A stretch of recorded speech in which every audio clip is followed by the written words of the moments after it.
afternoon, planet Earth. It's your old buddy, Troy Lavallee, and I want to thank you for joining us for the beginning of the Strange Aeons Book 2 Marathon. I almost forgot the title. The Strange... what the hell's the name of this thing? Strange Aeons Book 2 Marathon. Now, there are legit marathon gamers out there, like our good friends at Order of the Emperor Die, who play for like 17 hours straight, take a 20-second break, and then go for 17 hours more. I hesitate to use the term marathon for what we're doing, but considering we normally play in just 1 hour chunks, 2 hour chunks, 5 hours today, 5 hours tomorrow, 10 hours combined, you know we're going to go long. That's a lot of gaming for us. But the reason we're doing it is, well, there's multiple reasons. One, the Glass Cannon Live Tour is back! COVID be damned. I don't know if you know about this. Pandemic's over. Oh, God. Totally You're not over. allowed to say that. You can't say that? Joe and I were in Vegas a couple weeks ago. You couldn't find a mask if you threw a poker chip. Which was shocking because, you know, Vegas has a reputation of just being the most, safe-minded people. Really a safe haven for... It's a haven for scholars and scientists of all stripes. No, obviously the pandemic is far from over, but we're getting back on tour in the safest way that we think imaginable, and that starts with getting vaccinated. So if you want to come see us, get vaccinated. I'm not saying they're not going to let you in if you're not vaccinated. They might. I don't know what the rules are, but just get vaccinated. I felt so great being out in Vegas, being like, this is wonderful because I'm vaccinated. Get vaccinated. Come see us live. We got tickets on sale for all these shows. Grant, throw up the shitty graphic I made a couple weeks ago to show all of these tour dates. Look at this. We're going to be in Philly in just 4 or 5 weeks. In that same week, we're going to be in Washington, D.C.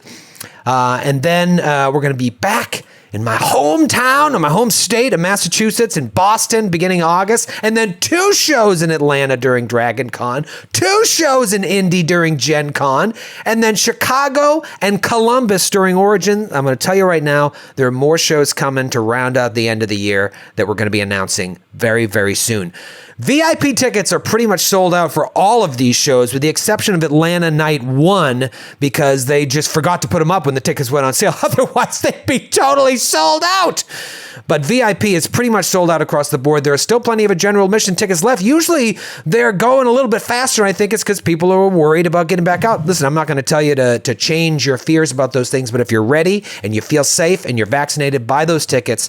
Come see us. Come support us, because we have so much fun doing this live in front of the Naish.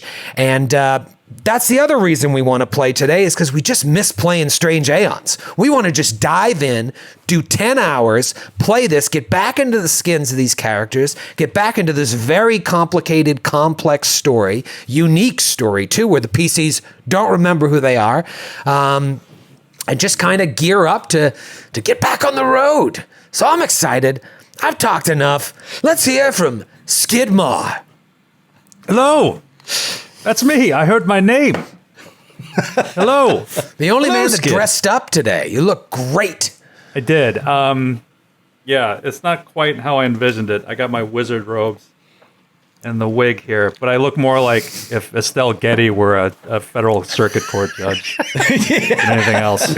I did order like other stuff that more fits, but I'm going to take the new costume on the road with me, so you'll see the full outfit. Oh. Wow. The gauntlet has been dropped for cosplay. We've been delving into a lot more cosplay. We've been dipping. We've been taking a little dipping into the cos. Dip! Joe, you gonna go full rat in Philly? I Would don't your know. dad beat you up? Probably not. Take that super wig off, son. Kick my ass. Throws a block of cheese at you. I don't know. We'll see. It's a lot of pressure. It's also, I also don't feel like flying. I know I don't have to fly to Philly, but I don't want to get in the habit of trying to fly with a top hat. I don't know what, You just fold it down, I think. Yeah, I got to get one of those nice ones. I have a very cheap, shitty one. I thought about it for today. Decided with Merkborg happening, I had enough eyeliner this week, and that I also, the whole tux and like thing it's more of a night function kind of thing. And since we decided on a day stream for this, I think I'm just going to focus on playing the game and hanging out with my buddies rather than going too much into costume. Matthew, I don't think you've ever cosplayed except for Star Trek. I think the fans want to see you get all dolled up as an older woman knight. I mean, for the shows, I kind of have a set look, as the kids say, like a set look. Suit jacket. Yep. Nicely trimmed beard, nicely trimmed chest hair, and lifts at the bottom of your shoes. Sadly, I have no lifts. That's why I can't compete with your massive height, Troy. It's so hard. I scoot down so people ask for pictures for the two of us, just so you don't feel bad. Maybe you need to build a character that wears a suit jacket. Well, I did promise, I think on an Androids and Aliens stream, that if someone were to be able to find a Wrath of Khan era Star Trek uniform, I would wear that at live shows. So if... Totally, regardless of what the show is, you would just wear. I would just wear, and I would unpin the kind of like vertical epaulet thing and let it like fall down like Kirk does when he's stressed. And that would be my live show look.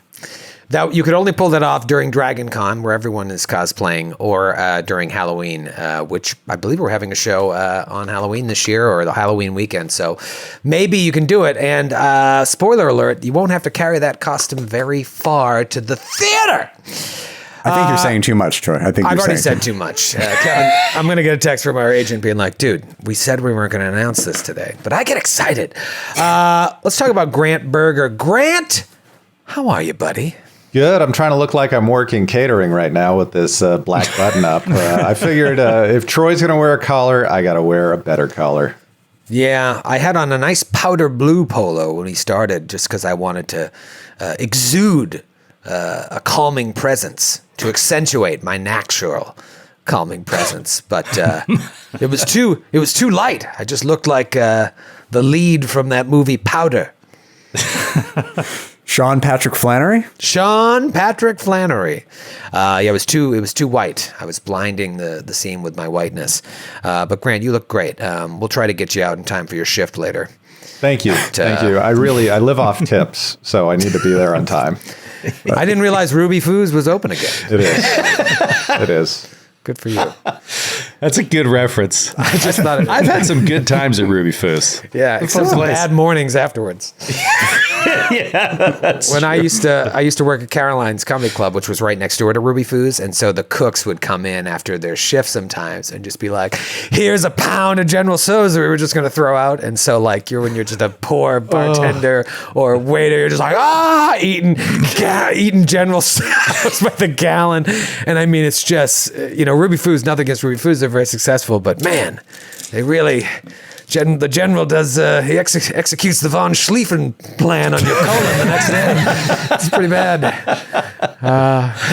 What a mix of different military strategies from across the world there between General Tso and the von Schlieffen strategy. I don't know why my high school history just popped into my head. The old von Schlieffen plan.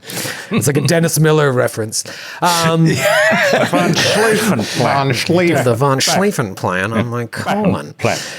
We're going to have some fun today. I can't believe we have over 20,000 people watching live right now. Thank you. Oh, my goodness. Doing that. It's 20,001 with at Neurological in the chat. What's up? Hey, you know what? I bet Nora's dressed up, and it's Nora and Skip. That's it. She's dressed up as an audience member for today's Strange Aeons. Sitting there in a full Cthulian getup. I know. I really think, I just feel... I don't know. I feel like when Nora's watching, I should bring my A game. She's probably just like sitting there disappointed. Come on, Joe. We got to be on our best behavior when Nora's there. Right. I have to watch my language. All it would take was Nora. All this time, all we had to do was have Nora around. We should have called her years ago. I am so excited to get into this. I said this at the beginning of the tour, the beginning, when we first did our first show in LA 100 years ago, that when we were sitting at the restaurant having our pre-show dinner, we were just excited to like start a new adventure. There's nothing better than starting a new adventure path.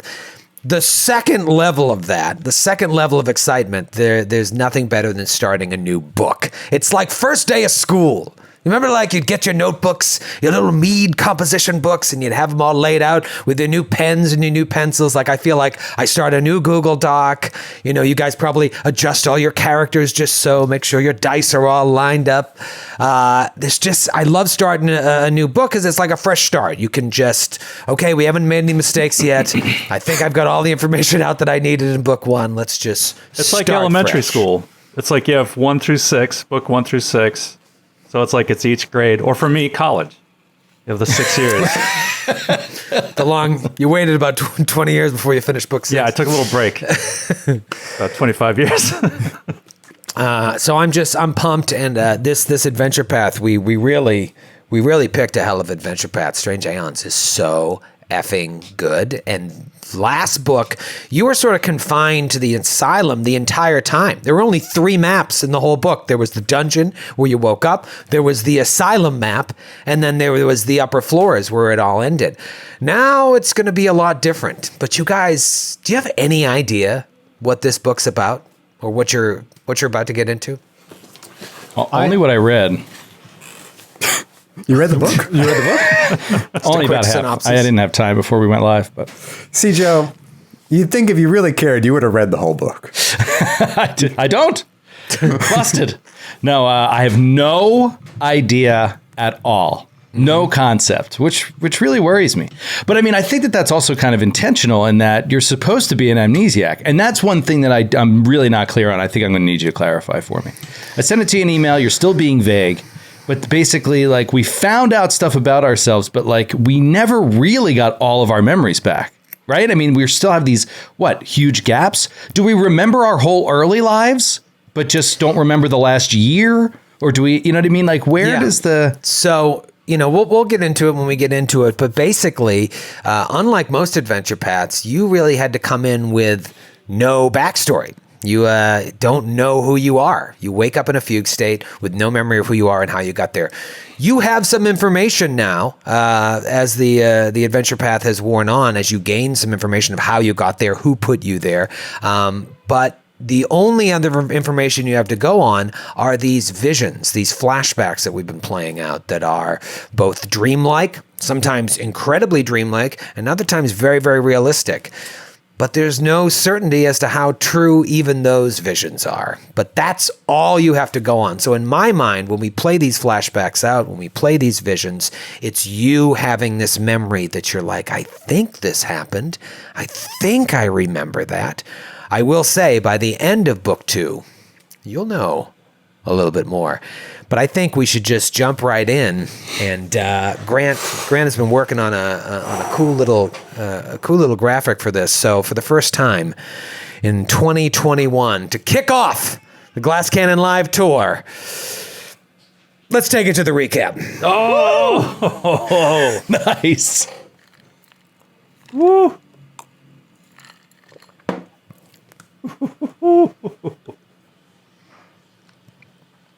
Oh, yeah.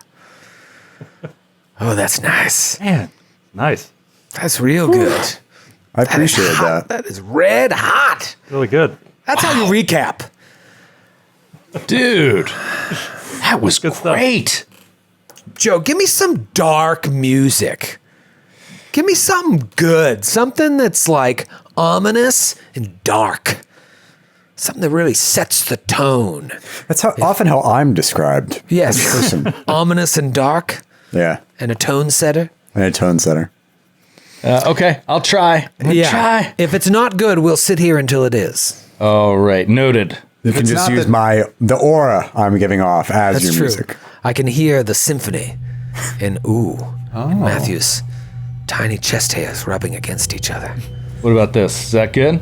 Oh, this is pretty good. That's pretty ominous. It's ominous. Okay. The classic recap. You know what? This might be the last time that I give a good recap of what happened in the asylum. because we can't 5 years from now when we're wrapping up book 6 or however long it is, I can't be like, it all started in Asylum. That would be it. That's all I'll say about the Asylum. So enjoy this, because you may not hear about what happened, the details of what happened in the Asylum much longer. Our journey together, both us as players, us as friends, and the Naish who were there live, watched it later on the tube. That journey began in a shared nightmare, in a gloomy, abandoned city that was clogged by this thick yellow mist. In that dream, our heroes at the time, and the team has changed, were all ritualistically slaughtered by one horrible figure that was cloaked only in tatters. You awoke in an asylum with no memory of who you are or how you got there, and began fighting your way through doppelgangers posing as doctors and patients and other strange beings that just seem to seep in through a crack or a tear in reality. Eventually you find a group of survivors led by a priestess of Pharasma named Winter Claxa, and you learn from her and the other survivors that there was a patient uprising in the asylum led by a man named Alvar Zandalus. Praise. Words fail. There's no way out, you find out from them, because the whole asylum is built on an island, and as well as being surrounded by water, it's surrounded by oddly enough, thick yellow fog that is full of otherworldly creatures. You walk outside, you see huge shapes just walking through the clouds, and you even get attacked by this mass of flesh and mouths, and you're like, well, we can't go outside again. Winter tells you that she came to Briarstone Asylum because she was part of a group led by a royal accuser that came to the town of Thrushmoor to investigate why the Count of Versex County, where Thrushmoor lies, a guy by the name of Hasterton Lowles IV, why he mysteriously abandoned his post. She was sent to the asylum because it was said that the Count had dealings with the administrator after taking a shine to one of the patients here. Which patient? Alvar Zandalus. You eventually find what's left of the administrator, Dr. Eliage Losandro, as she had been transformed into a malfunctioning version of a creature known as an oneirogen, a byproduct of a nightmare experiment gone wrong, and like a physical manifestation of a gateway between the material world and the dreamlands. You find out there are other such oneirogens in the asylum, and you realize that by dealing with them, you may be able to remove this fog that's surrounding the asylum, and you may be able to get out, but you're still going to have to confront Zandalus himself because he's still running the show. By poring through records in the administrator's office and all the records rooms nearby, you discover that the Count was visiting Zandalus because he was fascinated with Alvar's drawings that seemed to come from Zandalus's dreams, depicting things he would have no idea existed, along with strange cityscapes and monuments. So fascinated with Zandalus was the Count that he offers the administrator his copy of a book that she had been coveting called The Chain of Nights. He says that she can use that book to perhaps cure Zandalus and other people plagued by dreams. And all she has to do in return is take a group of his servants and take them on as patients, and she can do whatever she wants with them. You were those servants. You were those patients that Count Hasterton Lowles gave to the asylum. You have no memory of this. You now realize that Losandro performed the ritual in the Chain of Nights in an attempt to cure Zandalus of his ailments, but instead of doing so, she unleashed the horrors of his dreams upon the asylum, allowing creatures from the dreamlands to seep in. one in particular known as the Tatterman. So finally you face Zandalus and realize there is no Dana, only Zool, as the Tatterman is using Zandalus's husk as a mere puppet of discord, ruling Briarstone in the guise of Ulver while taking victim after victim in their dreams, because that's what the Tatterman does. After an insane battle with this extraplanar serial killer, you defeat him. The mist is lifted, and you are able to leave Briarstone, heading to Thrushmoor to hopefully unravel more of the mystery around your bizarre fugue state condition and your connection to this missing Count, Hasterton Lowles IV.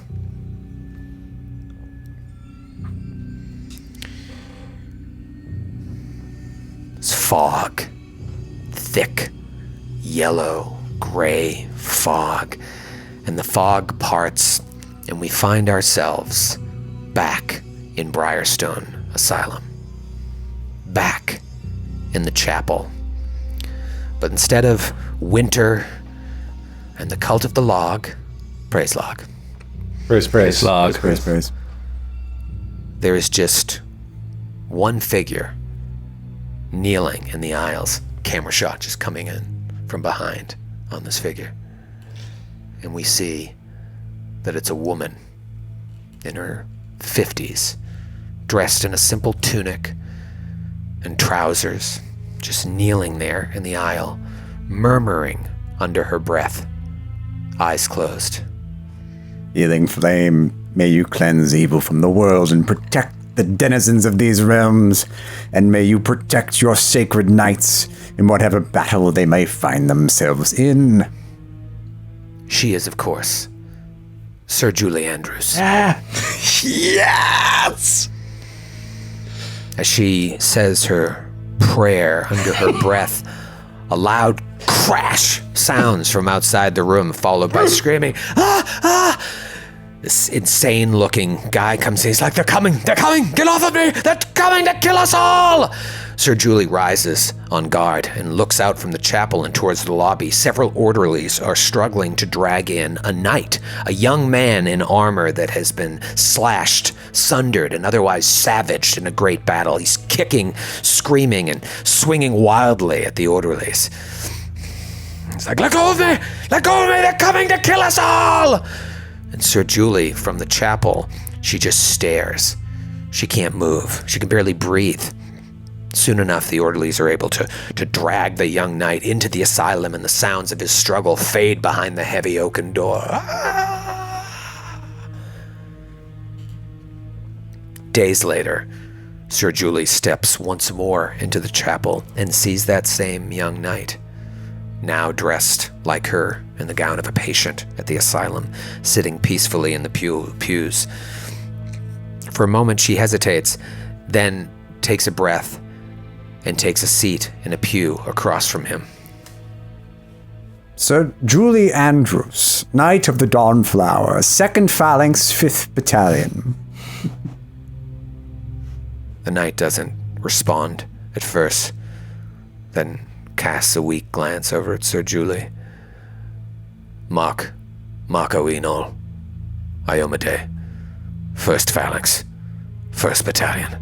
Oh, your battalion fought most bravely in the 3rd Crusade. 3rd Crusade. There is a 4th now. A 4th, I am heartened to hear this, heartened to hear that we shall battle back the forces of evil once more. He just laughs under his breath. You old fool. The armies of hell are nothing compared to what is coming. What? Who? What is coming? The gateways are being opened as we speak. The blood of the innocents are being spilled to power their entry into our world. Who? Where are the Knights of the Dawnflower? Are they... And he starts just speaking in this unrecognizable language. And Sir Julie stands up, starts to slowly back away from him as he does, and he starts foaming at the mouth. Orderlies rush in as he's getting louder and louder and restrain this young man again, drag him to the floor, trying to stop his flailing arms. Sir Julie just rushes out of the chapel. We cut to her bursting into her room. There lays her gleaming golden armor. The armor she polishes every morning. She grabs her breastplate, begins strapping it on, and then Sir Julie strides out into the lobby, now fully armored, making for the door, carrying her helm in her hand. A youthful-looking, very much alive, Dr. Eliage Losandro, who's emerging from the chapel, sees this. Sir Julie, where are you going? I am needed. My comrades need me. A great evil is encroaching upon the world. They are being routed. The doctor, makes eyes with an orderly who blocks to move Sir Julie's path.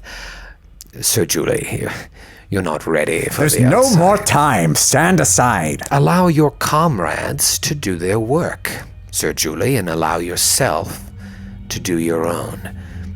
There's no shame in that. Sir Julie has no time for this. She moves to force her way past the doctor, but the doctor signals to more orderlies nearby, and suddenly they've all descended upon Sir Julie. Unhand me. I am sworn to protect the... And now there's 6 or 7 people all trying to tackle her. It's chaos. Sir Julie grits her teeth. There's no time for this. She slams a gauntlet into the face of one of the orderlies, kicks another one in the stomach, deftly tosses the third one to the ground. Another one leaps on her back, but undeterred, she starts making for the door, just carrying this guy with her. Badass. All those lawful evil orderlies. I must help my comrades. And then just bam! An orderly slams Sir Julie's helm right into her face. She stumbles back, dazed, and all the orderlies take that opportunity to jump on her and hold her to the ground, drag her down, and she just keeps fighting them all the way. I must help them. As she cries out against her restraints, she looks out the lobby window and sees only the fog rising on the lake surrounding the asylum. That fog thickens and just blots out the scene, blots out Sir Julie's cries. And the gray fog starts to have a pale, yellowish tinge to it. And the haze continues to block everything out of sight until a faint shape can be made in the distance. And slowly this shape approaches until we make out what looks like a small boat with 5 figures in its hull. Their faces come into view. The faces of Aldo Casimir, Atticus Grimm, Halster Price, Sir Julie Andrews, and a man named Vouston York, who you simply know as Crossbow Jackson. Yeah. Crossbow! Crossbow! Vouston York is a really strange nickname, I gotta say. I don't know why he took that on when his birth name was Crossbow Jackson. We watch this boat as it moves carefully through the choppy water. Although you've escaped the strange mists of Briarstone Isle, the weather here is hardly any better. Deep gray clouds loom like a low ceiling in a dark room, and driving rain soaks them through. The wind and the rain make for choppy conditions on the water and limit visibility, even though the sun probably hasn't even set yet. You can't even see it, the fog's so thick. You've lost track of the days at this point. You don't know if you've been traveling for a few hours, a few days. You haven't had a good sleep in a while. You've rested. You've slept on the floor, covered in blood, not being able to have all of the healing powers you've needed. Some of you sick with plagues and filth fever. You're tired. You've had some rations, but you're starving, and thoughts of sleeping in a bed and a warm meal seem like distant memories. Several hours into the day, Crossbow Jackson stands up, his eyes fixed ahead, and he points through the fog.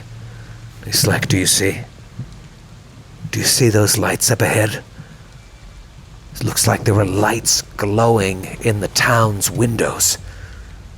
Land ho!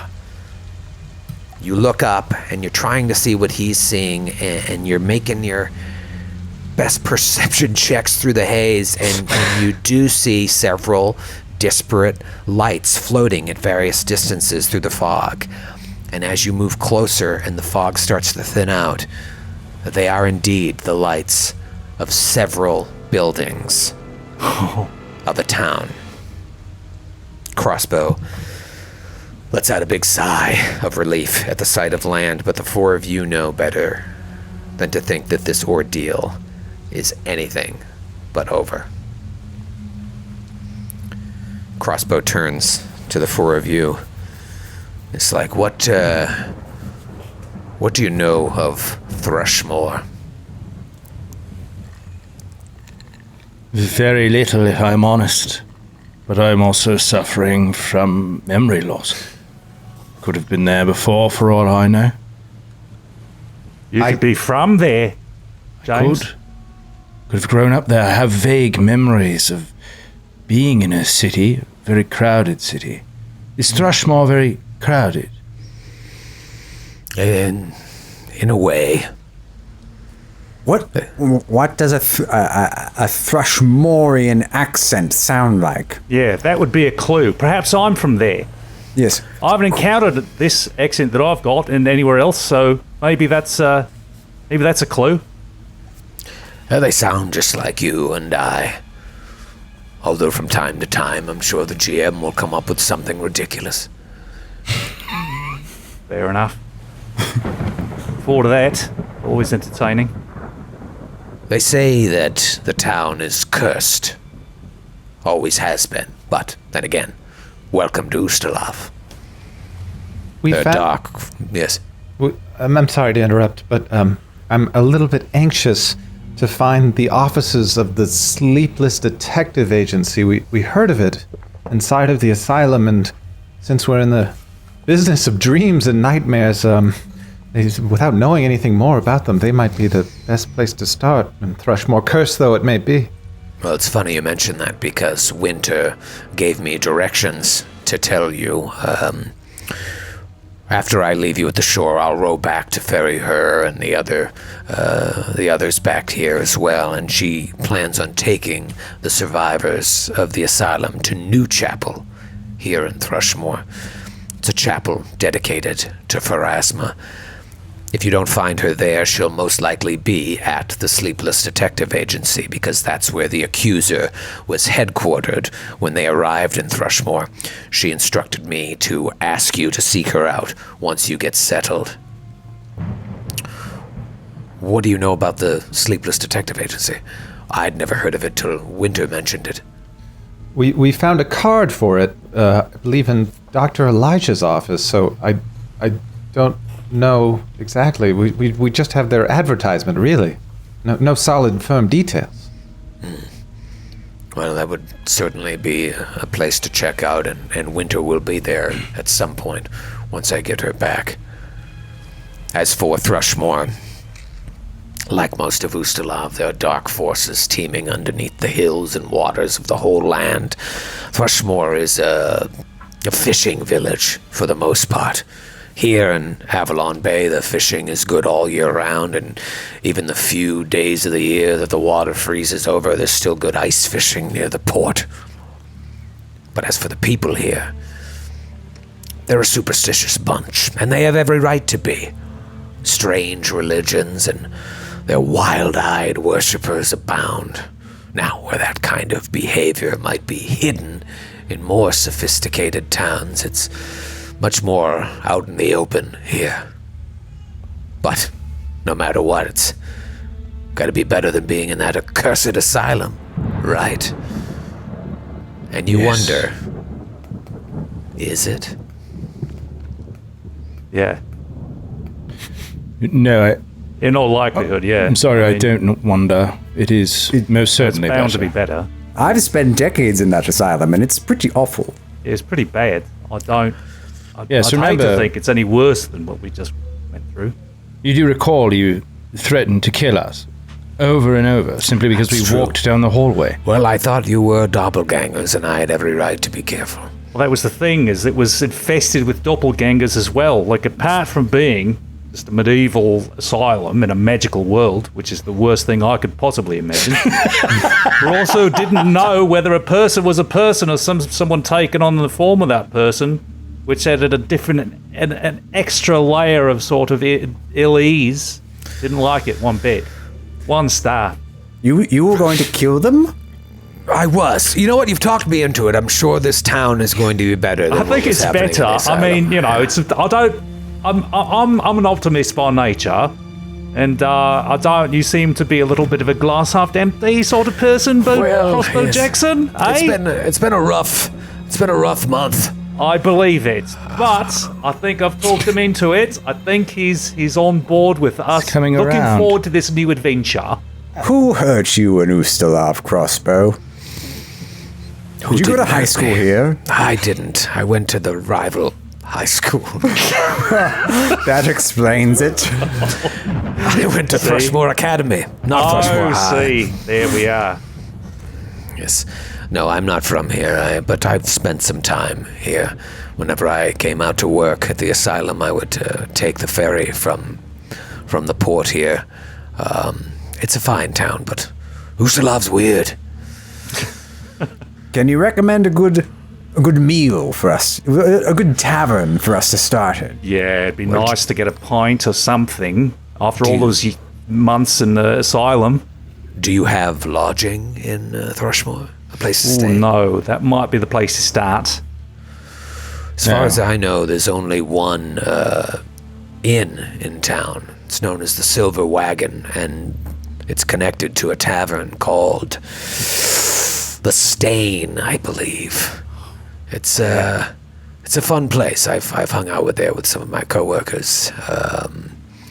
But unless you have lodging set up, I think that's going to be your only bet, is to check out the Silver Wagon. It's and he gives you directions. It's like the northwestern part of town. Now, do you know what Count Hasserton Lau's relationship is with Thrushmoor? Is it his domain? It is. And from what I understand in talking to Winter, he just up and left his post. I don't know much about him. The Lowells have run Thrushmoor for over 100 years, I believe, at this point. His father before him and his grandfather. He is the fourth of his name. Maybe the first even settled Thrushmoor. I don't know the history. I'm not much one for history. I like spelling. Spelling and Well, in that recess. case, could you do me a great service and spell his name? Hasterton Lowell's. Yes. Haster. Can you use it in a sentence? Oh, me. I'm sorry. Yes. Yes. Get off me, Count Hasserton Laus. That really got me. What's the origin? You would say his full title. Full first and last name. And why Yes, is he it's on on you? mine. Is he Count like, Hasserton Laus. is he sexually advancing? Is he like trying to kill you? It's unclear, but get off Amnesia. me. We have amnesia. Did he fall asleep on you in the subway? You know, give me a lot. Get out of here. Get off me, Count Hasserton Laus. Passed out after a ball in Times Square. Yeah, Get off he's me, taking Count the train Hasserton home from the Stain.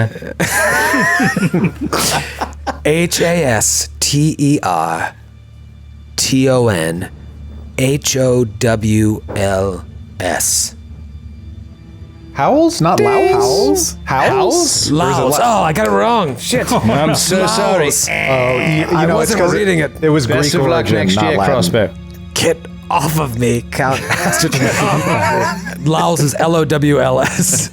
Oh my God, I spelled it exactly right. And wait, I the had fourth- written that for a while and I wasn't sure. The fourth is IV. Right, I've got it in my book now. Thank you. Yes. So he went missing. And that is what Yes. sent Winter investigating near the asylum. And as far as we know, he has still not returned, though none of us have any word from the city that's been updated, right? No, they sent in a royal accuser, and that's who Winter came with. Right. Okay. Well, we shall have to ask around. His home, where is it? On top of a hill somewhere, I imagine? I believe so, yes. I would check out the Sleepless Detective Agency as well, because that's where the royal accuser was, so they may be able to update you on the situation. I don't know how long you were in the asylum, but I would say check in with Winter at New Chapel, and if she's not there, meet her at the Sleepless Detective Agency. But it seems like the Sleepless Agency would be a good place to start either way, once you get settled, because that's where the royal accuser set up her headquarters. Could you explain to me what a royal accuser is? Is that something our characters would just know? Like, is that a common title in these nations? It's Like a actually, DA, right? It's an inquisitor archetype I think you can take, but they're basically like these above the law people that are sent in to enact their own personal brand of justice.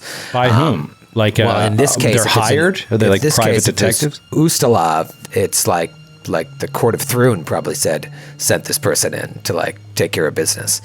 Got it. If Lao's abandoned his post, that's obviously weird, and so they sent in the accused to find out what exactly happened. And so, while maybe the Sleepless Detective Agency was involved investigating it, maybe the local magistrate was involved in trying to figure this out. Maybe they weren't doing their job. Either way, when a royal accuser comes to town, everybody's like, oh shit, let me know when it's all over. Right. But again, you'll find Everybody out minimizes solitaire. You'll find out more as you talk to people, what actually happened. Crossbow doesn't know. As for Thrushmoor, knowledge checks are going to be hard for you because you can't remember anything. It's a fishing town. Climate's good here. It's a bay. It makes sense. It has a dark and sordid past. I mean, he said it was cursed. That's kind of true of all places in Ustalav. But you did discover some information in the library.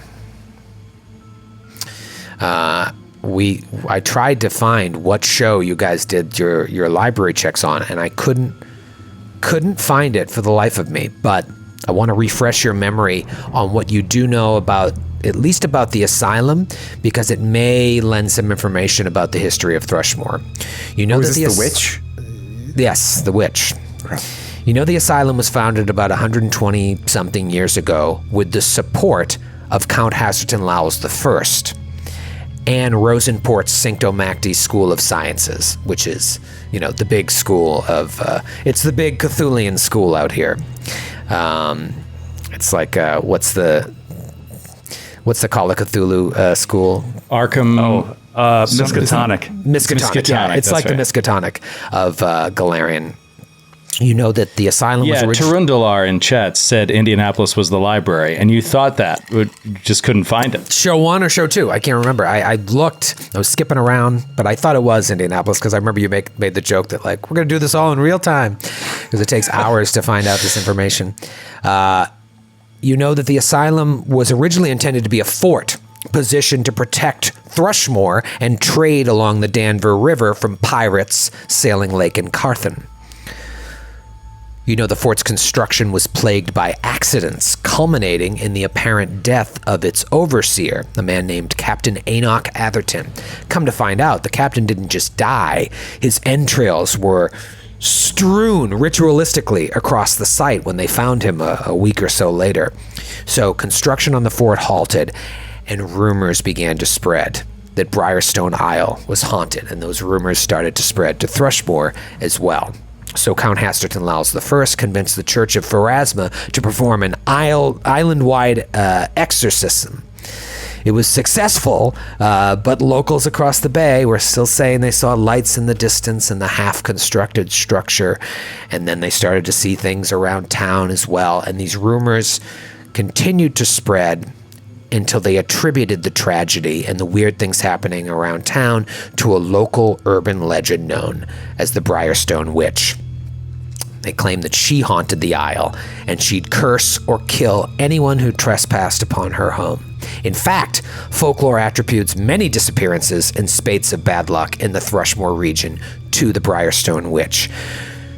You also learned, and if you didn't, I'll tell you now because we just kept a lot of this off air, that the first reports of the Briarstone Witch date to the early 4000s, soon after the founding of Thrushmoor by a congregation of psychopomp-worshipping homesteaders.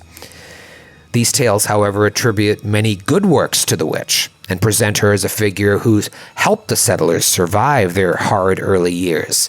However, some of those tales refer to a servant she had in her retinue, a servant called the Tatterman. So I have in my notes, and this is kind of like stream of consciousness, so if there may not be connected dots here, but I know we learned at some point that the servant of Hoster and the Briarstone Witch were somewhat related, and that Ulver, Zandalus, and the Tattermans were in cahoots with Zastor, the King in Yellow. Are they all connected, or did I put two thoughts together there? Haster. The King in Yellow, yeah. I can't remember what you guys learned about the King in Yellow. Do any of you guys remember exactly? Because I'm hesitant to say too much. Because Haster did come up at a certain point. Wait, I just want to go back to what you were just saying, Troy. Yeah, So the let's witch, cover that. the witch in some tellings actually was a positive figure. Yeah, in early tellings, it was like she was a hero. She helped the settlers. Maybe she had some magical powers. Obviously, if she was a witch, and she was able to like help them get settled. But now you know that she had an assistant called the Tatterman, and you know what the Tatterman is. So, yeah, I don't think you found out any more. Yeah, I think we just learned that they were all working for Hastur, maybe including the Briarstone Witch. It's not clear from my notes, but I don't think we knew much about the King of Yellow. Was that a theory of ours? 'Cause I feel like the Hastur King in Yellow stuff came via Zandalus and Zandalus's followers, right? Not the library. Could have been. This is around the time we found Jenny Two Tails in my notes, so it could have been from the library, honestly. But again, we'll go back to the indie shows someday. Poor Jenny Two Tails. We hardly knew ye. Forget about Jenny Two Tails. Frederick and Marguerite, her parents, her poor parents. That's who I feel sorry for. Yeah, Grant, just in looking at my notes here, it seems like you found symbols that were attributed to Haster, and so you guys just started making the connections on your own that there might be some connection between the Tatterman and the Dreamlands and Haster. Can you spell that? Hastur. And Haster is a, this goes into the Cthulhian mythos. This isn't a Paizo created character. I think it was started by, I think the last name of the writer is Ambrose, and then Cthulhu, and then Lovecraft wrote about it. And a lot of people. That's the way the Cthulhu mythos works. Oh, you mean All the these King in Yellow writers- you're talking about? Yeah, the King in Yellow. Haster is the King in Yellow. Yeah, that's his manifestation here on when he enters the material plane. All these deities have. It's basically like a potluck, the way the myths are created about the Elder Mythos, and so everything is true and nothing is true. Oh, he's Ambrose Bierce. Yeah.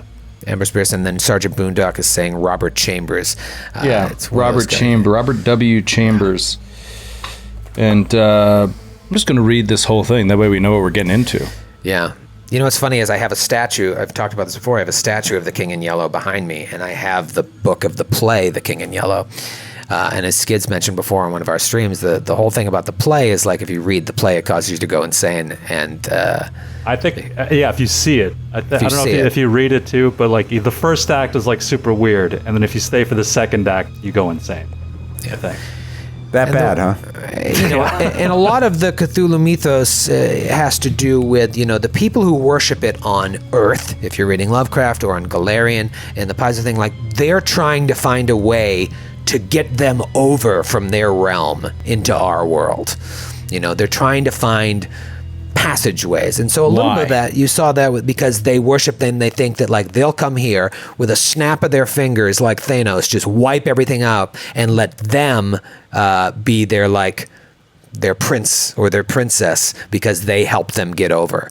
So They want Got to it. bring these otherworldly creatures over here to destroy everything and then let them rule over the ashes with these elder mythos creatures. I ask because I'm also trying to resolve this with Atticus. I mean, this is a big part of Atticus's archetype, and I think it's going to be in a lot of archetypes that are out there for Strange Aeons.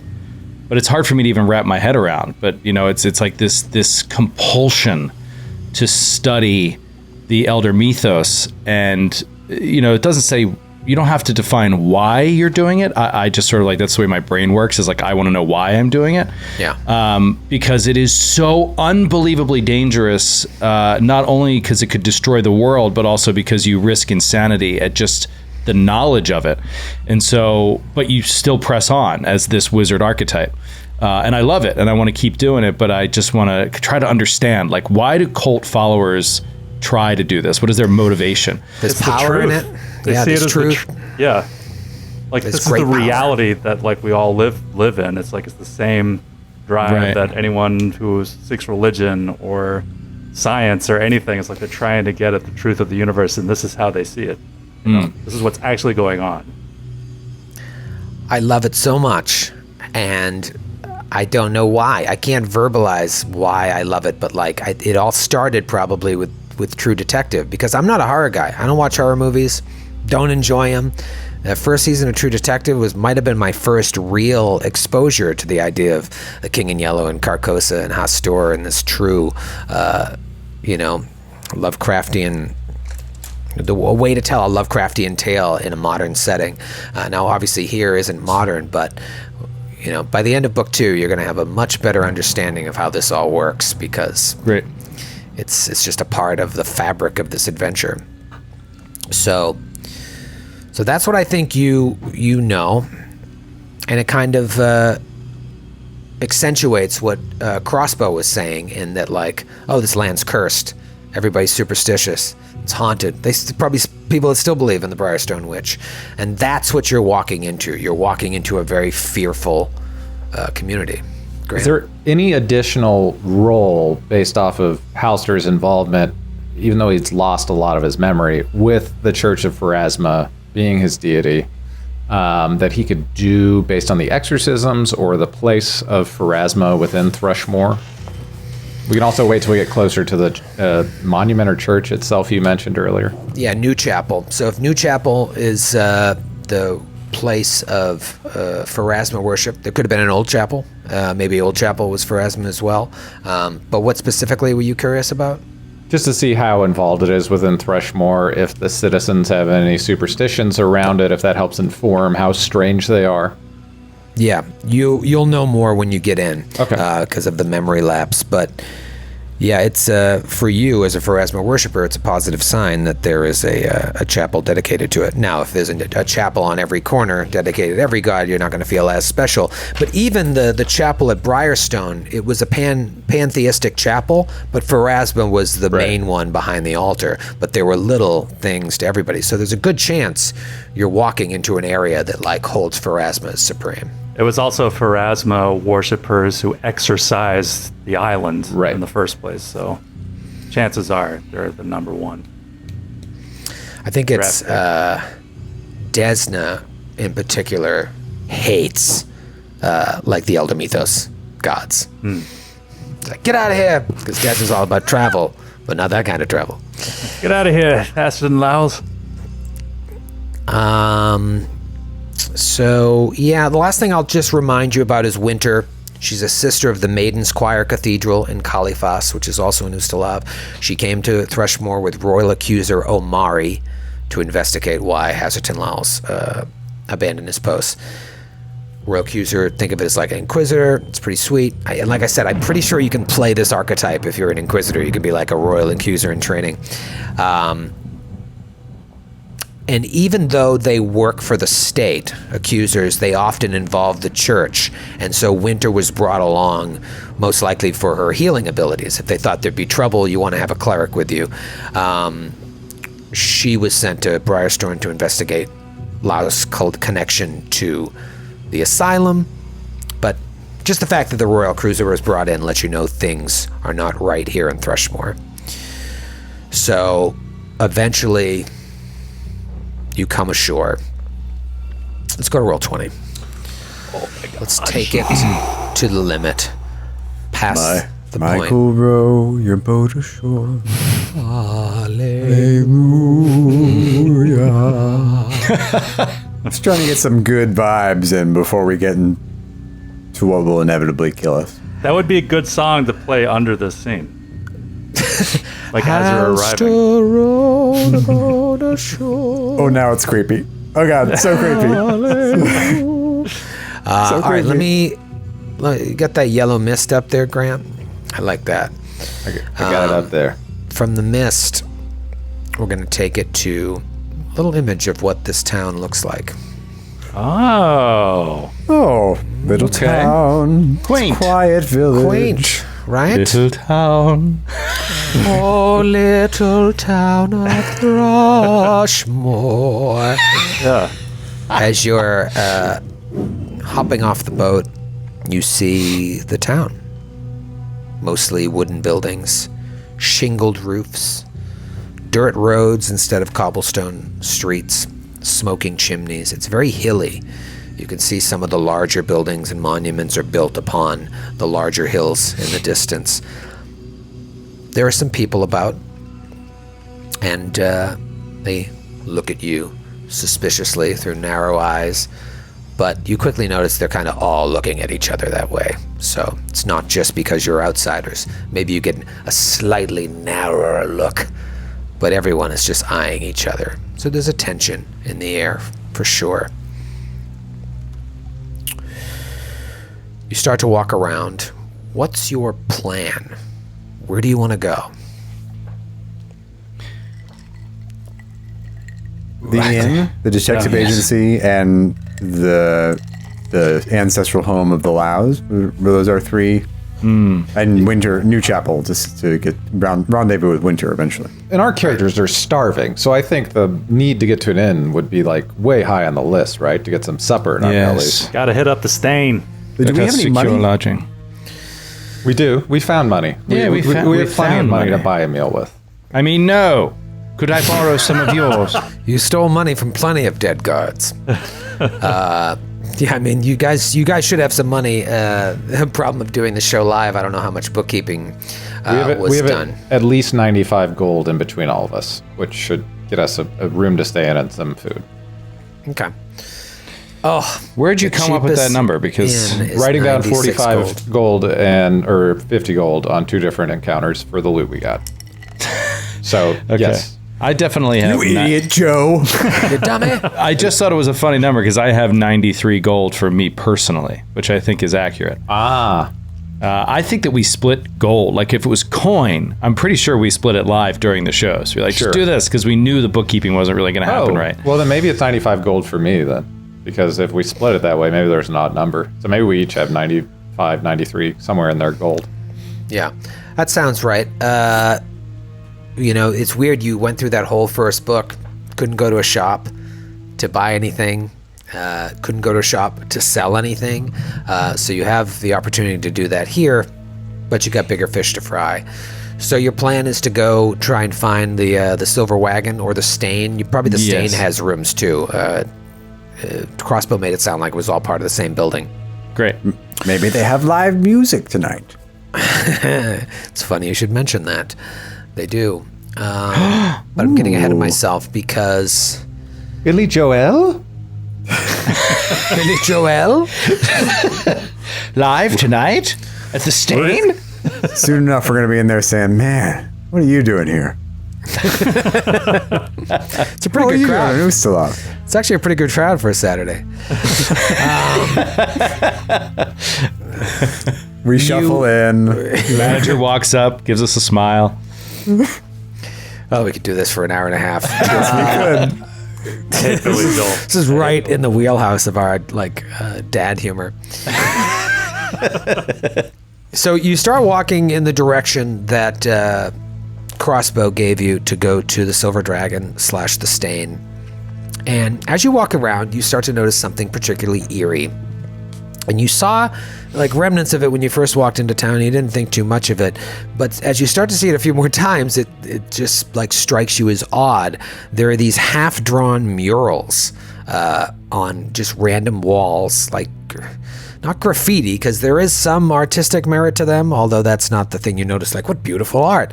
But they're just like these charcoal drawings on walls of buildings of a gloomy, abandoned city. And if this town that you're walking through wasn't gloomy enough or creepy, just the way everybody's kind of looking at each other, seeing that just adds an even greater air of despair and pause. Was charcoal the medium that Xandalus used as well, or were they just black and white? He did use charcoal, but he did have paint as well, so... Does the city resemble this one, or does the city resemble some of Xandalus's paintings? It has a very similar feel to Xandalus's paintings. For all of you, even you, Sir Julie, there is a feel to this city that you would find yourself in from time to time while you were dreaming in the asylum. Because even though, Sir Julie, you weren't there at the beginning, I like to think that this was happening to you as well. If you ever slept outside of the chapel, and you were sleeping outside of the chapel, so every night you were rolling will saves to see if you'd have these dreams, and maybe one night you failed and saw this abandoned city. I don't mean to like toot her horn or anything, but Sir Julie is the OG asylum resident. She's probably the longest serving, patient there. She's been there for literal decades. Real feather in your cap there. Patient 001. Come at me, bros. Just be very proud. You must be very proud of yourself. The longest serving resident of this asylum. They gave me a ribbon. But you see that and you're like, awesome. That's what I want to see right when I walk into this town. So you head over to... And there's there's no knowledge check we could do in that city, right? We've already done what we could based on Xandalus's paintings. Yeah, and there's really nothing to see. You know what I mean? It's just like... Okay. It looks like what you remember, but... Yeah, any knowledge check is going to think, okay, maybe this has some sort of connection to the Dreamlands. Maybe this is, one of those cities, but that's really all you know. Why it's here on the walls. Gross. Do you guys want to go to the Silver Wagon or the Stain? Because as you roll up, you see there's two buildings. It looks like the Silver Wagon is upstairs and the Stain is downstairs, and it does say live music tonight at the Stain. Well, we know where we gotta go. Yeah. Poor guy needs some bread in his jar. Right. All right, so you walk over to the Stain. There's some people milling around outside, and you walk in. There's, I don't know, a dozen or so, maybe a dozen and a half people sitting around. There's a couple guys playing music, playing the spoons. That's Johnny on the Spoons. Oh, I love cutlery-based musicianship. It's great. There's a bartender. He's got mutton chops, bald head, big guy. And you walk in. Who walks in first? Aldo. Aldo is by far, I think, the most eager. He fancies a pint, and he thinks it's important that we all get a pint together after everything we've been through. Okay. Yeah, you walk in there, Aldo, and there's something so familiar about this place. You don't know if it's Johnny and the Spoons or just the layout, but you're like, I have been here before. Who comes in after Aldo? 'Tis I, Sir Julie Andrews. So Sir Julie walks in, resplendent in her paladin armor, and people kind of, whoa, give you an eye, because you're an imposing figure. Hello, fair people. Enjoying your music, I see. They nod. This newfangled song stylings. The music has changed since I went away. When I was but a youth, They played the forks. I was going to make that same exact dumb joke. Gotcha. I had You it beat on the me tip to of my that tongue. terrible joke. I played the forks. Do you have an image of your deity on your armor? I mean, I'm sure I have my image of Shailen if I have some sort of pendant. If I not Shailen, Sarenrae. Sarenrae. I was like, it seemed like a Shailen worshiper.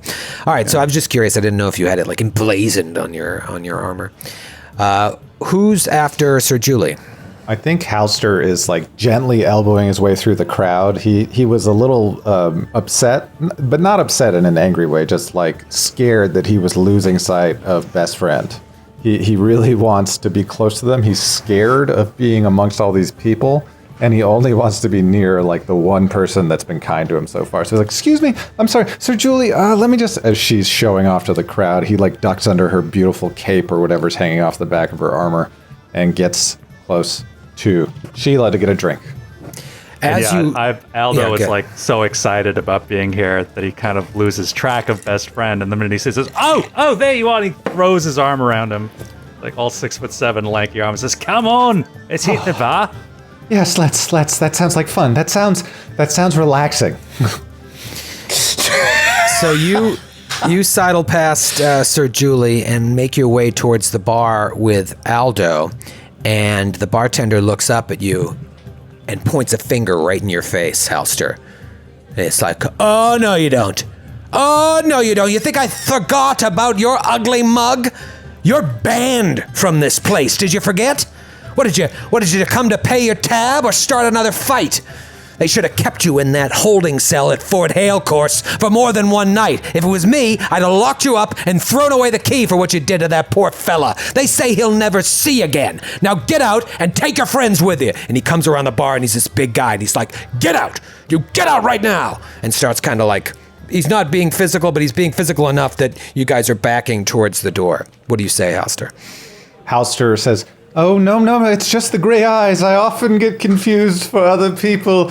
Please, sir, I would never start a fight. I'm not a pugilist. Please, I'm very hungry. Please have mercy on me. Diplomacy check. 9. Damn. It's like, nice try. You're a terrible actor, but a hell of a fighter. Like I said, that poor guy was left blind. He can't even see. He has kids. He'll never see his kids again. You think you can just walk right back in here? You get out. I never want to see your face in here again. And as he's pushing outside, you see a man in shoddy clothes, like wearing a signboard across his shoulders, and he's walking up towards the entrance and shouting at you and like shouting into the bar, and he's like, "Doom is coming! The second vanishing is upon us! Pray for your salvation that the Briarstone Witch doesn't come and take you!" And the guy's trying to push you out. He's pushing you into this, Sir Julie. Sir Julie walks up to the sandwich board man and says, "Tell me more, kind sir." "Oh, what do you want to know? What do you want to know, Sir Knight? The Briarstone Witch is coming, and you think you will be strong enough? You and your false god to send her back from whence he came? She's gonna take us all into Avalon Bay, and feast upon us!" And the guy looks at you, the owner of the bar, looks at you, Aldo, and is basically like, he looks past you at the guy that's yelling, and he's like, "Would you get out of here, El Grior? You're scaring away our customers. I'm not going to tell you again." And then he looks to you, Aldo, and to House. He's like, "You know what? You want to lift the ban? Lift your ban from this place? You and your friends? You want a clean slate? You get him out of here, and then we'll talk. If you can actually get him out of here, then I will discuss maybe lifting the ban on you." And then he just kind of pushes you out, gets a foot in the door, and shuts it behind him. And now you're left with this madman out on the streets. Atticus, you never got into the bar, so the guy's like just right next to you yelling, "Oh, the Briarstone Witch is coming!" And Sir Julie puts a hand on the guy's shoulder and says, "I am very interested in what you have to say, sir. Tell me everything you know about the Briarstone Witch." And she puts a hand around his shoulder and just starts like walking him down the street. He pulls his shoulder away. He's like, "Don't you touch me. Don't you touch me. Because you're one of them. You're one of the leaders, like the Count and the Magistrate. All the leaders, they're all responsible, and I bet you are too, because you probably work for the church. You're all working with the witch. They're the ones. You're the ones that called the witch here and made a deal with her.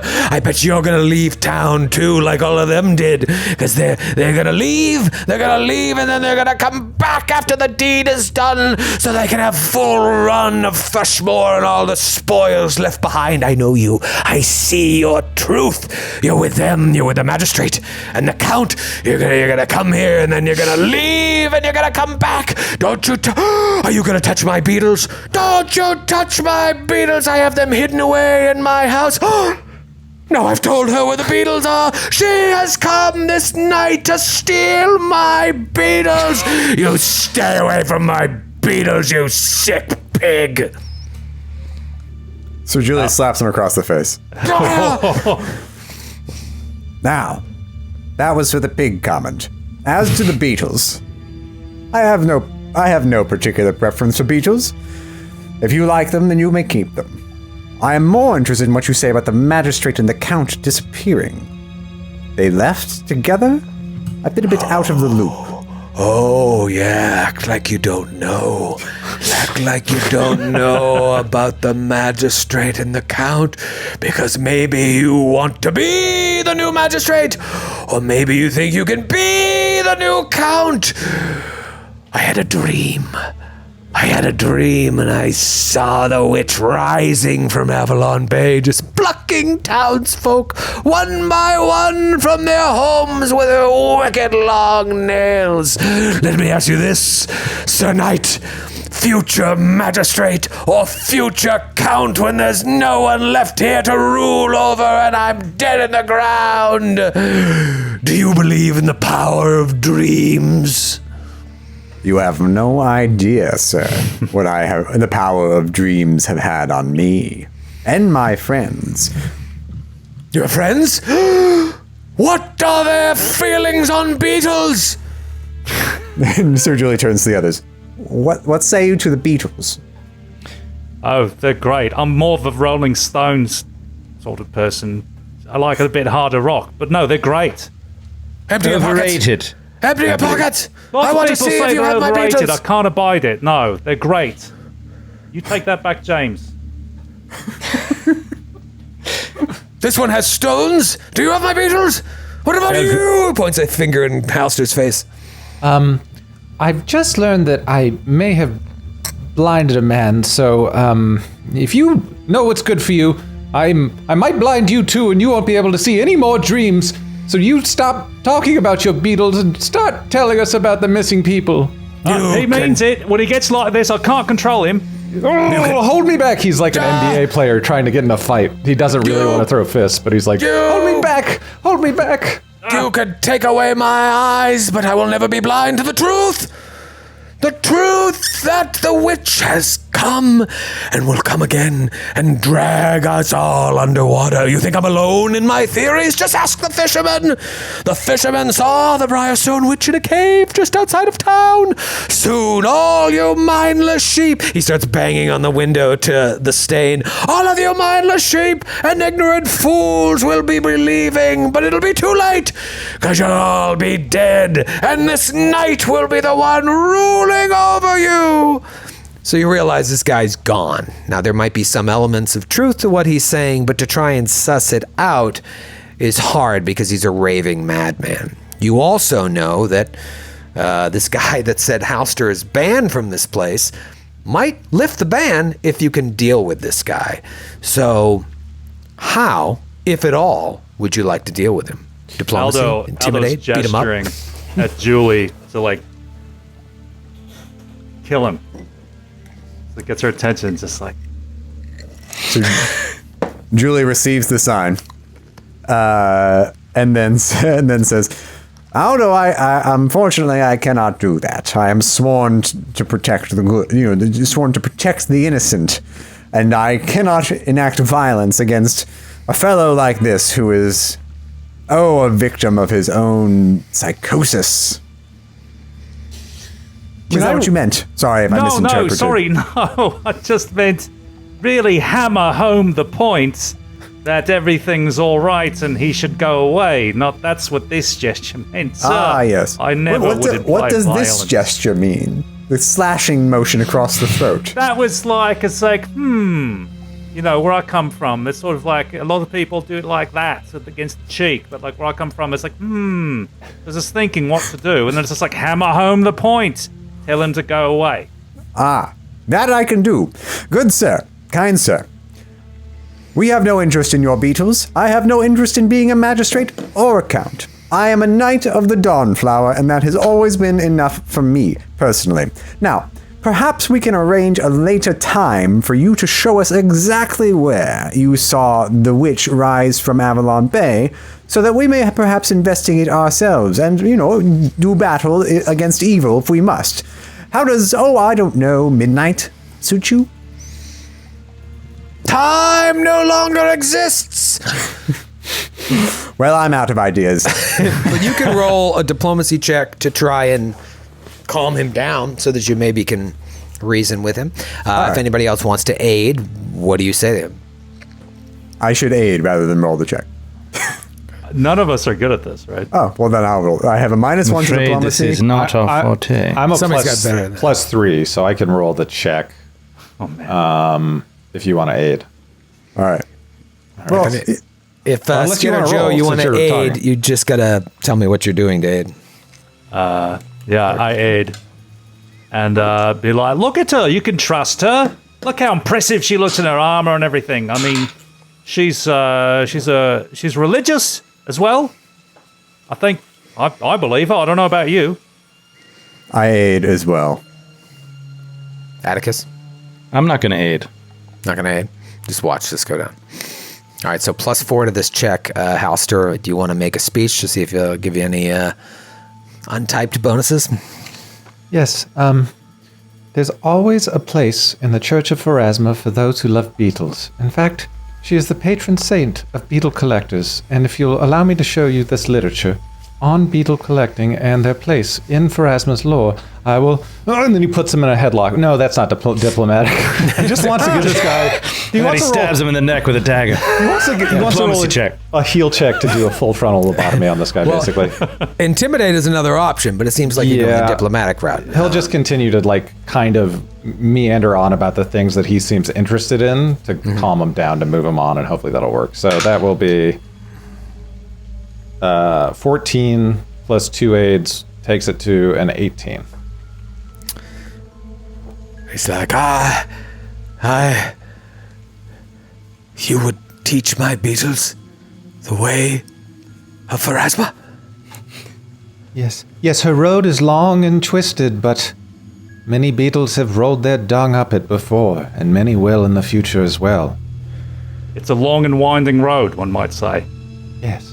Listen, I might seem a little crazy, but is it crazy to want your beetles to be blessed before they die so that they'll go to beetle heaven? If Not at that's all. crazy, then I'm crazy. I will think on this, young man. Yes, I will think on the beetles. But you should watch your back, for the witch is coming. And he just slowly walks away, talking about converting his beetles to Pharasma worship. Well, maybe I could. But Jimmy's going to be a tough sell. He's always been more of a Sarin Ray beetle. And that's what he's saying as he walks off. Perfect. Nice. Should we attempt to re-enter the bar without this madman raving? Yeah, let's do it.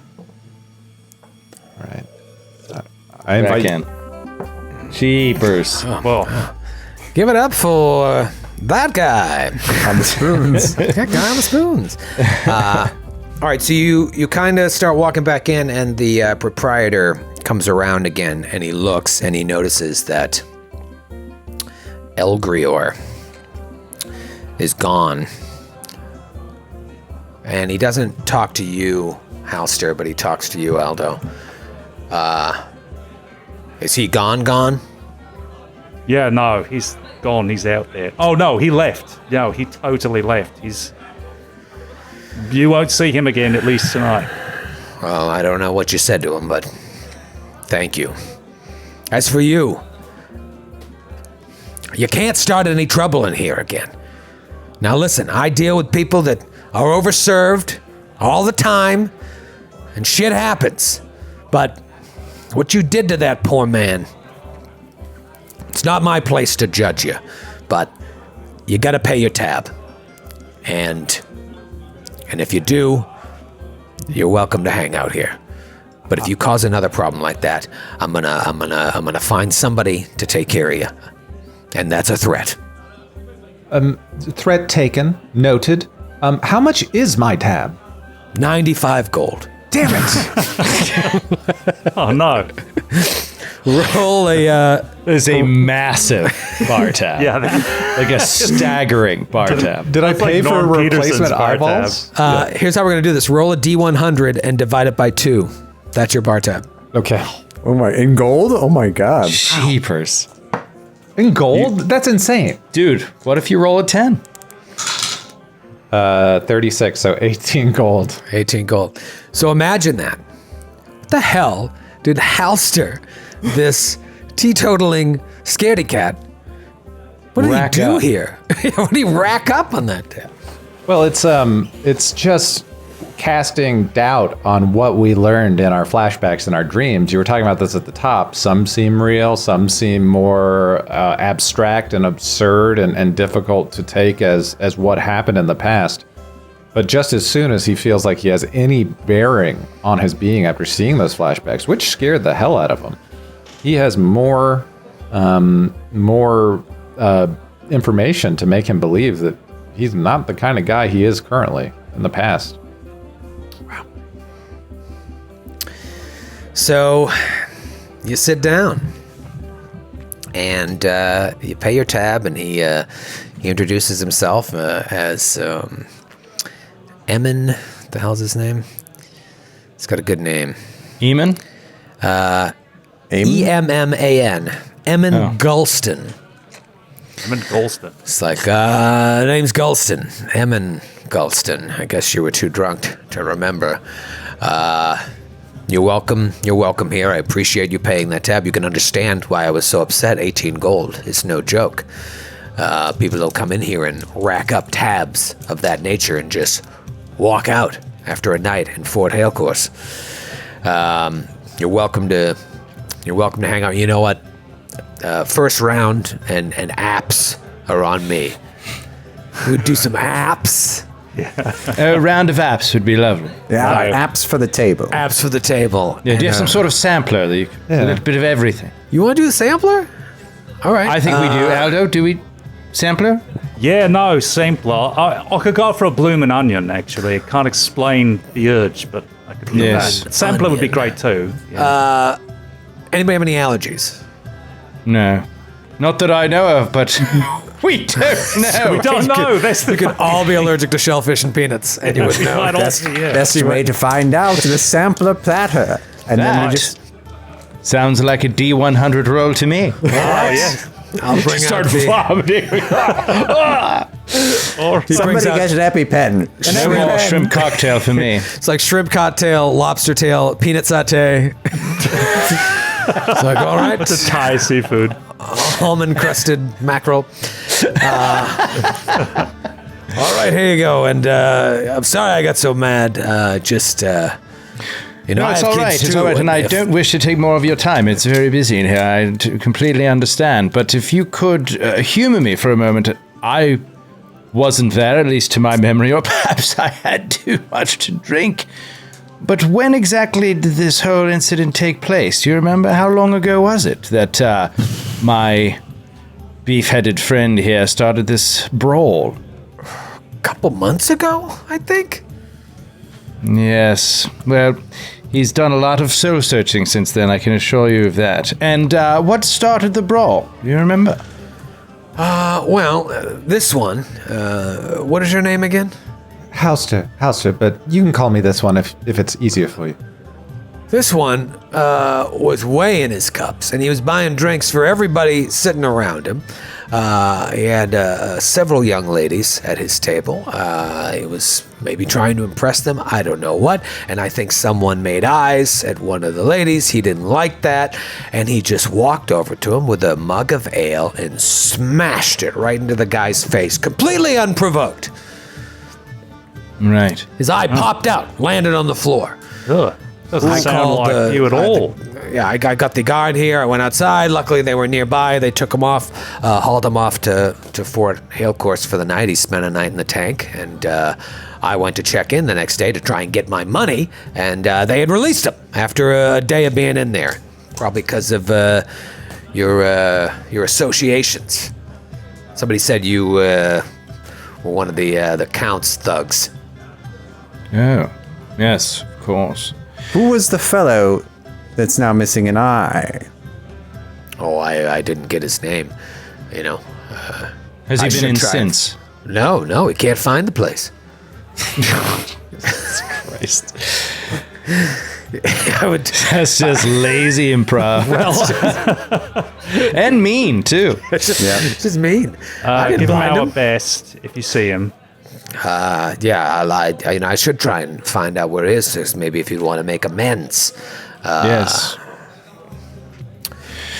Was there anyone else here who might remember the incident? A regular, perhaps? Someone who also saw it all go down? A regular? No. I mean, Here tonight. no. We have plenty of regulars, and you see more people are coming in as it's getting later. But it's like I don't. Are you asking me if I know what clientele was there that night? No, I don't know. All right. But you know. Okay. Just Again. wondering if anyone else overheard something that was said, but perhaps it wasn't simply a look. Perhaps there was something else. That's all. Yeah, no, I'm telling you all that I know. But Right. once again, you're welcome here as long as you don't cause any problems. If I see that bar tab going up, I'll be happy, obviously, for the money that we'll be making tonight. But I'm going to have to keep an eye on you. We'll just pay as we go, if it's all right. That would be wonderful. I'd Perfect. appreciate that. Then how about a room? Is that something that we can negotiate with you, or should we speak with the silver wagon upstairs? I only have 2 rooms here at the Stain, and they're both booked up for the night with some out-of-towners. But Dana probably has rooms upstairs at the wagon. You're welcome to go up there and check. And it's Right. all connected. You just go outside, and there's like a stairway that goes up to the silver wagon. What was the bar on top of Cheers? Wasn't there another bar on top? Melville's. It was the restaurant. Melville's. Restaurant, yeah. Seafood It was a restaurant. Yeah. But they were like rivals. They Yeah. Yeah. It was that softball episode? Gary's Old Town Tavern. No, that was Gary's Old That was Town the Tavern. other. Yeah. Gary's Old Town Tavern. All right, so Atticus wants to square away lodging. He doesn't want to sleep outside tonight. So, can we go up to that Silver Spoon place after we get some food in us? Silver Spoon. Silver Spoon upstairs. Yeah. Silver wagon. Yeah. Face to face. I think Silver Spoons had a Cheers crossover too, if I'm remembering correctly. Every episode. They shoehorned it into every single episode of Cheers. All right. So your plan is to head up there and grab a bite. After you grab a bite and get some rooms, and sure enough, you go up We'll to do apps at the Stain. right Main course. dinner at the The wagon. Silver Wagon. Little Dinner at the pre-gaming. Wag. Dinner at the Wag. Well, it's 2 for 1 at the Stain. It makes sense to go with apps. Yeah. Sliders. 2 for 1 sliders. Okay, so you're hanging out there, getting ready to go upstairs. Maybe somebody went and checked to see if she has rooms. She does have rooms. She's very nice. And as you're sitting there, having a bite to eat, a guy is like eyeing the table, and he's this young, kind of ruggedly handsome guy. He's got like a what are those caps called? Scully cap. He's got a scully cap. You see his hands are all cut and scarred up. He's probably like a fisherman or something. And he's looking at the table, and then he slides up to you and just slaps you on the back, Aldo. And he's like, he goes right through your chest. It's like, boom. Aldo, you son of a bitch. How in seven hells are you? I was looking across the table and I'm like, is that Casimir? And sure enough it is. I haven't seen you around in a while. Where the hell did you get off to? Hey, it's you. Man, well, it's been quite a tale. How are you? I'm good. I felt like we were hanging out, and then you disappear. You know, I knew the weather's been bad. I figured maybe you were just waiting out the storms, but I'm at the staying every night, and you never came by. We were having a good time. Oh, of course. And I was wondering, I came in here, and I was like, well, where's he? Oh, by the way, these are my friends. Perhaps they'd like to introduce themselves. You could have some nice greetings back and forth.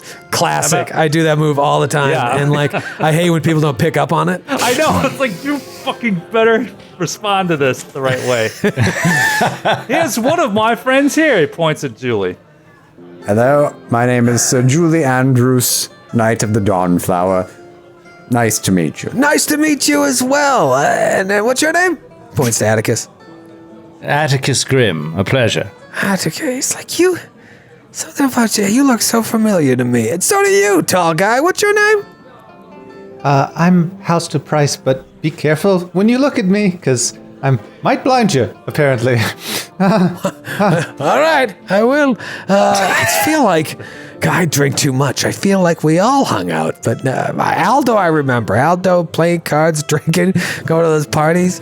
We had a good time. Do you remember the night we were playing cards here and those two sisters came up to what were their names?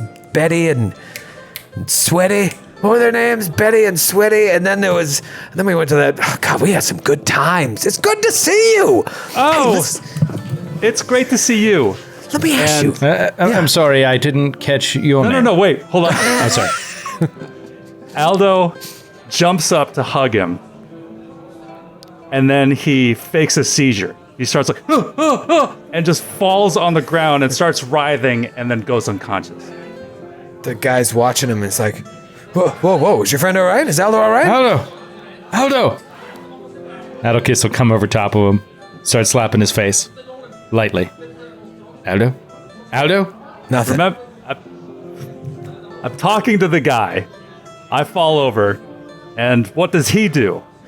What does he do? Yeah. Is there a doctor in the house? I'm moaning, like, Are you all right? He gets down. And he's like, are you okay? who's there? It's your buddy Keldrin. Keldrin, and Mon. he pops up, and it's just like, oh, sorry about that. Oh, it's been a long journey. Gee. Keldrin, everybody. Oh, Keldrin. Woo. Just great. Great to see him again. You are a crazy bastard. It is good to see. Do you mind if I sit for a sec? Oh, please. Keldrin's welcome anywhere I'm about. What, let me ask you. He kind of looks around. He's like, do you know what's going on with the Count? Are you still working for him? I heard he left town and now you turned back up. It looks like he's hired some new people over at Iris Hill. It's a strange lot he's got over there. You know, certainly not from around here, if you know what I mean. What's up with that? No, we quite don't know, actually. No. He's gone missing from us as well. We came here looking to see if he'd returned, but apparently not. Aldo, roll a bluff check to pretend that you actually remember this guy. Okay. Ooh, natty 16. My bluff, 17. 17. He's like talking and he's telling you a story and asks you about the Count, and he's just like, there's a way that you're looking at him that he kind of like, he stops himself. He's like, are you all right? There's something different about you. Yeah, your little trip must have been something. You know, Old Meb said that you got shipped off to Briarstone, but he's always making up stories. I didn't believe it. But now the way you're looking at me, and you're with these guys, were you doing time over at Briarstone? Kevin, I have to come clean. I just It's Keldrin. Keldrin. Can't live with the lie.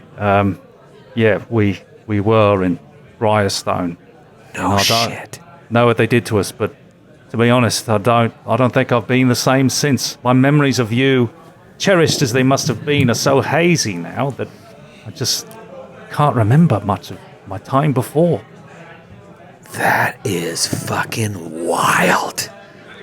What is it like over there? How long were you over there? No wonder I didn't see you. I'm walking over here, I'm all excited, and you're acting weird. I'm looking at you. You got your weird friends, no offense. And now, it's true. Old Meb knew. You went to, what is it like over there? How did you get out? Were you committed? Did you commit yourself? This is blowing my mind. I know. Keep your voice down, though. I mean, sorry. It's not the sort of thing that you want spread around. You've been in the nut house. But, yeah, we don't really know, honestly. We've sort of kind of been able to piece together like little bits and bobs. But we were there for, I think, a couple of months. I mean, when was the last time you saw me? Oh, God, it's been like 4 months? 4 months. I think. Whoa. Maybe 5. I don't know, man. You know me. I'm out every night. I lose track of time more than most people. I'm an alcoholic. And best friend, they say that you were here 2 months ago. Is that right? Yes, apparently that's when I assaulted that poor man. You didn't see any of that, Keldrin. Were you here that evening that I apparently blinded a man? You assault us. I got this fights here every night. But Talon, I feel like I've seen you. And you.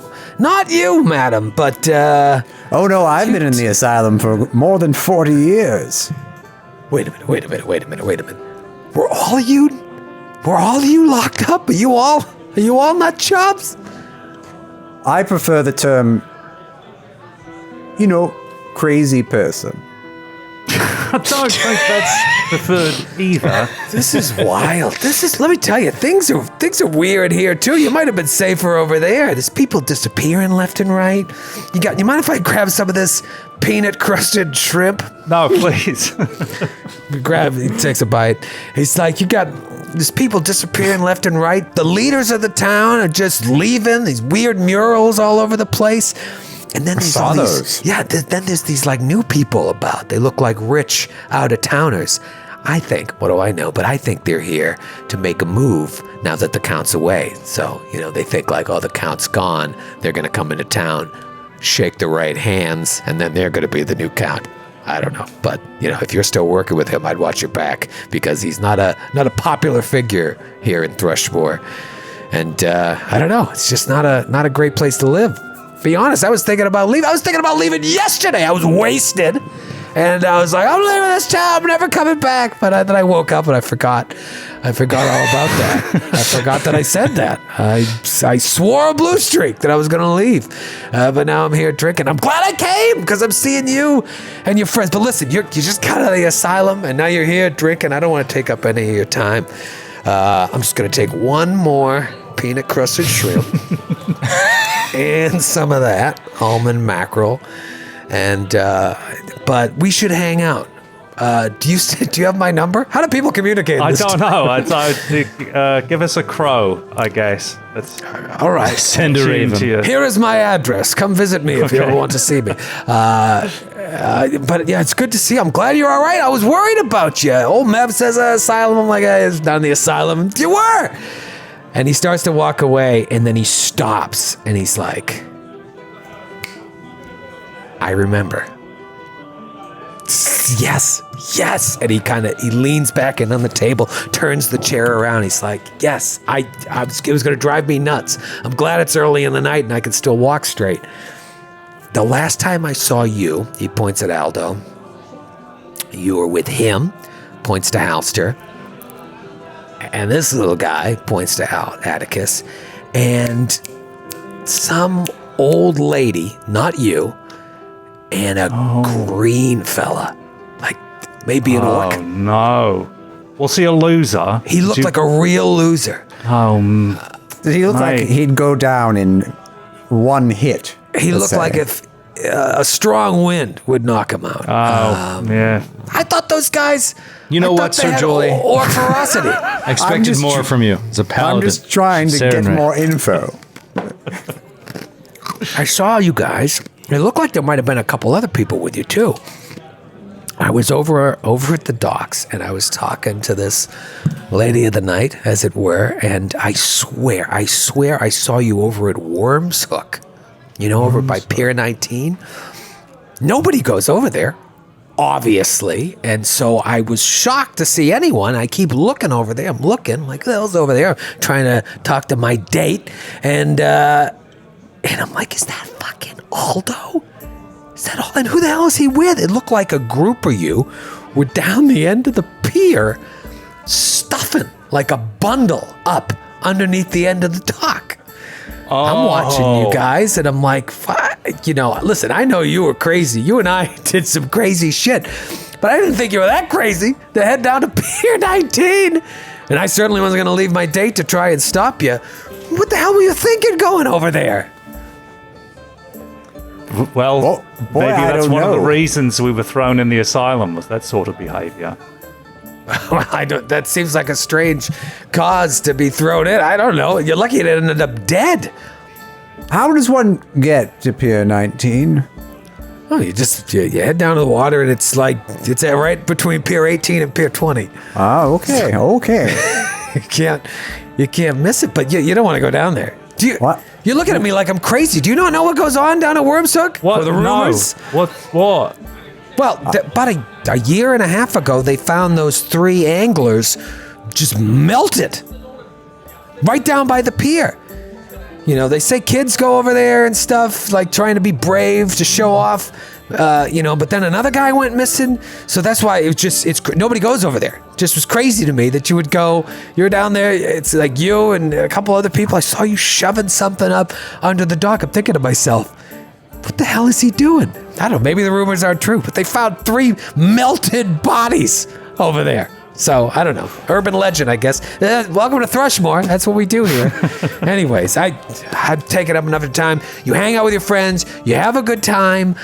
We got to go out. We got to go out and do it right. We will. Yes. I'm going to hold you to really that. enjoyed this time together, so This was I'd love great. more of it. All right. Aldo, Halster, Atticus, Sir Julie. I wonder where the rest of your friends are. Anyways, we'll talk. Good seeing you. Great to see you. Oh, mate. Yeah. Hey! And he goes over to another table. It's Keldrin Mon. Keldrin Mon. Keldrin Mon. Sounds like a Star Wars character. Sounds like an alias. Yeah. What's the in the X-Files or not reboot, but the new X-Files Guy Man. Guy man. Sir Julie leans in and goes, so what were you stuffing under the pier? Well, now that's the question, isn't it? I think maybe we should take a look. Maybe there was something we knew we were being sent away and we left ourselves a little prize when we got back. Total Recall style. Yes, we are getting a great deal of information about who we are and what was happening here. Lots of clues to follow up on. The dock seems very promising, though dangerous. Does sound dangerous. Could I do a knowledge check on that? On like people melting, like if there's a creature that does that, or like a disease that does that, or Yeah, maybe a knowledge arcana or knowledge Wow. planes. Oh, I can do a knowledge planes. Oh, 27 knowledge arcana. Well, That's pretty all right, good. then. It'll be a 15 for Atticus.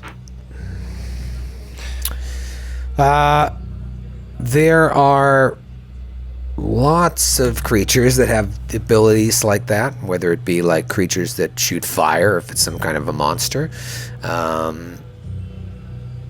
Were the bodies burned? It doesn't seem like they were burned. he would have said burned. Melted was the word he used, and you wonder if like just all the blood was drained from them. Exsanguination. Exsanguination. Oh dear. Chupacabra. And they would look like just melted husks because someone just sucked. Oh, the all bones too? Like they look like a floppy, floopy skin bag? They look melty. Maybe we got some vampire action. No, I don't want to be a floppy floop. I don't want to be a floppy floop. Don't make me be a floppy floop, Mommy. That should be on a t-shirt. It will. I don't want to be James. a floppy floop. James, you said we were finding out more about who we are, but do you think that's necessarily so? Do you think it could just be we're learning about who we were, and we don't have to be that person again that we keep hearing about? I don't like what I hear about myself, James. No, that description that they give it a gave rest. sounds nothing like you now. I mean, Please, I'm shocked. don't overthink it. It is simply an incident. You have no idea what set it up or what you were thinking at the time or anything like it. Okay, Don't right. read too much into it. All right. This man says that a man looked at a woman you were with funny and you bashed his face in. I refuse to believe it. I think he must have provoked you in some way. He must have been harming one of these women, and you came to her rescue, Halster. It's the only possible explanation. Thank you. Now, Detect that- evil on Halster. I'm sorry, I'm kidding. I actually can't do it can't at detect will. evil.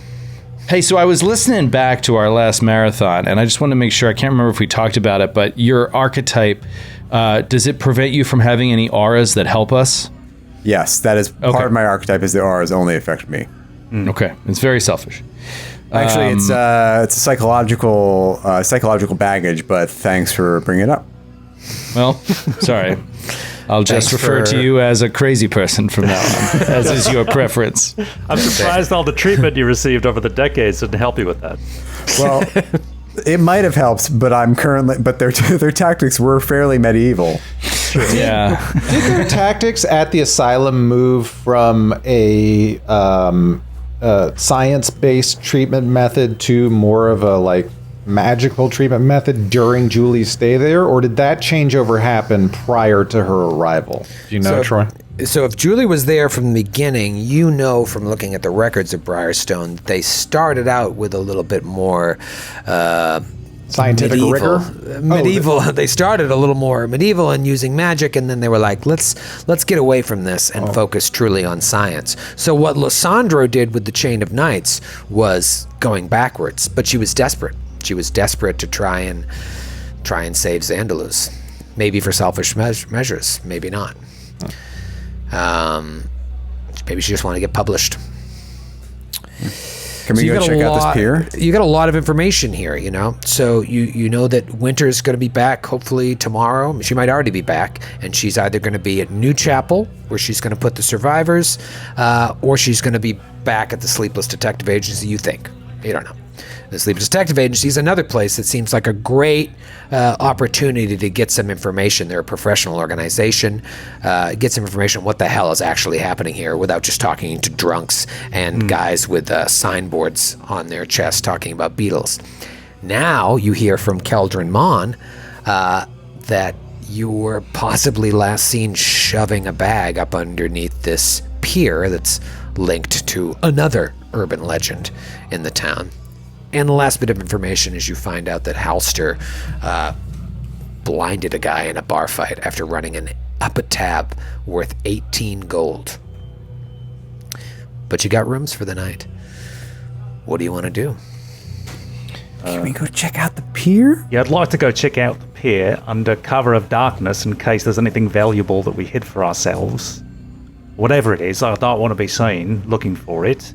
In case, so I'd love to do that before we turn in. Well, allow me to offer another perspective. As one who would have no problem at all skulking in the pure darkness into the docks, you all would be unable to see. And so you'd be casting a light anyway, and it sounds like, from what our friend says, no one goes there anyway. So maybe we could go in the daylight and not be so concerned about being set upon by something that can see when you cannot, and not worry about passers-by seeing us, for there are no passers-by. But what if someone nicks it tonight? What if After tonight's 4 the night that it months. gets nicked? Well, but he's just shouting about it over there. Maybe he's going off to tell somebody else in his drunken state. I don't I trust think no that one. man. I love that idea that you just look over and there's a couple guys just like, let's get out of here. Let's get out of here. Pier 19? Pier 19? Yeah, Pier 19. Not unless they want to be melted. Don't underestimate our They're drunk. You powers, can't trust the Aldo. judgment. And Mr. Mon was there himself. He saw it. Man. Well, it's your grave. Hey, Mom. Yeah, man? If Where's you your wish to sense go of now, adventure, then... Atticus? What's that? Where's your sense of adventure? Oh, I only seek to protect you, Sir Julie. We need so many more of you to keep this world in line. Why don't There were we, once there were more of me. Once. Yes, and they fought too much at night. All right. And Sir Julie looks over at Aldo and Halster and is like, I think, as a theory, Atticus is afraid of the dark. Shut up! No, I'm not. I heard you. Yeah, so Atticus brings up a good point. You know, it is dark, and Atticus is the only one with dark vision. You could use And as you know- a light source or torches. As you know, but our use your own. GM is notoriously unforgiving when it comes to anything like ambient moonlight or starlight. If the sun has gone down, one cannot see their hand in front of their face. That is what it looks like outside. Could be maybe a dim light situation. I do agree that it makes more sense to do it during the daytime, but Aldo, I think, really would be concerned because this guy, he just remembered this happened, Right. and now he's off talking to God knows who else. So I would think that there's at least a chance that he or somebody else is going to hear about this and go try to find it before we do.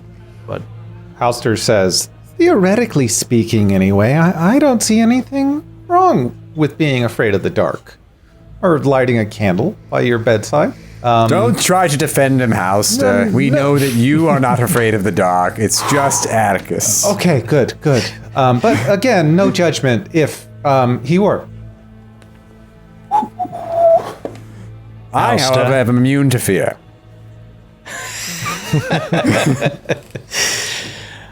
All right, well, you guys have to make a decision. all right, let's Aldo's here. Atticus is over here, pretty clear. Where are you two? Let's go. And then Halster? Halster is terrified, but he's going to follow Aldo wherever he goes. It's his best friend. Right. Halster really follow doesn't want to go, but he will just keep Aldo on- off a bridge.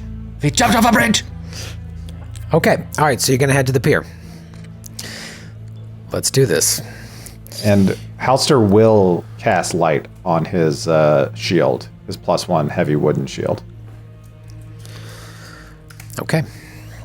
You make your way over there through this now dark city. It's not like it was super light when you arrived because the fog and the rain clouds, it's just a gray, dark place. You see more of those murals pop up from time to time. Just makes you feel like, where the hell are we and what is going on here? But eventually you get down to Pier 19. Is An it area- still raining? It is. An area affectionately known as Worm's Hook. And you see the dock in question. Driving rain just pours down on the decrepit dock's boards with a sound like a score of out-of-sync drummers. Gentle waves lap against the barnacle-studded posts that hold up what remains of this sagging dock. And you see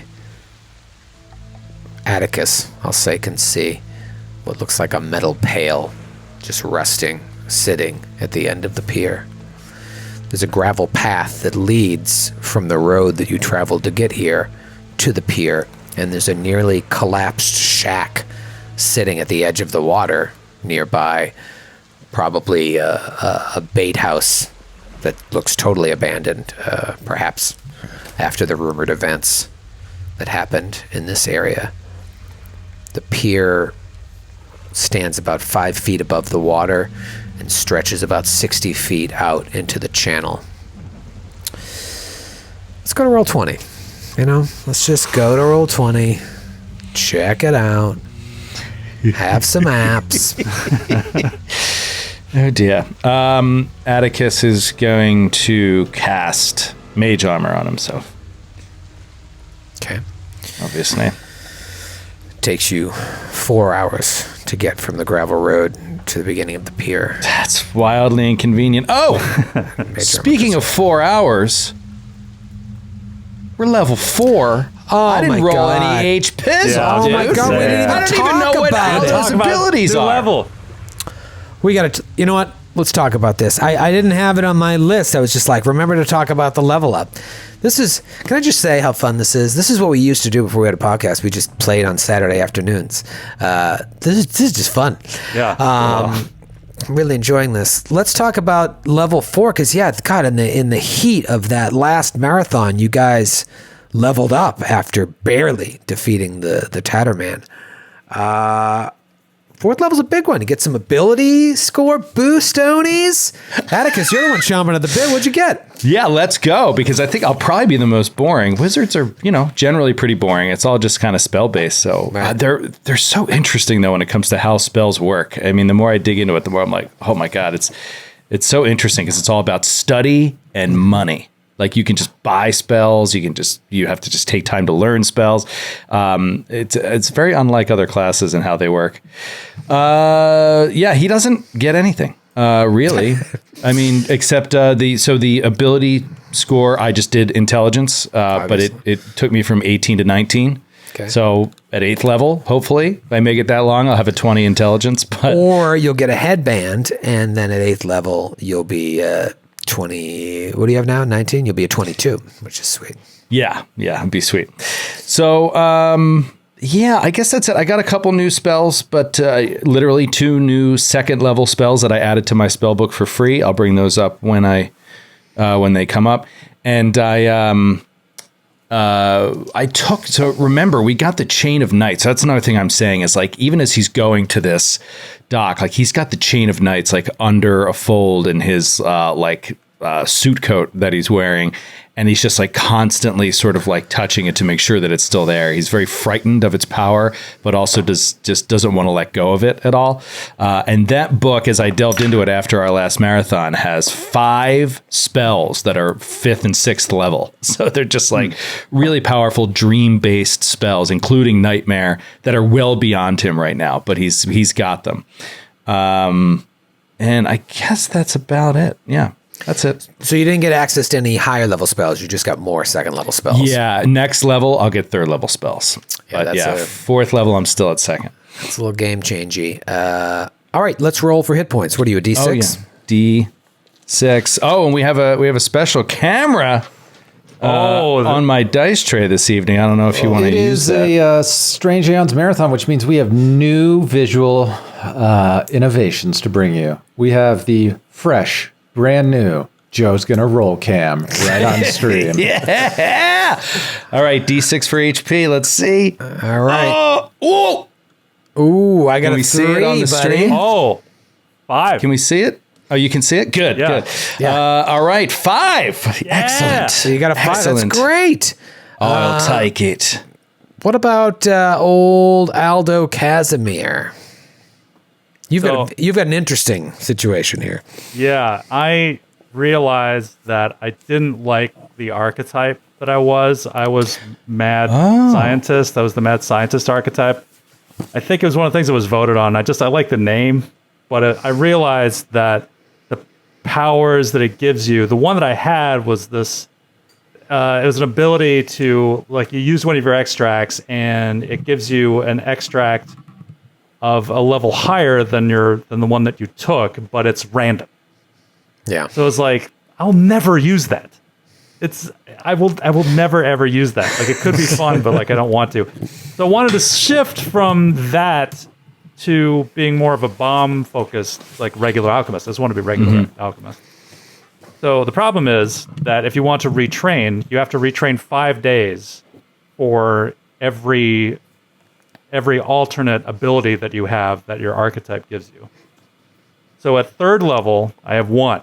So I'd have to study for 5 days. At 4th level, I would have 2, so it would be 10. Not knowing how long we would have on that boat, my plan was to stay awake for 5 days, not go to sleep and thus level up in the morning, and just do all of my retraining over that period. Now, how would you stay awake for 5 days, Aldo, you might be asking? Well, I'll tell you, homemade Pepsi, which is what we were talking about. I have a whole bunch of it.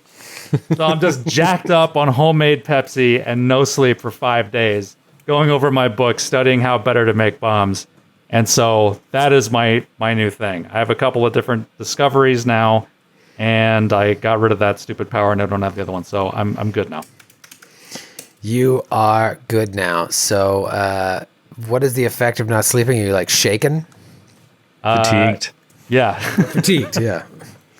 That's what it is. I don't know. I don't know if I've slept. I don't know how long it took. I don't know if I still haven't slept. Yeah, I think that's a fair trade-off. For at least now, you're fatigued until you sleep in a warm bed. So that's a -2 to strength and deck. So it'll make your to hit on your bombs a little bit less, but it's a fun. So little, I still haven't leveled up then. It's technically. Yeah, technically I haven't leveled up. Technically, you just sleep. Oh boy, stay in the back when a fight comes up. All right, so we'll hold off on talking about yours, but that is very cool. What about you, Grant? I used to be terrified that this party was going to TPK around every corner. Every encounter we had was another brush with death. Now I'm convinced of it. Because my archetype, the Disenchanter, has replaced channel energy with mystic interference. Dude, the archetypes are all so bad. For like survivability. Like they're very cool and weird, but like I was looking at my thing and I'm just like, oh, okay. So I got rid of Scribe Scroll. You know what I mean? Like this like very, very basic and valuable thing for survivability of a party that a wizard can bring. Gone. You get it for free. It's gone. We have no one to thank except for the Naish. Thanks, Naish. Thanks, Naish. Thanks.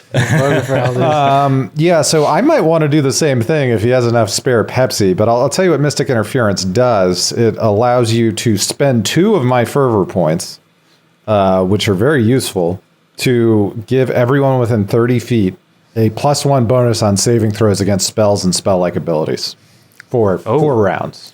So I don't know. If you guys can talk me into that being really useful or better than channel energy, let me know. No, it's not better than channel energy. I mean, a +1 to saves is great, I think, but like channel energy can harm haunts. You know what I mean? Which is going to be riddled through this entire adventure. Yeah. And we have no other way to fight them. I mean, I have other healing capabilities. I can Will Sir Julie be able to channel? Or never? Spoilers, because of her arc. but no. Yeah, it's so brutal. So Yeah, I mean, it's up to you, Grant. It costs money too. It costs a good amount of money, but I could rule the same thing that I rule for Skid, that you're not leveled up yet and you're fatigued. But Skid works out what the cost is. I think it's 100 times your level or something. To change archetypes, there's no cost. Oh, there's no cost. Okay. No, it's just time. As far as I read. This could also potentially be, it doesn't have to be retrained as you level up, does it? Can you do it like at another period of time? Could I do this later on? Yeah, in it would just Thrushmoor? cost more time, the more abilities you have to swap Yeah, out. so let's roll with it. Maybe it'll come up as being useful. I also get Sacred Weapon +1. So to daggers and kukris, my sacred weapons are now magical +1. And that stacks on top of anything up to a total of +5 when it really levels up, which is neat.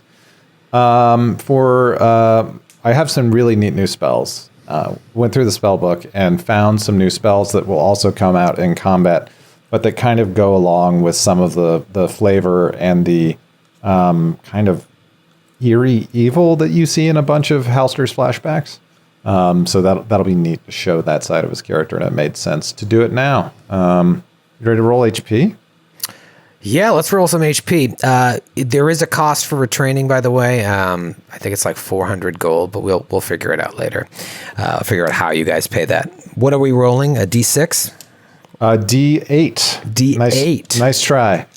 Here comes the Grant theft system. Bwah, bwah, bwah. Wow, wow, wow. Granny theft. That is going to be a 2 for me. I rolled a 1. Oh no! Jeepers. Oh man, I get to try out a brand new archetype after he dies this round. All right. Oh, that's so painful, Grant. Very, very. I kept very looking at him painful. like, is that a 7? You know, a 1 and 7? No, it's definitely a 1. Oh, That's gross. I'll be pre-recording these in the future. Sir Julie Andrews. What does a 4th level Sir Julie look like? So Pally. Pally, she gets an extra smite evil per day, Great. which is going to come in handy. Normally, she would get the ability to channel positive energy or channel energy. Because of her archetype, she does not. What she gets instead is the ability to convert 2 uses of lay on hands, which you would have to use for channel energy, to instead give herself an extra smite evil. Oh, I see. Yeah, the idea is it's not selfishness. It's that a tortured crusader can't ask others to confront the same horrors that she's faced. So she's led too many people to their deaths and seen too much, and she can't ask. She can't. Her auras don't extend, and her channel energies don't happen because of that. So but she does get access to spellcasting. So I can cast Very cool. a 1st level spell per day. And I got my ability score bonus, which I added to strength. Ooh. Let's talk about HP. What is your die? D10. A D10. Ooh. Oh, we got another 1 and a 2. Let's find out. You go. 8. 10. oh, nice. Stay in the back, guys. Nice. Oh, that's so good. Oh, our paladin can stay alive a little longer. Nice. So, Grant, did you decide to retrain as well? I wasn't 100% paying attention. I'm having trouble deciding that now. And I was The thinking, cost for all retraining, if it matters to you, is 10 times your level times the number of days. Also, as far as the cash value, I didn't realize that there was actually a cash cost to just within the archetype. I would argue, did I even have those powers to begin with? Because I never used them once. I think it's a fair argument. And also, it's rule of fun. You want to enjoy the character that you're playing. So I'd rather enjoy the character. I'd rather find a creative way to do this. Now, Grant, I feel like you may have used some of your archetypal abilities, but again, I'm not going to rake you over the coals for this. no, that's the first ability then the archetype that gets replaced. So it would be the very first time. It would be an affront to democracy and the tournament we had for everyone. But It's true. Oh, dude, you could do nothing. You could not retrain at all. You could do nothing. okay. And just not take the archetype. Right? Oh, that's right, because technically you wouldn't have to make the decision on the archetype until it mattered.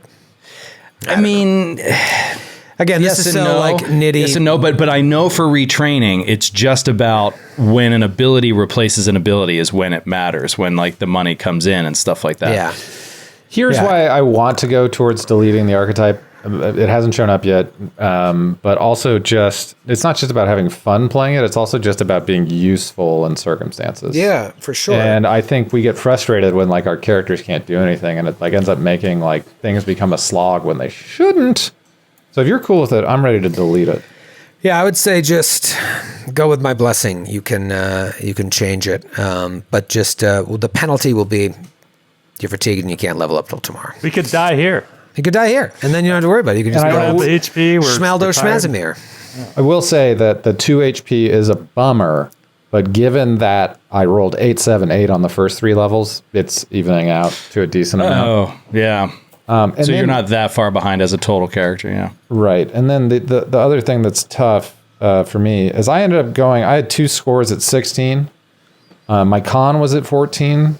I boosted strength up to 17 in the hopes that, I don't know. It really wasn't worth getting. It might be worth 4 extra hit points at this point to change it to constitution rather than strength. But I wanted to be able to hit a little easier. Yeah. Well, think about it. You got some time, but we'll say that you and Aldo are fatigued, and you'll level up tomorrow as you approach this dock. Oh, hey! Welcome back to the Shit Time Fun Bunch with the Poop Gang.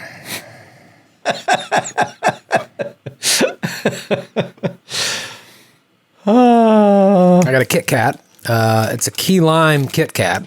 What? Oh, I've seen those. Troy, I also have a green Kit Kat. Oh, is yours key lime? No, it's matcha, the superior flavor. Yeah, mine is American and delicious. It tastes so good, and I can't eat the other ones until someone else is monologuing. That was a fun first half until the horrible end. It wasn't that bad. Really fun. Glad we're working out the kinks before we're back on the road. Hey, don't forget, you said you're editing it out of the video and the audio. Those people don't know what happened. And so, yeah, it was the worst.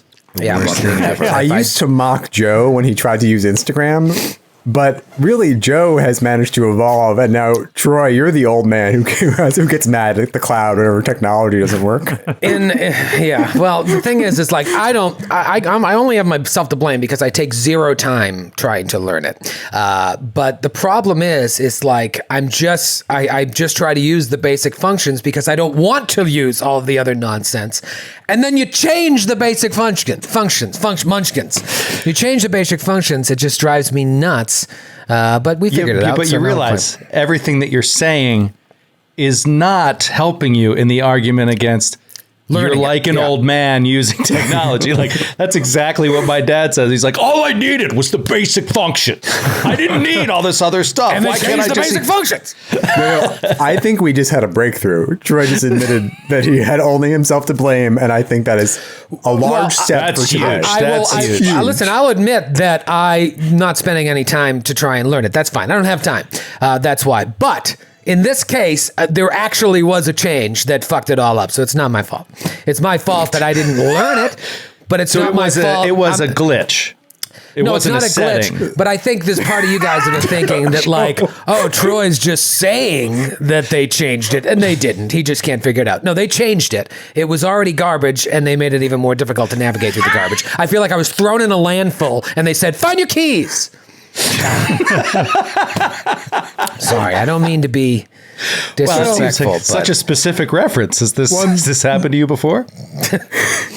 Yes. One step forward, two steps back, I suppose. I'm with you, Troy. I think if they change something and there is a legacy mode, so it operates the way the people who are used to it want it to operate, it should just operate the way it used to operate.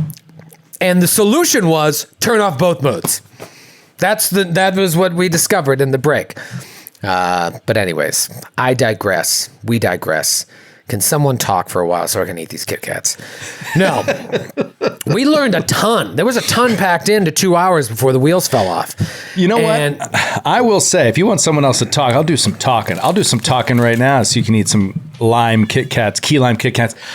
I went out in our brief intermission and to the amazing smell of Taco Bell. I don't know if there's Taco Bell fans. No better smell on earth. There is a Taco Bell, a softball's throw from my house, and I never go. I actually don't think I've ever gone once in the 3 years that I've lived here. But I come out and I'm like, college. Like as soon as the smell hit my nose.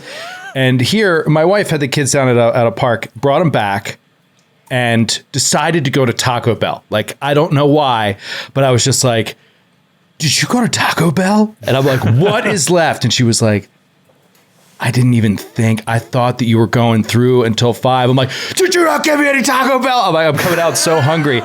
Nothing to eat. I'm like, no.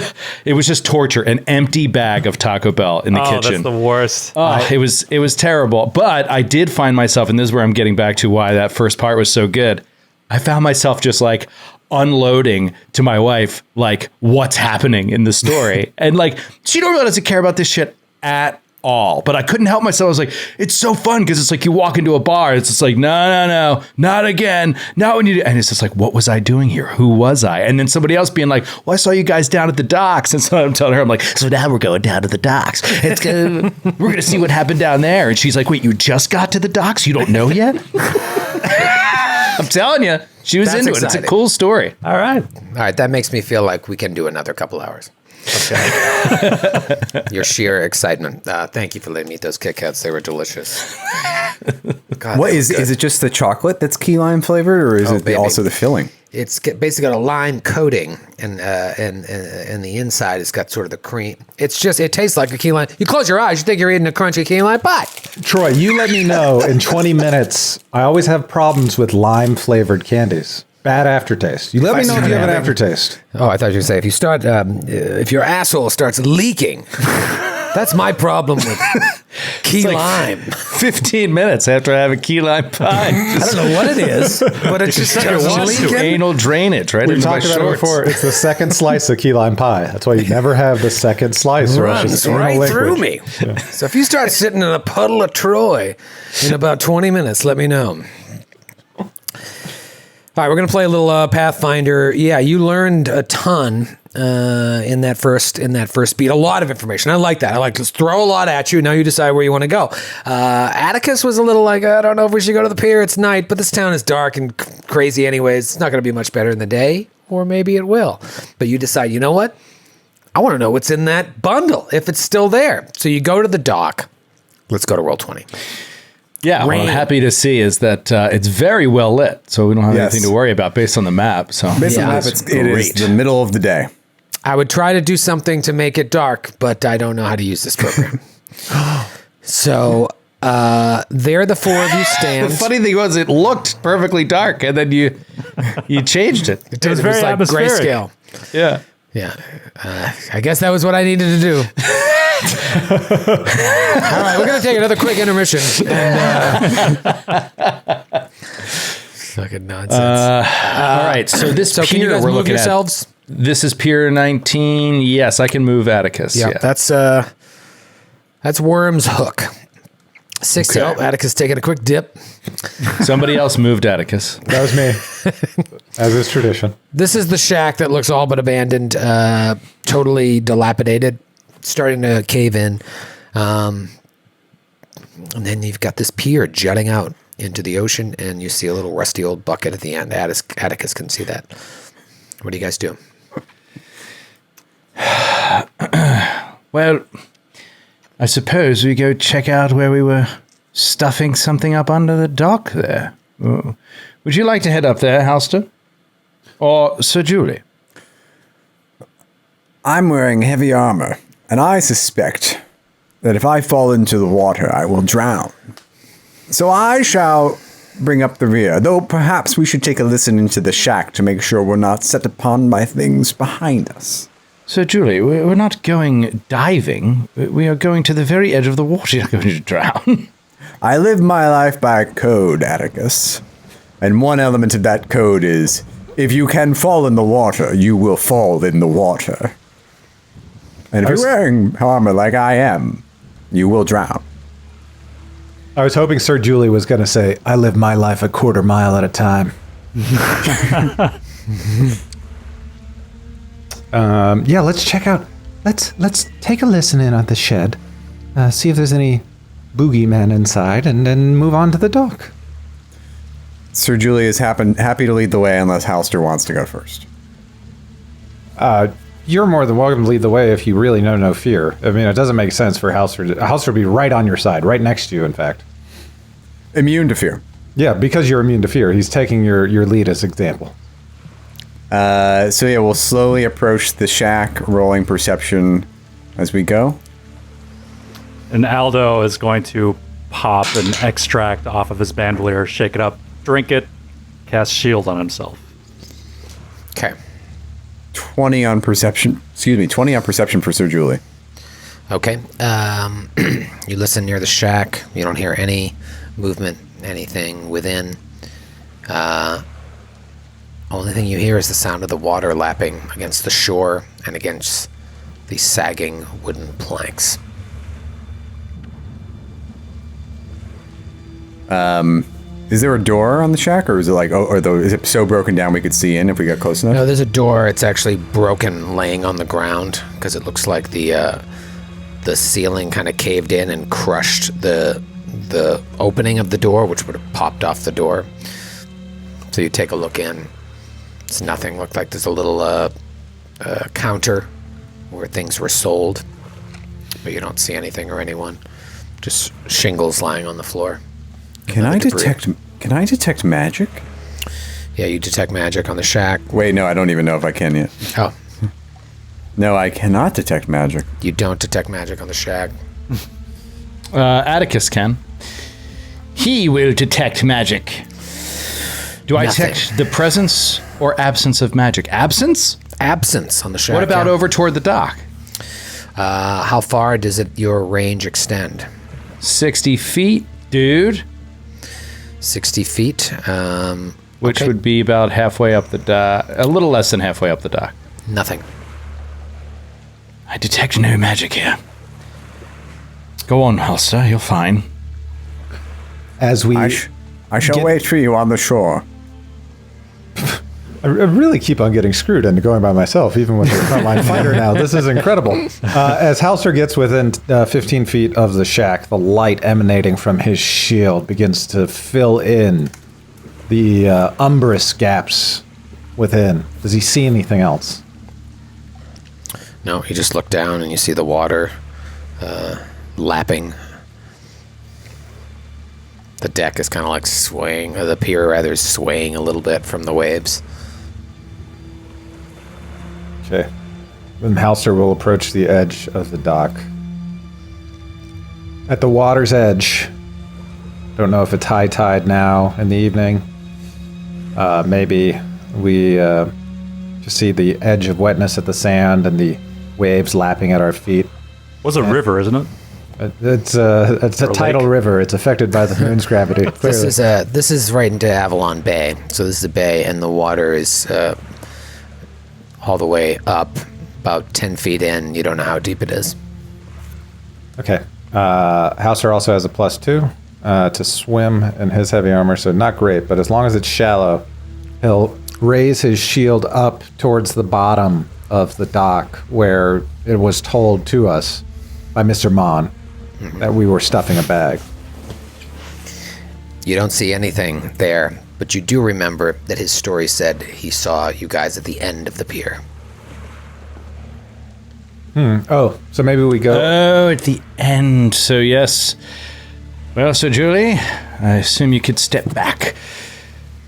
I could give it a go, unless Halster, you want to. Okay. Good luck. Ulster's charging ahead, and Aldo's right with him.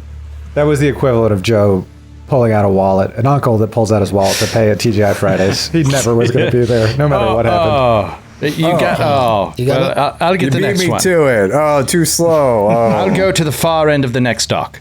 So as Aldo and Halster are moving forward, I think we're looking through kind of the too wide for comfort gaps in the wood in the dock, trying to see if there's anything blocking the view down to the water below, indicating some sort of cache that we've left there. Atticus is also going to take out and load a crossbow. Okay. And so Julie will actually step to the side and see if she can see, kind of keep an eye on the water, see if she can see if anything's coming up from any way. She'll have her sword out, just in case. Okay. So Sir Julie stays back on the shore, watching as Aldo and Halster creep towards the end of the pier, and Atticus is back as well. Halster, you keep looking down, and you just see water through the cracks in the planks. The pier is really moving under your weight right now, sagging. Halster will do a perception check as he moves forward, really looking through until he sees something in his line of sight. Nat 20. Ooh! This is after the fact, but Grand High Theft is active. So that'll be a 23. Listening to the waves as well, in case there's anything on the wind. You look, and right where I'm pinging here, right towards the end of the dock, kind of underneath the deck where the bucket is, it looks like there's something stuffed up between the planks. In order to get it, you feel like you'd have to lay down and reach your arm under. At this point, Atticus, now slightly out on the deck, will attempt another detect magic, which would cover the whole dock. Does it detect the presence of any magic beyond Halster? Yes. Halster can do that as well, and he will stay there for 18 seconds to determine the full benefits of detect magic. Yeah, you detect several auras of magic coming from the bundle. Okay. Are you seeing what I'm seeing, Halster? Yes, I'm not sure if this bodes well for us or not, but there's magic at the end of this dock. Speaking of mundane objects, on the other hand, does anyone have a rope should I fall in at the end of this dock? Does anyone have rope on their gear sheet? No, we just came from an asylum. I've got a rope. Oh, well done, Aldo. Bravo. Well, I'd love this friendly umbilical cord, and Halster will tie the rope, cinch it around his waist, and throw the other end back to Aldo. Sheath his sword, put his shield over his back, Captain America style. There's a big magnet back there. And he goes prone the last 15 feet and crawls army style to the edge where the cache is and reaches his hand under. Reaches his hand under. Aldo, do you stay there in the middle? Do you get closer to him? Aldo is going to get just at the edge of his light aura. Okay. Makes sense. Atticus, you can see the full length of the dock. Do you do anything? No. Okay. And Sir Julie, you stay on the shore. Yeah. Watching the water. Yeah. I'll alternate between looking at the water, making sure no one's coming up behind us, looking at Right. the water. Your sight obviously limited by your lack of dark vision. But Atticus and Aldo, roll a perception check. Oh, not Halster. Okay. I'm so tired. Halster, you can go ahead and roll one too, actually, because you're not just blindly reaching over there, you're paying attention as well. Ooh. Joe's gonna roll. Cam would have caught that natural one. Oh, On the total? perception. God damn it. natural 20 for Aldo. 28. 18 for Halster. As you're standing there, Aldo, you see something crawl up one of the posts of the dock. And Halster, you're reaching over there and your hand brushes up against something and it feels wet and leathery, but then you get the sense that something's nearby and you turn while you're on your stomach and you feel that wet leathery thing in your hand, and Aldo, you see at the same time crawling up the post and onto the deck this horrid mass of eyes, mouths, and formless flesh staring in all directions. Oh, no. All of its mouths just going. Oh, no. Gibbering mouther. It's a gibbering mouther. They're so bad. Roll for initiative. Oh, they're so deadly. Oh my Oh, god. dear.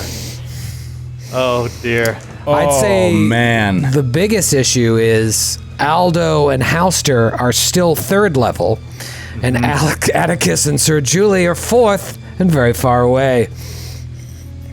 And tired. I'm And tired. too. Oh, yes, We're it's both the tired. third level and fatigued. It's Amped horrible. up on homemade Pepsi. So it just balances out. That's true. Sir Julie, what'd you roll? 16. 16. Atticus. Sorry, I forgot to roll. Oh, natural Twanzo. Oh! That's for a 27. Oh, and you got it live on the stream. Awesome. Nice work, Grant. Aldo. 18 for Aldo. 18. Halster. Hauser rolls a 13 for a total of 16. 13 for a total of 16. It is a surprise round in which this creature, Aldo, and Halster will act. Aldo, you will be able to act first. You can do a standard or a move. Let me reveal this creature to you. Oh, man, they're so bad. And Matthew, have you here's what it faced looks one of like. these before? No, I don't think I've ever seen this before.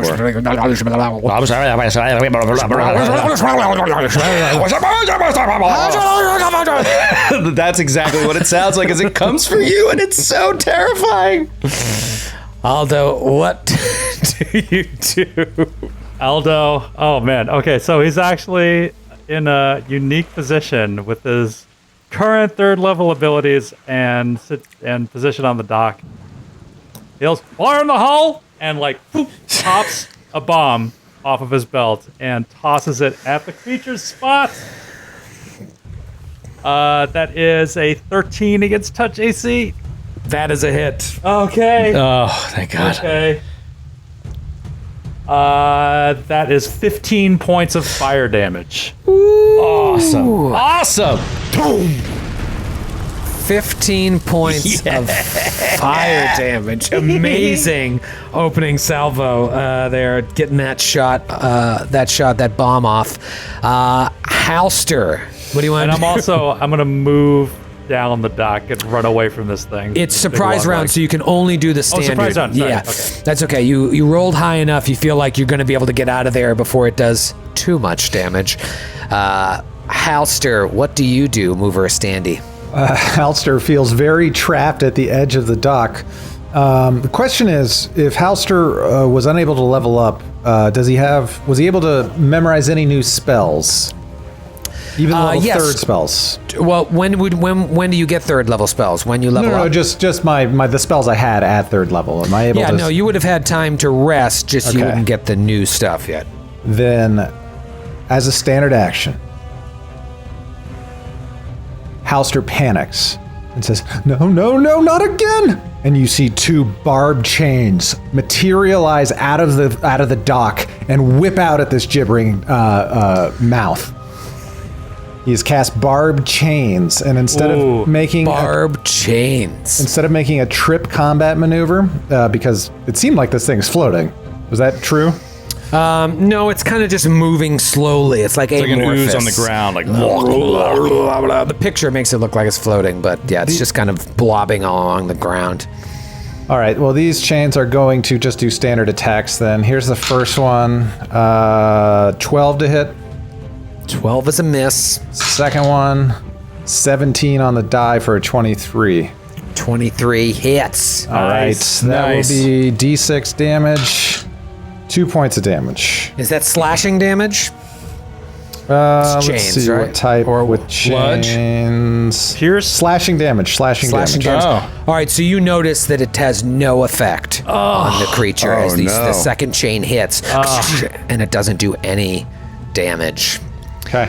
It is now the creature's turn.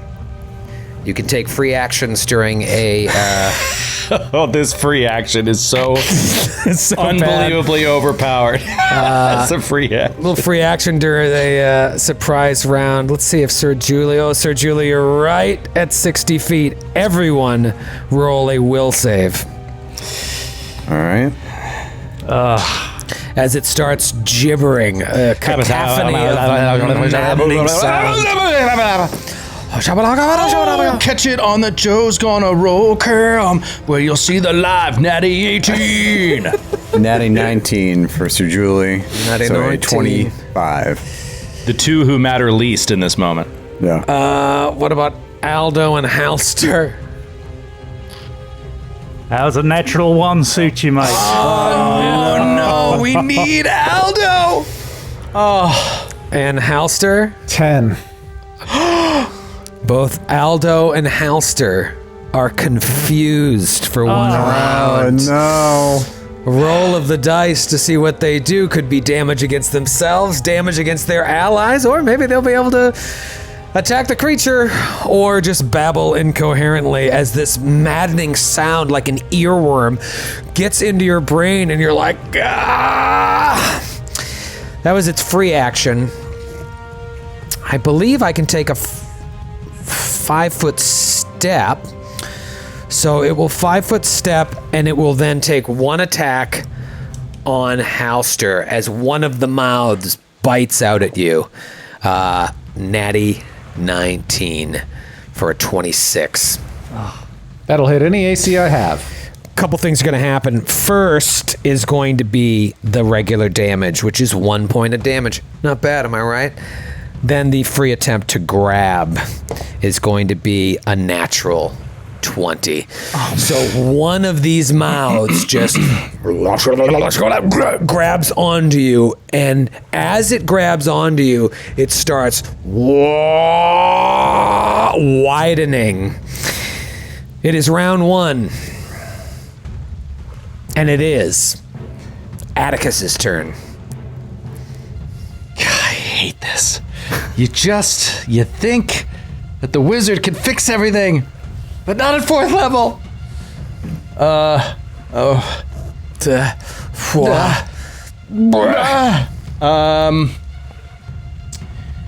Okay.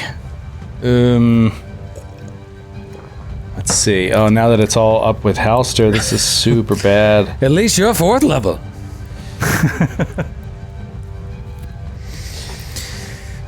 Where's your head at? You were thinking about an AoE spell, but now you're like, well, I can't because Halster's there. Yeah, I was thinking about color spraying it, which I think it, at best would give us like 1 round, but it would be way worse for Halster than for it now if But that's Halster a failed cone, it. right? Couldn't you just step 1 step further back and just target it?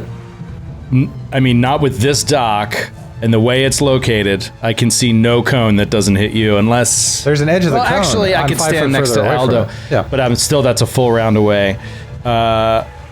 Another thing is, well, let's see if we can get Aldo out of this confusion. Then I might have an option. First, I'm going to do a knowledge. Okay, so this is an aberration, right? So it's dungeoneering. Yes, it is an aberration. Let me just throw this out here, too. On that successful grapple, Grant, you take 1 point of con damage as it drains your blood. And then the other question I had is, I'm guessing in the surprise round where it kind of moved onto the dock, am I standing now? It's not grappling me while I'm prone, right? Do you think I stood up at the same time it kind of moved to where it was on top of the dock? That's fair. Yeah, that's fair. Ooh, the way the generosity Troy is showing there is very scary to me. Yeah. Yeah. These things, they're really bad. Really, really bad. All right. I don't have an answer. I just don't. I'm going to try a knowledge dungeoneering. Yeah, let's just see. Knowledge dungeoneering. That is a 16. Okay. Yeah, it is, in fact, a gibbering mouther. I can give you 1 point of interesting information. Is there something specific you'd like, or you want me to just give you something? How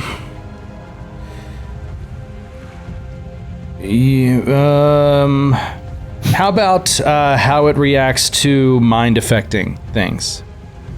It is it not immune to mind affecting effects. Okay. Okay. I am going to move up 20 feet. Okay. And then I will just attempt to shoot it with a crossbow. Really tough shot here. Okay. Here we go. Great. Natural 20. Wow. Needed it. Wow, did you need that? Roll to confirm. With the Joe's gonna roll cam. To confirm, and the Joe's gonna roll cam, that is a 19, but it's -4. So it's a 15. It's not confirmed. Because of, yeah. Unconfirmed. But exploding I will give you Johns. exploding dice, yeah. All right, let's explode it. Here we go. 3. 3 points of piercing. Did any of that go through? It appears the piercing did go through. Oh, it hit an eyeball. Oh, wait. No, it didn't go through. I lied. Okay, so it's only bludge. Yeah. All right. It did nothing. It will not be hurt by your slashing weapons. Yeah, so you needed that crit to even, like, break through the DR. Unfortunately, you didn't get it. Fortunately, it is Aldo's turn. Aldo, give me a D100 roll. Okay. 49. 49. I don't have the condition up in front of me. I'm slowly trying to get it. It is 49 is do nothing but babble incoherently. Just like the mouths. Yeah. It's the only one better than that is act normally, but everything after that you take damage or hurt your friends. All right. It is Sir Julie Anderson, sir, and Sir Julie. You can't see what's going on down there. That must be terrifying. Like you hear Atticus act, you hear something going on back there, but it's just pitch dark when you look up ahead. I'm sorry. So there's no moon, and this gleaming light at the end of the dock. I can't see a thing. So you can see everything in the light. At least that's what they were very specific about in 2nd edition. If there is darkness between you and the light that is not magical darkness, you can see everything in the light that's kind of far away.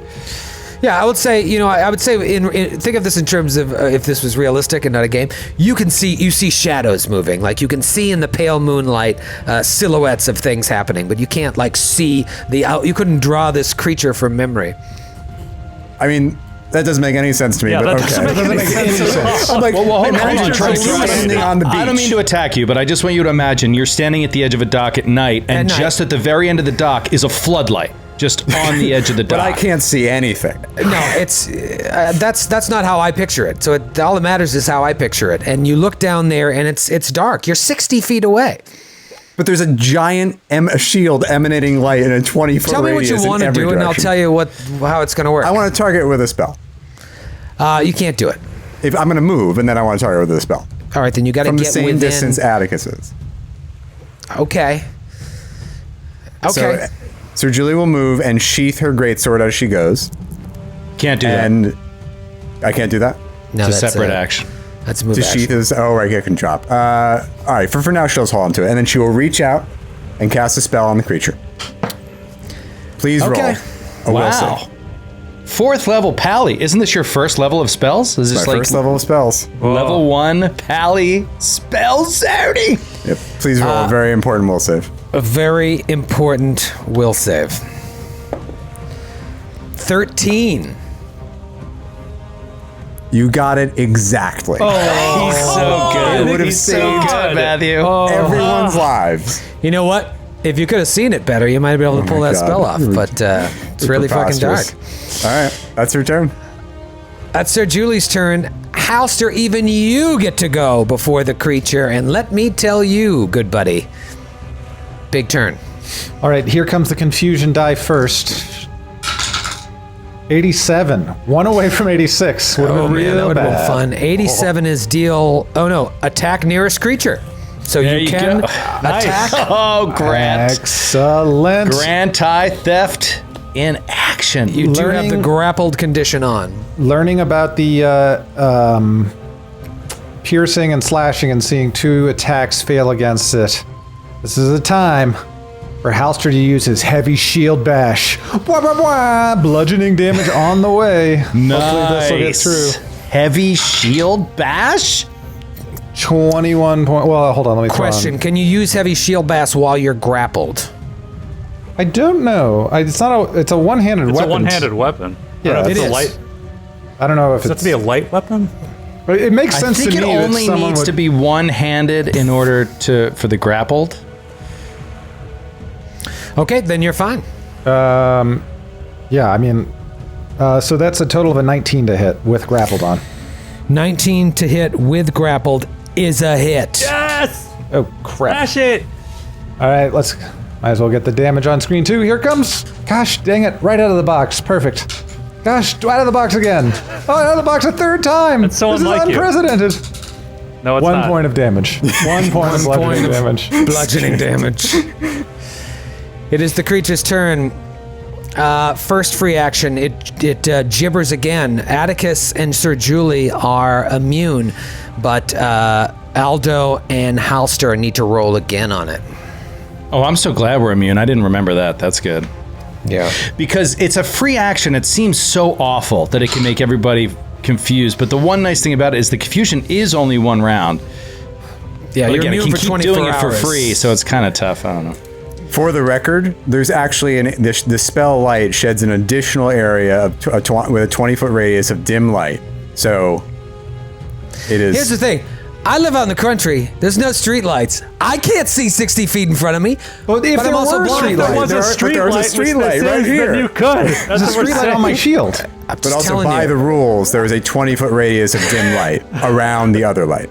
Of dim light. Right. So Halster casts street light on his shield. that's exactly what he That's why did. I let you cast the spell. I wasn't going to let you cast the spell. That's my new archetype, streetlight people.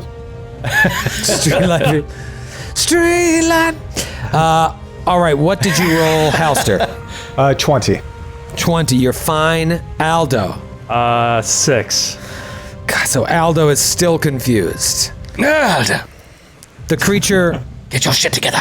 will then attempt to maintain the grapple, and then fun stuff shall happen. Got it with a 24. Rocks. Absolutely rocks. So now, a couple things really are going to happen. First, you're going to take some damage. You're going to take a lot. You're going to take 15 points of damage. And then the mouth engulfs you and swallows you whole. Oh, no. And that just happens automatically, no save against that, right? It happens automatically if it succeeds on the grapple check to maintain the grapple. So you are inside of it. You take 15 points of damage and 2 more con damage when you're engulfed. Oh, man. So you're down 3 con, few hit points. You're a level behind the main party. You will take damage each round you are in there. You cape the grappled condition. The creature does not. And you know from past experience, you can try to cut your way free with any light, slashing, or piercing weapon. Or you can just try to escape the grapple. I didn't think the first combat of this book would be a possible death. But that's why we do it live. Halster is inside of the creature, and just for good measure, as another free action, it goes to spit something at Aldo. It just like turns and spits at Aldo.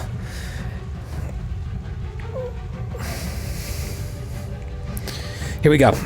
19 against touch. Yep. Oh, yes. All right, so this acidic spittle comes flying at Aldo. I need a fortitude save to see if it blinds you or not. Oh, I'm sure it will. Oh, well, 18. 18, it was DC 18. Oh, my Wow, that's a high DC too. Oh man. You would have been blinded for, I rolled 2 rounds, but instead you just get hit by this thing, and I don't think you take any damage, which is nice. Yeah, no, it's just to blind you. Okay. Aldo's gone, but he's no longer confused. Excuse me, Halster's gone, but he's no longer confused. Aldo is. It's basically a 2-on-1 fight at this point. New round, Atticus. All right, I'm just going to try something here, putting myself in a lot of danger, but Atticus is going to run out to the edge of the dock right next to Aldo. I'm assuming there's no mechanic in this for shaking him out of confusion, right? That's not that kind of confusion. He's just confused, right? The Nothing that can be confused done. condition, yeah, I don't see that anywhere.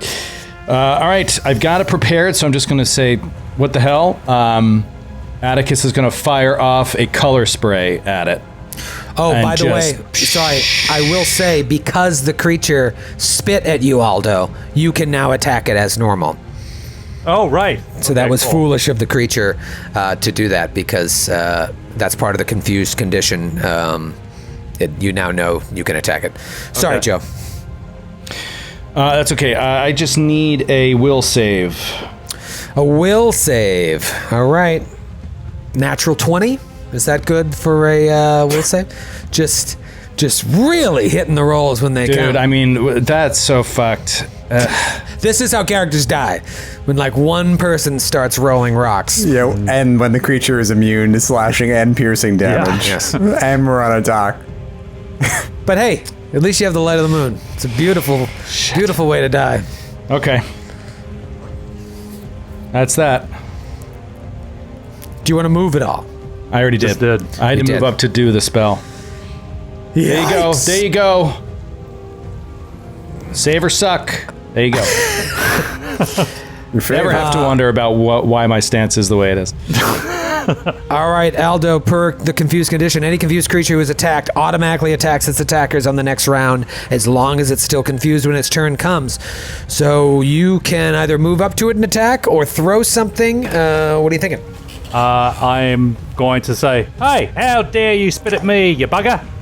And he's gonna pop another bomb off his belt and toss it. That is a 25 to hit. 25 is a hit, and I will say the light is gone because Aldo is inside of him. Is there any light emanating from this creature, being that he has a light spell Yeah, cast there's just, like, inside his body? Streams of light going out of every hole. That's amazing. Every light looks like a time it disco opens his ball. mouth. Okay, then I can see the target. Yeah, 25 is an absolute hit. Okay, so that is 13 points of fire damage. The damage that Aldo's doing is the only chance you have of Halster not just dying in there. I mean, you're still conscious, right, buddy? Correct. Oh!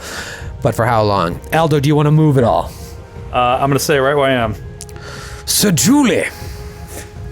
So if Halster can cut himself out of the gibbering mouther, it stands to reason that we could cut the mouther out of it, even though it does no hit point damage to it, right? It stands to reason. That what? So Troy said Aldo has the ability to cut himself out of the gibbering mouther, though we know that piercing and slashing damage doesn't do any damage to it. So I'm trying to Well, it's see just if, DR. Don't drag me into this. Yeah, It's just so DR, basically, dude. Like, Oh, your sorry, great Halster. sword is going to be fine. All right. It's going to be like DR5. Like, if you yeah. roll 12 or 13 points of damage, that's going to do damage. I'm pretty sure it's not immune. Okay. I think it's just a DR5. Let's see. what a great. Yeah, so Julie has to Lovecraftian double creature. move, but she will double move to the end, or she'll move to right next to it, incurring if it does get an attack opportunity. That is while- so brave. She just saved our lives, Aldo. Yeah. You know what? I will take that attack of opportunity. Which you can only do because you're currently not considered grappled, now that you swallowed me whole. Correct, but I might be after this. 17 to hit. Get out of here. You're Sir Julie Andrus. That's why she took the AOO, because she knew it wasn't going to matter. All right, so Julie double moves right up next to the creature, avoids one of the bites from its horrible mouth. If you would do me the favor of spitting out my friend.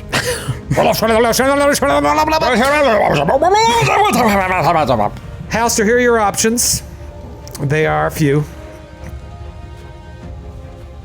I'm trying to see. You might take the damage. You'll take it on its turn. Doesn't really matter, as far as I can tell. You can cut your way free with a light slashing or piercing weapon, or you can just try to escape the grapple. You are effectively pinned. I'm aware that I'm unable to cast spells while grappled. However, what is the GM's rule on using supernatural abilities? Supernatural abilities. That sounds fine. What do you think? I'll allow it. I'll allow it. I'll allow it. As a swift action, Halster will expend a use of fervor, but he will also use a blessing to empower said blessing of fervor to heal himself for 1d6 plus 50% healing. That's just as his smart. first action. Nice. All right, how many hit points is that? Grand High Work out to Theft. Let's get a 6. Max, baby, 9 Yeah. points of healing. Huge. All right, 9 points of healing. Absolutely huge. And then just let me one other time. Let me just make sure. And that was a Swifty. I'm just making sure it's Swift. The war priest targets himself, in which case it's a swift action. Okay. Great. So 9 points healed. So I guess grabbing my short sword is what is that a move action while I'm inside this thing? What is the deal? We had my shield out. I don't know. Yeah. It's your call. It's a move action to draw a weapon. And then he will strike out with a +2 short sword, I believe called Red Dawn? Was that the name of it? I can't quite remember. Oh, yeah. Yeah, you know what? You found the Red Sleepless... Destiny. Red Destiny. Red Destiny. Maybe you found the Sleepless Agency's card nearby there, the +2 short sword. Okay. I love it. A business card. And I am still grappled, making sure Another that's fantastic trinket from the Sleepless Detective Agency. on. 17 to hit. 17 hits. All right, and now this is the other interesting thing that happens. Like, I don't know, inside of the creature with its internal organs is whatever damage reduction to cut out going to count. That's another Troy call, I suppose. I don't know if it is a Troy call. I think it's by the book. Yes, the DR is still effective.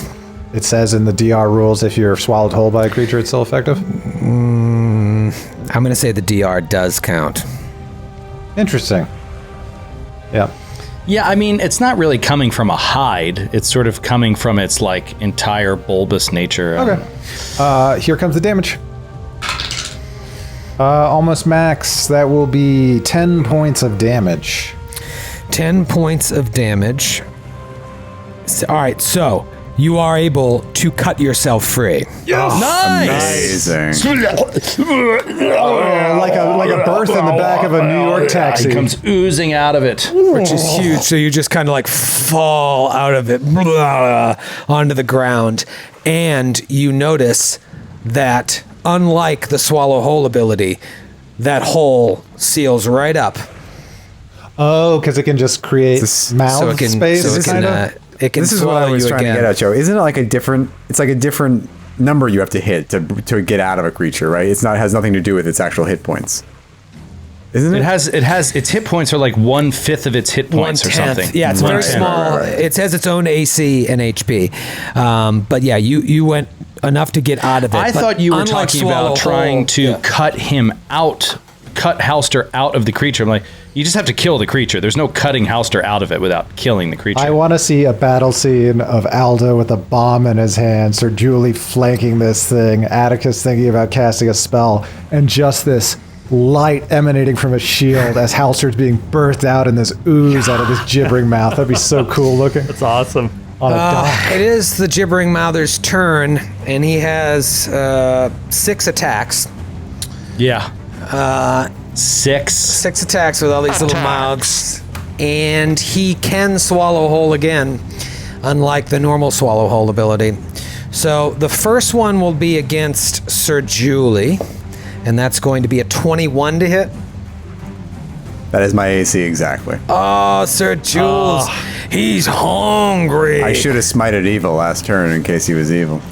It's going to be 3 points of damage, 1 right. point of con damage, Okay. and then what the heck? Let's go for a grab.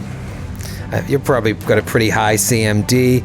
Ooh, but I rolled well. That's going to be a 20. You got it by 1. Ah, gotcha, you son of a gun. All right, so first attack grabs Sir Julie and does some damage. I got 5 more attacks. Now we're at a -2. You know, I'll throw another one at Sir Jules just for old time's sake. Miss with a 13, and another one at Sir Jules, the miss, and then 3 at Atticus. Miss. Terrible rolls, and then the last one is a 21, which I'm assuming is a hit. You'll take 3 points of damage and another point of con damage. Oh no, excuse me, you don't. That's only on a successful grapple. So just 3 points of regular, and then free action, it will gibber again. Only Aldo has to roll against the gibber. Oh, natural 3. No. Oh God! Oh, It's so hard. It's DC 19. So Yeah, I could that make is this. hard. I Aldo's literally confused again. will almost never make. I'd have to roll natural 20. And then, I'll give myself another free action and I'll spit at Atticus. That's going to be a 17 against touch, Atticus. That is a hit. Give me a DC 18 fortitude save or you're blind! I'm gonna be blind. Joe's gonna roll. Here we go! Oh! 20. 20. Oh, Natural 17. nice. Acidic spittle just comes flying out of one of the mouths and you get right out of the way. Okay, Sir Julie is in one of its mouths. Both both Halster and Sir Julie have taken some con damage. I am grappled, not swallowed whole, right? Correct. You'll be swallowed whole this round. So I cannot use my greatsword. Sir Julie will let her greatsword fall to the dock. Wait, did you already go yet this turn? No, I didn't go since I charged up next to it. I think that was this turn, no? Because it's not your turn yet. It goes to the top of the next round. It's Atticus's turn. All right. Yeah, that sounds right. I'm so glad he didn't get blinded because, oh jeez, okay. Let's see.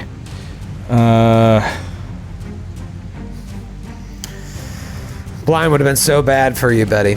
Yeah. Okay. Atticus will reach out. Say, keep Sir Julie out of your filthy mouths. And he will cast Magic Missile. There you Classic. Let's try to get a couple juicy hits here. Here we go. Whoa! Max! And... Oh, I hit the camera. And Min. Maxie Minnington. So 7 points. Okay. Bottle cap. Son of a... The magic missile, classic missile cap. All right, so you did 7 points of damage. It's still alive. Damn it! I was hoping it was getting low. Well, Aldo, big roll here. Can you beat the confusion? Oh no. This is the world we live in. Oh. 48. 48 do nothing but Gibbering. babble incoherently. The biggest damage dealer is just this thing is getting inside of his mind. I think I'm like mesmerized by this. I go, like I'm kind of mimicking what it's doing. He's trying to communicate with it. Oh, no, I think I've got it. I just told it that my sister is very good looking. She's single. Sir Julie, big round, Sir Jules. You're grappled. -2 to attack. Dex is down. DC's down. What are you gonna do? Sir Julie will drop her greatsword to the dock. Ting, She ting, will- ting. Goes into the water. I knew you were going to say that. I'm just going to keep moving. You'll never move find on. it in this darkness. I will draw. It's light now. Halster's out of its That's true. belly. She will draw her masterwork dagger. She will smite evil in case this thing is evil. Is it evil? Is it evil? It's actually chaotic good. It's trying to help us. No, believe it or not, it's neutral. It's neutral. Yeah. Okay. So I'll use power He's an attack. upstanding gentleman in his plane of existence. He's a father of 3 and has a good job at the factory. All those mouths to feed. Hey, Hey. having a good time. Ew! All right. Is that Robin Williams over there? I will risk using power attack. Or what is it? What is it to break free? I should ask Escape that. artist or Or CMB. It's impossible. It's not happening. Okay. Yeah. I will stab at it with my dagger. Power attack is on. That is going to be a 14 to hit. big old miss. Sir Julie, it's flashing back to when you were restrained by the orderlies. Now, same amount of mouths yeah. holding you down, and Good throwback, Troy Bottle Cap. and you just look out and you see the fog on the very same lake.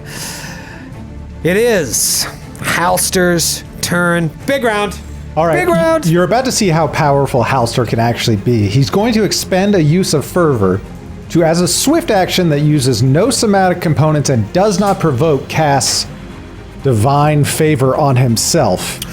He is a level 3 caster by the rules, which gives him a +2 bonus on these. But he also has Fates Favored as a feat, which gives him +3 total, bringing his 2-hit up to +10 on this attack. Whoa. Oh, wow. And what power allows you to do that without provoking? Fervor. You can expend one use of Fervor. the ability to get a spell that cool. targets self as a swift action without provoking. That's amazing. amazing. That's huge. I mean, it's grappling anyways, but very, very cool. That's going to come in handy. And Here that's comes what you the do. attack. Oh, okay. 14 on the die for a 24 to hit. Yeah. 24 is a hit. Yeah. 9 points of damage. Sorry, I'm clicking on it. It's still up. Oh, come on. Still up. I'm not even on. adjusting these HP. It's just straight by the book. It is still up. And it's its turn. Try another gibber. Let's keep Aldo out of this and those big old bombs. DC 19 will. Come on, Aldo. I'll never make them. I know. Natural one. Again. Not with You're that getting all attitude. your natural ones out, so that's Falls good. off the all right. Let's try to maintain the grapple on Sir Julie. This is big. Rocks Lavallee 21 against CMD. All right, you're going to take 6d4 regular damage. 6d4. That's going to be 17 points of regular damage Ow. and 2 points of con damage. And you are just this mouth goes really big and engulfs you inside of it. It's not even like eating you so much as like engulfing you with its amorphous body. And you're just inside of it. We put it right in there. Boom. And then for good measure, I'll spit at Atticus. Actually, you know what? I'll spit at Halster. You're right next to me. Or is that range? No, range. Actually. Will that provoke? Yeah. Would a range touch provoke if I Yes. spit at Atticus? I think it would provoke any Yeah. spit will. All right, I won't spit. You spit last time. Go ahead and do that attack retroactively, Grant. You're telling me we have to believe your streetlight nonsense, and then you're telling us this gibbering set of mouths would know not to spit to avoid provoking an attack of opportunity? That is the height of absurdity. It says right here, the gibbering mouther knows not to spit when someone casts divine fervor on themselves. Divine fervor. The second before. I am just very much looking forward to Boston. Go up there. We're going to do a little live show. Later on in the evening, we'll go over to the docks. We'll take a little Instagram shot of Troy near a dock with a light at the end of it. And we'll see if he sees shadowy silhouettes.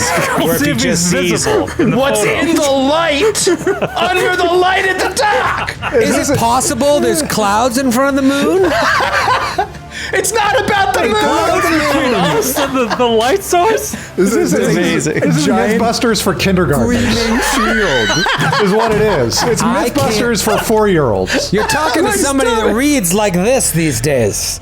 So all I have to go on is my experience, and I can't see anything. Moon or no moon. Fair enough. I've also lived in New York for 20 years, and you can't see the moon at night. Or any stars. You do get the moon's light, though. It still Yeah. diffuses through the clouds. You take me down to the docks, and I'll push you in. It's Atticus's turn. Atticus, what are you going to do? Atticus, what are you going to do? And a voice inside his head says, run. Oh, And no. he says, yes. Wouldn't you? He will. Man, I got nothing. Yeah, this is such a weird situation. I will. You know what? I will fire off another magic missile. I just have to make sure that I can do it by the rules. So just give me 1 second. Okay. Do you guys have dim light or low light vision? What'd you say? Do you have low light vision? Not you. You have dark. But do the other guys have low light? No, everybody's just they're all humans. So there's various spells that are like based around moonlight, and when you cast it, it creates dim light in an area. So one could argue what I'm saying isn't that ridiculous. No, we're talking That about the Halster's light. We're not talking about the we're moon not talking at about the all. moon.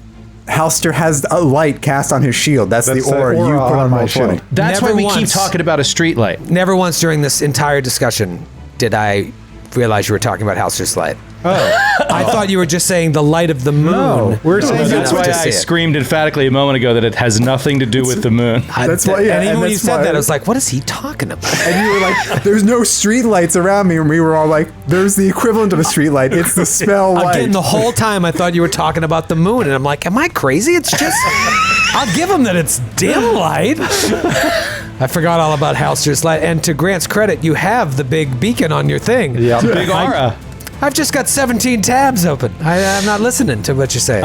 Okay, so apologize. basically what I want to do is I want to use my Eldritch Talisman of Revealing it opens up like the freaking time crystal in Doctor Strange. It's opens up and a magic missile flies out of it. I wanted to make sure that I could you can use it to cast any spell in your spell book, even if it's not prepared. It doesn't say you can't cast a spell that was prepared that you've already cast, but it's in the spell book. It's not an extra one wasn't prepared, but I think I can cast it. So I'm going to cast another magic missile. For example, like what you just said, I didn't hear at all, just because Yeah. I'm thinking of other things. But it sounded interesting. I'm just talking it out loud. yeah, no, they appreciate it's for the audience. All right, here we go. Let's get a little. Joe's going to roll and magic missile this thing. I'm really throwing everything I got at it. That is a 2, followed by a 3.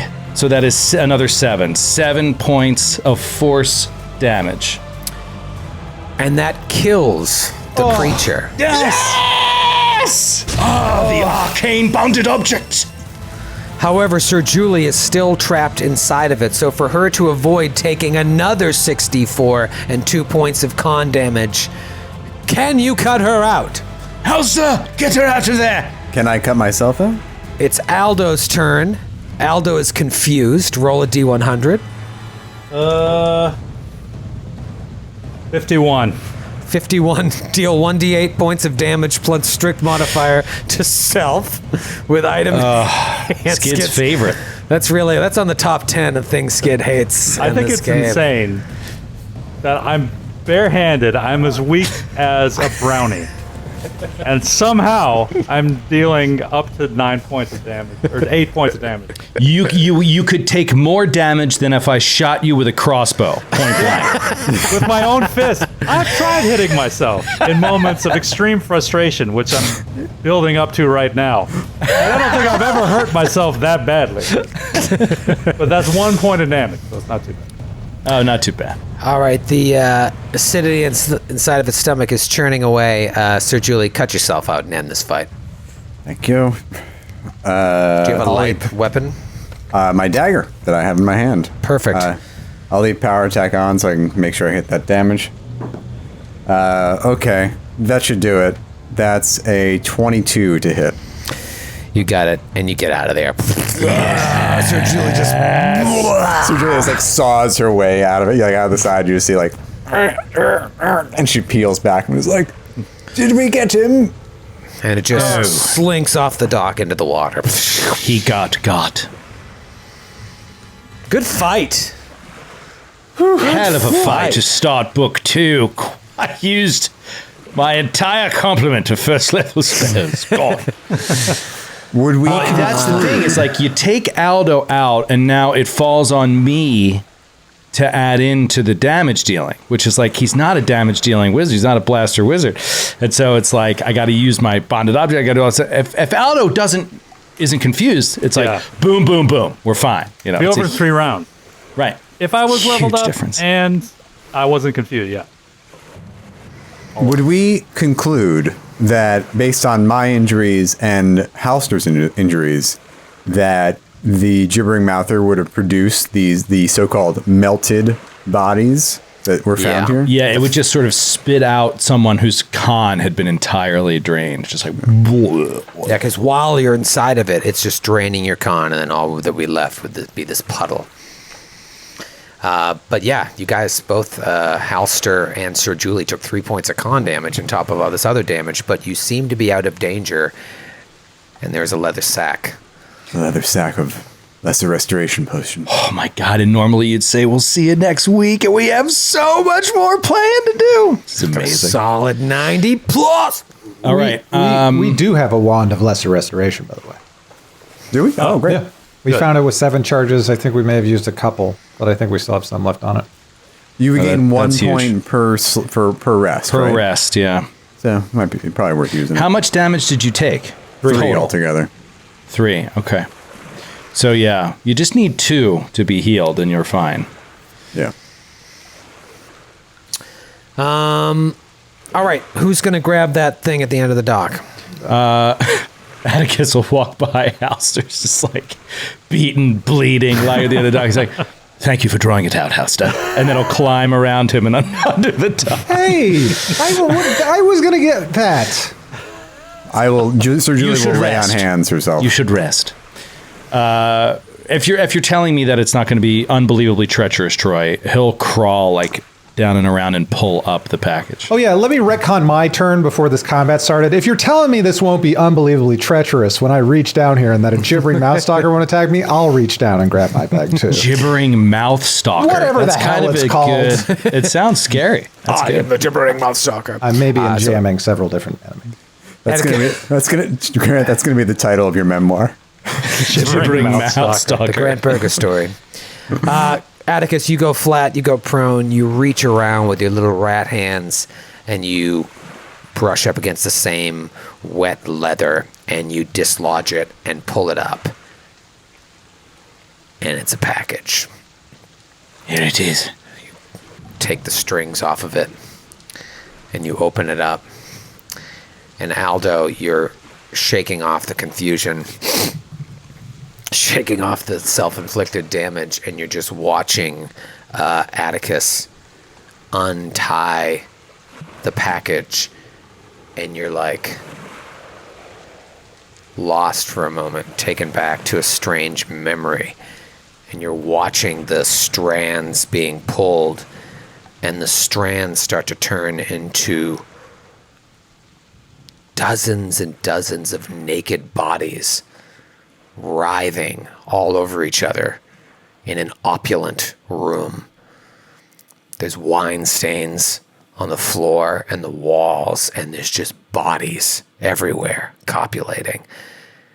It's all so hazy. Even the air in the room is thick, and you're looking around, and you look down, and you're naked as well, but there's something weird going on. The bodies surrounding you undulate in a pseudo-sexual rhythm that makes them all look like one, and there seems to be chanting going on as well somewhere in the room, and you just like look to the left, and you see Keldrin there, and he's in the throes of passion with a couple different people. Whoa.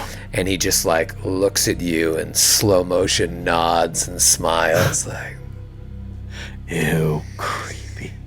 and from there you're taken out of that, and you see Mrs. O'Lady and Borrell and Haster and Atticus and a couple other people just creeping through the shadows coming towards this very dock. And you see Atticus scramble down to the end of the dock while the rest of you keep a lookout. Bundle up the equipment, stash it underneath, and then he runs back to the end of the dock. And all of you disappear into the woods. And you come back to this moment watching Aldo unwrapping this package, and you have no memory of the first part. And the second part of you guys putting this package here, you could almost perfectly remember now, but you have no recollection as to why you stashed this stuff here. Atticus, you unwrap it, and there's a potion in there, there's a scroll, there's a wand, and then there's a box with Aldo's initials on it, AC. There's a a box with Atticus's initials. And then there's a weapon, some chainmail, and 120 gold pieces and 6 platinum pieces. Oh. What? Wow. Amazing. He'll immediately go to a box that has his name on it. I mean, he'll start like pulling out at this stuff, but then he sees a box with his name on it, and it's just his curiosity can't be stopped, and he immediately goes to it, tries to open it. You open it up, and there's a small pearl inside and a cloak. Detect magic. Yeah, almost everything here is magical. Okay.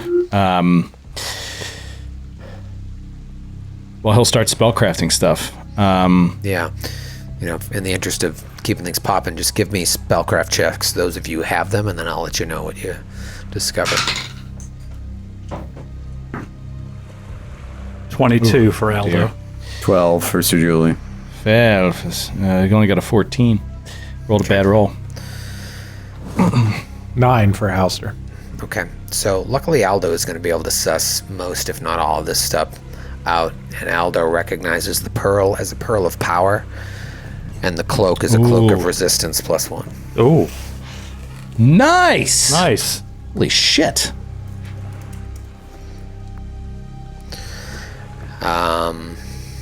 What is the weapon? The weapon is a +1 greatsword. Sir Julie will gingerly pick it up and kind of test its balance. Like, ooh, a most useful weapon. Wow. The armor? The armor is quite strange. It's ugly. It looks like it's never been polished. Its magical ability is that it's +1 chainmail. But there's something more about this. It has a dark quality to it. And as you look at it, Halster, it seems very, very familiar to you. Like perhaps it used to be your armor. And Halster in that moment flashes back to the moments you saw in his flashback at the top of the castle in the swamp, speaking to that silhouette of a prince that was giving him some sort of orders in the past, and shivers as he reaches out to retrieve it. It is known as Grim Gloom Mail. Ooh. This ugly +1 chainmail resists polishing and easily acquires bent links and other cosmetic damage from everyday use, though such blemishes never impair its function as armor. Once per day as a standard action, the wearer can afflict one target within 30 feet with bad luck, giving it a -2 penalty to armor class, attack rolls, or saving throws for 1 minute. Whoa, cool. In addition, Wow. once per day, the wearer can use protection from good. Oh. Wow. Holy shit. Grant thinks that's really freaking cool. Halster's probably terrified and trying to like clean it, but it won't get any cleaner. Yeah. The potion is a potion of non-detection. The scroll is a scroll of protection from energy.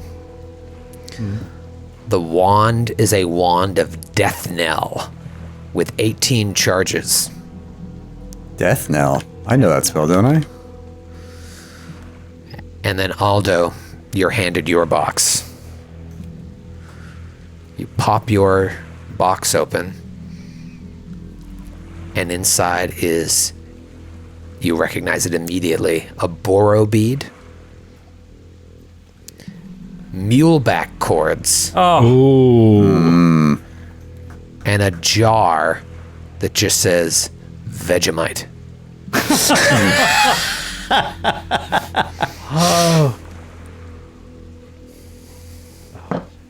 Awesome. Especially the Vegemite.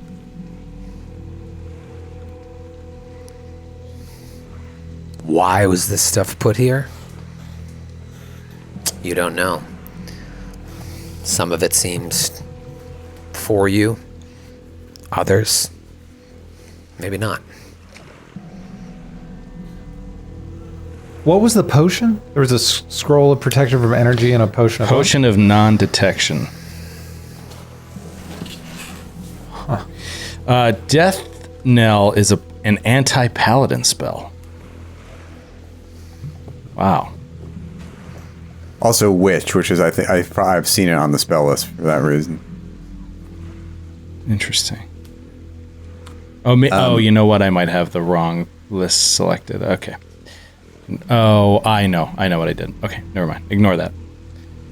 Oh wow. So you're actually drawing out the dissipating life force of a dying creature, pulling it into yourself. You get healing by casting it on someone who has -1 or fewer hit points. And you get temporary hit points and a +2 strength bonus. Yeah, it's dark. It's dark magic. That's on the War Priest spell list. Oh. Could we use that wand of lesser restoration? Yeah. I'm sorry. I think we can assume it has... I may have taken track on it, but I think the safest way to do it is to say it has 2 expended off of the 7 I have on my notes. Just because I want to be fair. And I'm going to say it has 5 now, and I'll do a casting on you, Sir Julie. Do you want me to roll the D4? Yes, I do. Okay, we're putting it on the Grand Theft system. Here it comes. Oops, totally wrong. Here it comes. 2. Great. And for myself, 4. Why do we even ask? So, all right, if we rest, I'll be fine tomorrow. I'll be good as new tomorrow. So 3 charges remain on that, we're going to say. Great. It's been a rough day. You decided to just keep pushing it and come to the docks, but I imagine by now you're pretty tired. Yep. And you've got a wealth of things to check out tomorrow. So you make your way back through town, back to the Stain, back to the Silver Wagon where your room awaits. Get up there, you take your armor off, and you go to bed. For the first time in you don't even know how long. In a bed. You had some apps earlier. And you almost died because you got eaten by a gibbering mouther. But now you get to sleep. It's comfortable, but at this point, you're probably almost afraid to go to sleep. Yeah. You're not even safe in your dreams anymore. But you do rest easily enough. And you wake up the next day, you look out the window of your room, and it's gray out. You think it's probably gray out here every day. Across the street, you see just the tiniest little bit of one of those murals. Like, about a foot and a half wide. And you're like, what's that? I don't even remember that being there yesterday. Are these all over the place? Got some options here this morning. You don't know when Winter's getting in. Maybe she got in yesterday. Maybe not. What do you want to do? The Sleepless Detective Agency? Sure. That makes more sense, right, than trying to go up to... Would it stand to reason if we asked around that Iris Hill is the name of the hill that the Count's residence is on? It stands to reason. You would be Because able to Keldrin said, well, we saw they hired those new people up there at Iris Hill, and I assumed that it was like, quote-unquote, replacements for us or something, but... Yeah, you have a good feeling that's the case. If you went to Sleepless Detective or someplace else, you'd be able to find out more. Yeah, I mean, we haven't heard anything about the Count being back, so why would anyone up there have anything to help us with at the moment? I think Sleepless Detective Agency is probably best. Unless you guys can think of anything else right now. I'd like to roll hit points. Oh, that would be a good start. Yes. Halster, we already rolled yours, but Skip, what are you? A D8. D8. Here we go. 4. 8, good buddy. Oh, yeah. Wow. Helping him out. Helping him out. You. 8. And if you didn't have enough, Sir Julie, with your lay on hands for whatever damage you took, and anyone for that matter, there's plenty of healing left on Halster to top everyone off before that. I was Hey, totally baby, fine. there's plenty of healing to go around. I laid my hands upon myself when you weren't looking. Normally I Julie, do. Normally, We're sharing a room. So I am going to go ahead and take the scroll of protection from energy, and then the potion of non-detection somebody else should take. I mean, I have means to just like vanish myself in an instant and stuff like that. So like, Is it basically like it's not invisibility? oh, you're actually, just- no, it's not. Non-detection is more like protecting It's more yourself from divination, scrying and- protecting you from divination. Oh. Well, you can hang on to it, and then if we ever need it. Okay. And then, yeah, I already put it on my list, so I'll just hold on to it. And then Wand of Death Knell is going to have to be, I think, Halster. yeah, and between this gnarled wand, I imagine wands kind of take on the aspect of like the character of the spell that they have in them, and a healing wand looks welcoming and smooth. Polished. This is a gnarled kind of gray wood. And Broken branch. as he holds it in one hand, and he's wearing this dark gloom mail on top of himself. He looks like Yurt, the Silent Chief from Demon Souls. Wow. Good reference. Bottle cap. Yurt cat. Yurt cap. So you heading to Sleepless Detective Agency? Yeah. Let's do it. Halster pulls out that card. It's just got that accusatory eye on the back. Sleepless Detective Agency. That's right. So you follow the address on the card. Maybe you ask Dana Galagos or whatever the hell her name is on the way out. How do you get there? She's like, oh, you just gotta fucking go John here. up the John. Just John up the John. Actually, if you guys would like, let's.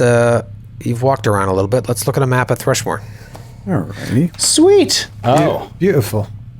Oh. look All at right. that. So it's Bunch a of- fish. This is a pretty big fishing village. Yeah, it is in Pathfinder parlance, a large town. Okay. Okay, so That All shows right, little city. interconnected islands. you guys are staying right here. This is right up here. Sorry for our audio listeners. Up here in the northwestern portion is where the Silver Wagon and the Stain is. And then the Sleepless building is this big building right kind of in the middle. Oh, wow. So we're sort of just crossing the center of town, and that's it. Yeah. We don't have to go to the extremes of town. Aside from the fort, that's kind of the biggest building in town. Yeah, this must be a very prosperous detective agency. It pretty big. literally is the biggest building in town. And Well, this it has here, the biggest roof. That's all we know Right. so far. That's There's true. like a little bridge that leads to a smaller island. There's like a little. It's kind of like an archipelago here, but this is where Pier 19 is, off of that small island. So that's where you went last night. You guys walked through town, went over that bridge, and went to Dude, that pier. just even hearing it made me think of like Chelsea piers and like all those numbered piers and stuff. And I was like, what, Yeah. do they have intramural soccer down there? This is like, picture a small fishing village having that many piers. So that's really, this is bigger than I expected. This is a big place. I'm glad I showed it to you. But you came in and you went all your way uptown, and then you came all the way through, and now you're going back down to Sleepless Detective Agency. Okay. You get there, and it is a large wooden 2-story building. Sorry, one more question about the environment. What is it like today, weather-wise? And I just mean that is it like rainy here all the time? Is it like foggy and overcast and stuff, or is it like a bright, beautiful day today? Is the weather warm? Like, what is it? Well, you do remember Keldrin was like, it's been raining the weather's been bad recently. Maybe that's why I didn't see you. But he's like, I still came out to the Stain. I was surprised I didn't see you. So, you know that it's probably been raining for a lot recently. This morning it's like spitting It's not pouring, but it's It's wet out. Yeah. It's the kind of wet that when I see people wearing an umbrella, I'm like, it's not that bad.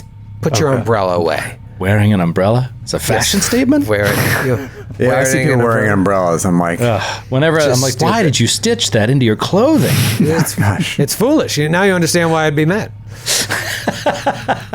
All right, you head over there. Large wooden 2-story building. It's wet out. It appears pretty dark and quiet from the outside. You see a wooden carving of that same accusatory eye outside and a sign that says the Sleepless Detective Agency. What do you do? Atticus will walk up there. He'll lead the way. Okay. Knock. Yeah, he'll knock on the door. Dum dum dum dum dum dum. There's no answer the first time. Dum dum dum dum. Nothing the second time. We know they're not asleep. Right, couldn't be that, Dum right? dum dum dum dum. Well, it's Finally, False advertising! Hey, wake up! You liars! The detectives might sleep, but the agency goes without sleep. finally on the third knock, the door opens and there's a woman who answers. She opens the door kind of absent-mindedly and then sees you, and her expression changes. How can I help you? Good morning, my dear. We are coming to discuss the case of Count Hasserton Lowes. May we come in? She folds her arms and looks right at you, Atticus. I'm surprised you would even show your face here. Why do you say that, may I ask? She shakes her head and she's like, you're gonna have to speak to Miss Rents, if she'll even see you. Come in and wait right here. And you Understood. are allowed to come into the foyer. Come in. Let's go. Yep. We'll walk in and we'll wait by the waiting area. Atticus will grab a magazine. There are none. What the fuck? Just no butted you on the magazines.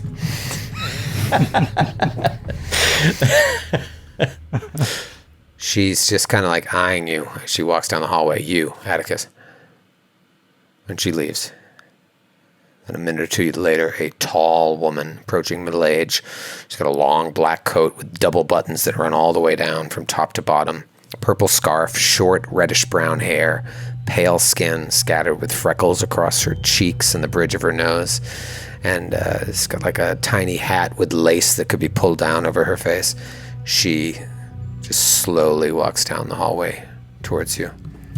Also very arms folded, kind of eyeing you up and down, and it's all at you, Atticus. But she still looks at the rest of you. She's like, well, I was under the impression that all of Lowell's flunkies were committed to Briarstone. How did you get here? Why are you here? And she looks right at you, Atticus, and said, should I bring the rest of my agents out so that you can scream insults at them again? Well, your investigations are correct, madam. We were taken to Briarstone Asylum. We've recently left. The asylum is no longer in operation. We have been released, as it were, for suffering from a spat of amnesia. And it is for that reason that I do not know of this behavior of which you speak. If I offended anyone, I apologize. We are here only seeking answers to what the Count may have been up to and why we were in his service. Well, that's very convenient. You don't remember. You don't remember berating my hardworking agents in the streets, almost causing a brawl in the town square. I heard you went to Briarstone. I'm surprised they didn't lock you up in Fort Halecourse and throw away the key. An asylum was the better place for you. How you got out is beyond me. But you want to tell me that you forgot all of this. You'll appreciate that I need a little more information. Of course, I'm happy to divulge as much as I can. You are welcome to question me, interrogate me all you like. If this is such a crack detective agency, you should be able to get to the bottom of it. How else do you find out if people are lying or not? Isn't that your job? Are you all under the same story with him, that you don't remember anything? Yeah. You, madam, I don't know, but if you're hanging out with the likes of them, you'll understand if I have to call your character into question as well. Yes, they First of do all- seem to be a disagreeable lot, don't they? Now, Sir Julie, please. Ma'am, you are speaking with Sir Julie Andrews of the 3rd Cavalry Regiment of the 4th Winged Brigade of the 17th. Yes, she dual-wielded Uzis in the Whirlwind, so I would be very careful None of that is true. with how you address her. She says flatly, none of that is true. With I all am, due however, respect, ma'am. Sir Julie Andrews. That part. Yes, that was not a lie. With all due respect, ma'am, Sir Julie Andrews would not deign to adventure with folks such as us, did she not see that we were on a mission of particular importance. Something very horrible happened at Briarstone, and I believe that the Count is the key. We are here seeking answers that could save Thrushmoor itself. So, I am happy to answer any questions you have. And you? She looks at Aldo and Halster. Halster nods, but then at the edge of the table, he sees an unattended mug, and he's fighting back the urge to reach out and stab her in the eyes with it, just like the guy at the bar. But he nods and says, I don't remember anything at all, but I ran into a similar mix-up at the Stain, actually.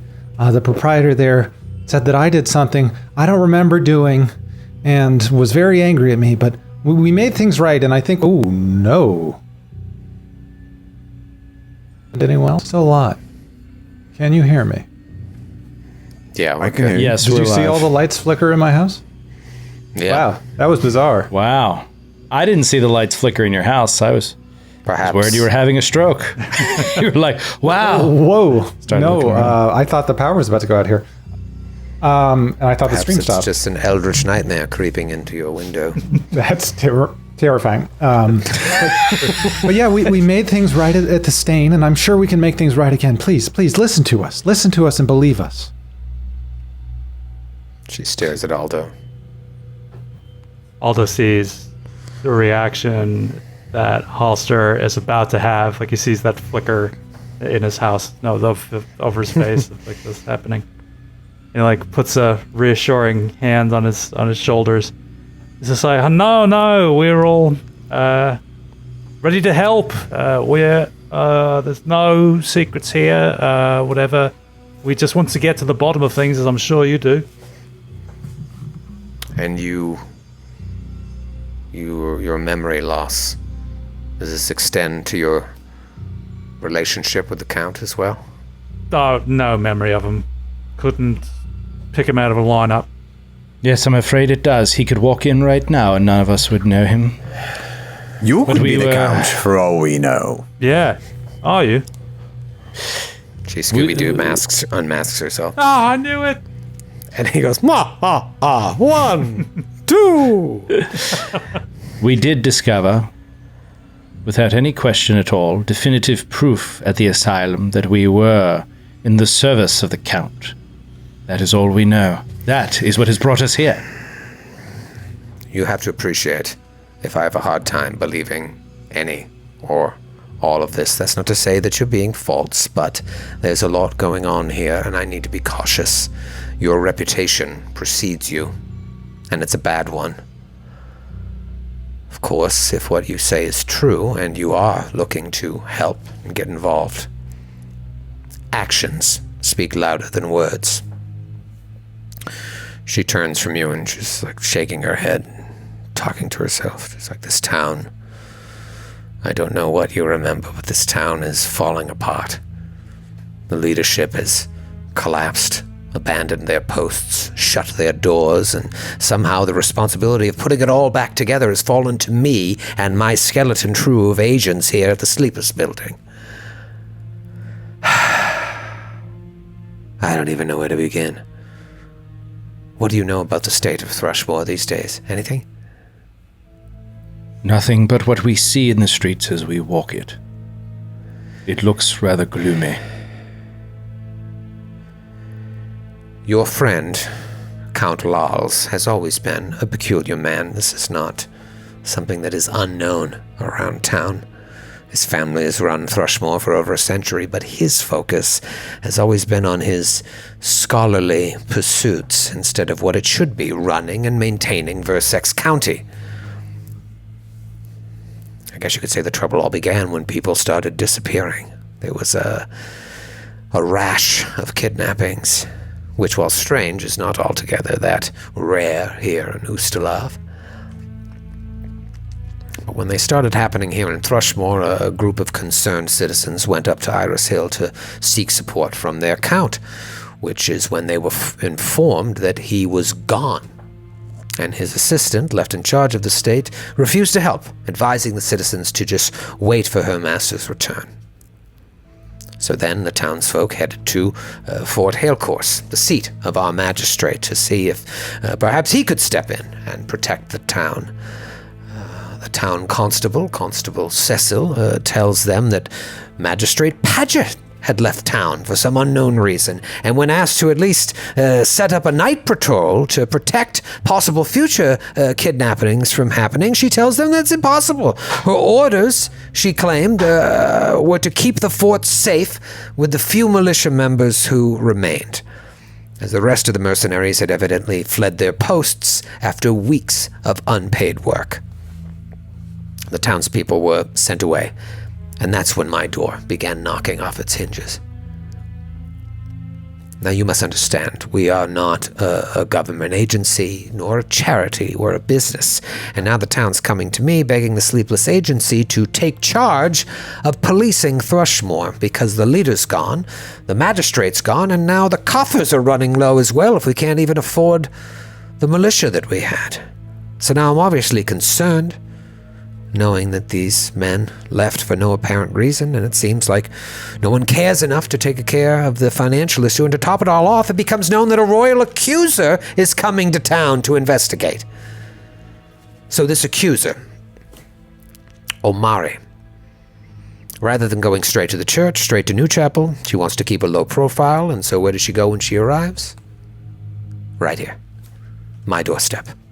Because of course she does. She has a small group with her. She sends one of them, a sister of the Maiden's Quiet Cathedral, a Pharasman priest named Winter Clax, to Briarstone, actually. And then she tells me she intends to take the rest of her group up to Iris Hill to speak with Lal's assistant, left in charge of the estate. I let her know my suspicions about Lal's peculiar man, rather shady reputation, and convince her to go to Fort Halecourse instead. I've been up to Iris Hill. Can't even get an audience. He's built a shrub up around the whole place. You can't even get in. Thwarted by a shrubbery, have you? Well, it's not that simple. So the royal accuser does take my advice and goes to Fort Halecourse. Thinking it best to perhaps force an inspection there and maybe enlist the help of the constable where our citizens failed. I have not seen her or the group that went with her since she left for the fort. Now understand, she is a royal accuser. They are, by all accounts, above the law. They come and go as they please, and they do as they please. It would not surprise me if she took care of whatever business she had and left. But this is where Thrushmoor is at right now. And right now, my biggest concern, believe it or not, is the kidnappings. If you walk around town and you listen, there are many who insist, as always, that the Briarstone Witch is back and snatching up townsfolk. They think this is the second coming of the Thrushmoor vanishing, but I know there must be some more reasonable explanation, and I believe there is something strange afoot, and it all leads back to the missing people. Now, my agents and I have noticed there have been a number of newcomers to town lately, and we suspect that there might be some cult activity to blame for the missing persons, but as of yet we have no hard evidence. This is just conjecture at this point. The shuttering of the fort is highly irregular, even with the magistrate missing and the mercenaries' recent defection. That said, I am not convinced that Count Lal's departure somehow ties into all the town's misfortunes. There seems to be something else going on. It may be connected, maybe not. Before he left, Lals fired most of his servants and replaced them with peculiar foreigners brought to Thrushmoor by ship. My agents talked to some of the men at the docks who swear it was a slave ship that came in that night. I'm not saying Count Lals was a slaver. Just another piece of the puzzle. And that's just one major scandal in town. She moves over to a desk and starts shuffling papers around, pulling them up to show you the reports. There's Dana Galagos over at the Silver Wagon. This is the woman who you rented her room for. And Emmon Gulston at the Stain, the one that kicked Alster out. They're constantly nagging me to try and convince some town lunatic to stop scaring their clientele. I've got reports over here. There was some otherworldly creature that arrived near Carrion Hill. Evidently wiped out a whole group of mercenaries. Took the entire town to take it down. Would you say the creature was incredibly overpowered? It seemed like the mercenaries that were sent. I feel like a group of that level should have been able to defeat it with ease. But they... Do you think their god got the rules right? Let me see. The reports say they played poorly and made bad decisions, but it's neither here nor there. The internal investigation? Yes. What happens in Carrion Hill stays in Carrion Hill. It's a cover-up! I tell you. Sir Julia starts to lose it. Where do we get the truth? I've got reports. She's going through all these papers. I got reports every other day that people in town have spotted the apparition of Thrushmoor's previous countess just bandying about town. A ghost of an old lady just walking around, haunting the city. I'll tell you this, if you want my help in tracking down Lals, and you truly are reformed versions of your former selves, prove it. I'm completely overwhelmed here. You help me, and perhaps I'll help you. Here, you could start with this. She throws a file down in front of you. She throws book 2 of Strange Aeons down in front of you. Like, all the answers you need are in here. This will have all the maps you need of the city. James, I believe you've read half of it so far. Yes. We'll have plenty of time to finish the other half before tomorrow's session. This is Toli Remsater, local fisherman. Right as the kidnappings were starting, apparently he noticed a glowing light in a small cave along the shore about a mile out of town. Caught up, no doubt, in the common fear that the Briarstone Witch has returned to take everyone in Thrushmoor out into the bay, he got into his cups at the Stain and fed the flames of that fear. You don't have to be a raving maniac to believe in these ghost stories. There are plenty of well-educated folks here that have heard Toli's story and heard the ravings of the town lunatic and take it as the truth. We don't know what, if anything, is out there at this grotto. I haven't had time to investigate it myself. I don't even know if it's relevant, but if you'd like to take a look into that, come back here and let me know if it turns up anything. If nothing else, I can cross it off my list and perhaps get a little closer to believing you are who you say you are. Other than that, I don't know what to tell you. Well, let me ask you this. We are happy to help you, if it will lead us closer to possibly finding out more about the Count or ourselves. That is our ultimate goal here. So, what is it exactly you are offering for our services? What information do you have that you have not yet parted with. Now, believe me, I appreciate your shrewdness. If you have information and you're withholding it, I respect that, and I will do the work to earn it. But so far, we do not know what it is you know. You are as in the dark as us, it seems, about the Count. What do you know that you're not telling us? Well, it wouldn't be professional for me to discuss an ongoing investigation with a bunch of people who used to be the subject of my investigation. However, I'm a should you paragon prove- of goodness. You are, but guilt by association. Hang out with these lowlifes. She's got you there. You're a lowlife. You've got me there. Objection! Overruled. Good call. The story you tell is a believable one. And I'll be straight with you. It sort of fits into this tapestry of madness that is going on here in Thrushmoor. What? Madness. Atticus freaks out. Now, I don't know if you're just saying things that you've heard me say, but that's the name of his book. The book that drove him mad. Tapestry of Madness? I know what I'm doing. No, he doesn't. He didn't even know. Oh, I know. Atticus gets chills down his spine when she says that, and he's like, where do you need us to go? His voice gets very serious. Here. Examine this grotto. It's probably nothing. It might be something. If you're able to do this and turn something up, then perhaps I can move one step closer to trusting you, to trusting that we are after the same thing. You have to Fair understand, all I know about you is that you work for Count Hazelton Lals. And you come in here, and you're asking for his head. I need more. I need to know more. In the meantime, I'll do my own background work. I know this adventure has been spread across a long time. 2 years, basically.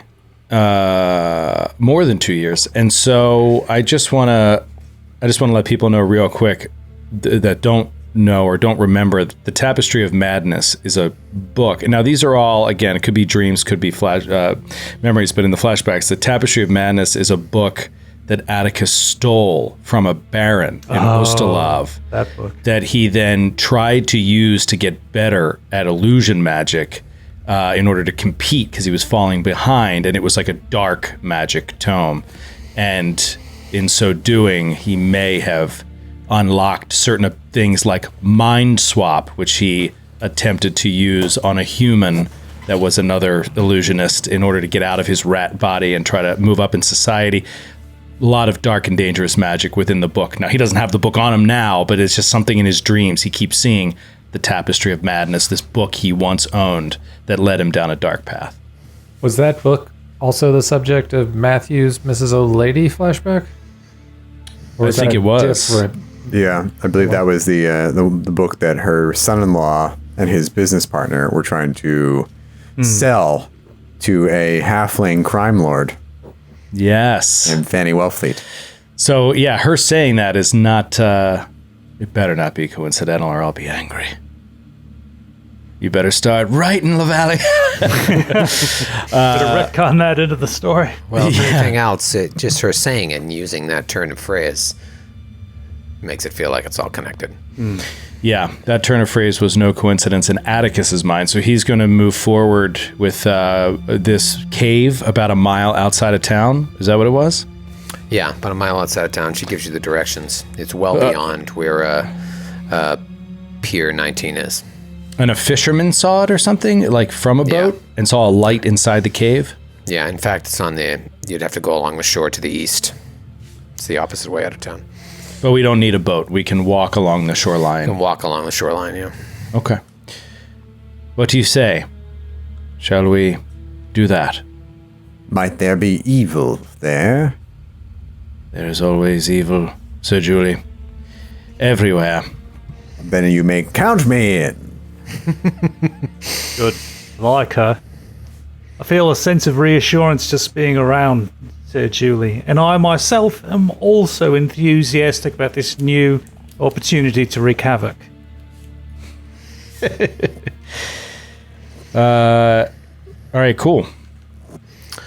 All right, so you shove off to go check out this cave system. Your only other lead right now is meeting up with Winter at New Chapel, maybe. Just a general exploration of the town, but like... Yeah, but we might have a more productive conversation with Winter having gotten the information from this cave. So I think going there first makes sense for us as a party, right? Yeah. Yeah, and maybe Winter could vouch for you, too. Yeah. Okay. All right, so you head in that direction. You follow Miss Rentz's directions. Her name is Cesadia Wrench. Cool name. That's good. She Oh, Cesadia, you're breaking my heart. Couldn't resist. 4 hours in.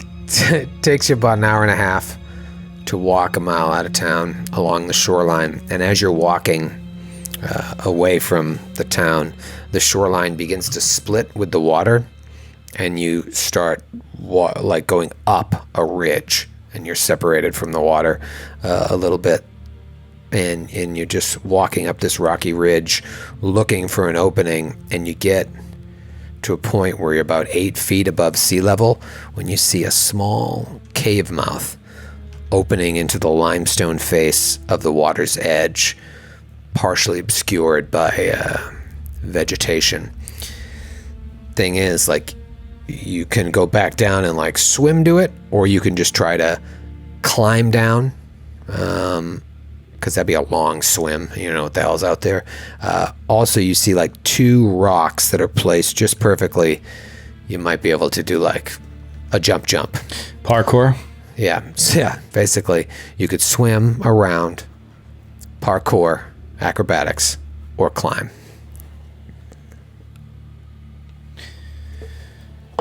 None of those Let us options are great climb for Sir down. Julie. Aldo, you have a rope, don't you? I do, yeah, assuming we were able to recover it from the other night. Yeah, Yes, let's it's secure it a little, here. it's a little soggy from the inside of that creature after having Yeah. used it. So, yeah, someone should have just like pulled me out like a plug in a bathtub. Just, Oh, yeah. no, too late now. Okay. Let's use the rope and attempt to climb down. I'm assuming it's going to be DC 5, Troy. Is there any reason why it wouldn't be? For a rope. Rope That against a sounds wall is DC 5. Yeah, it's against the rocks, so I'm gonna bump it up to a DC 7. All right, so that just went from a natural 1 to a natural 3 for me, where he falls. It's only an 8-foot drop, which I'll say is D8 damage, just to have some fun with it. Okay. Only D8 for a wizard. DC 7 climb check, you're saying? Only D8 for a wizard. Yeah, just roll over a 3. I rolled a 9, and I have a -1 to climb. So you made it. So I made it. Exactly. All right, DC 7. Give us a Joe's going to roll cam, Grant, if you would. A natural 1 to a natural 3 is going to put Atticus on the rocks below. Natural 20 instead. Whoa. Let's go straight from the. Let's go straight for the Joe's gonna roll cam to the Grant I Theft system to keep things moving. Natural 1. Oh, no. Look at the cameras. Well, it's a skill check, Grant. So what's the total? Total is a 3. Oh, So you're fine. You just don't get down. You got to try again. Okay, second attempt. Oh, so you're just going to get down eventually. Yeah, because you can't roll I 5 can't fail. under, Okay, right? so then next one, it's a 14 on the next one. So you get your foot stuck on the way down, but you don't fall. The second time through, you get down. Aldo, did you get down? Natty 17. Nice. Slides Aldo. down like Ray down the fire pole. Gotta try this pole. You guys get down there, and I'll direct you to roll 20. Oh, and if it doesn't work, I'm ending the stream. It works. Atticus is going to cast Mage Armor on himself. Sir Julie will draw her sword. Her new +1 greatsword, that is. Oh, yeah, nice. Oh. And a shield for Aldo. All right. Getting all buffed. Very good. So you get down there. Is it dark in there? Oh, yeah. Okay. It's dark in there. Halster cast the old light shield Zoni. Yeah. Old light shield zone. You see there's a small strip of muddy land or muddy sand it's choked with reeds right at the entrance of this low cave just at the lip of the bay. There's scraggly vines draping over the top of the cave, just hanging like tangled hair over the mouth. It's dark. Atticus, you can see a wooden barricade sealing off the tunnel towards the back, but there's also an opening to the left. Okay. He'll give everybody that information and then say... And actually, with the Halster's light, you all could see that in the dim light, both the opening to the left and that barricade. Okay. I'm just going to do a perception, just to see if there's any tricky, trappy kind of stuff protecting the mouth of the cave. Did everything just go dark, by the way? It did. Sorry, I was trying to put a dim light aura on top of them too, so we don't forget that. But I chose black as the color. It's like, there you go. I got a 14 perception. Just I don't know if I could do anything. Yeah, you don't see anything. All right. Well, we have two options here. He huddles like everybody in. He's like smaller than all the humans, looking up at them. Just, I could go in,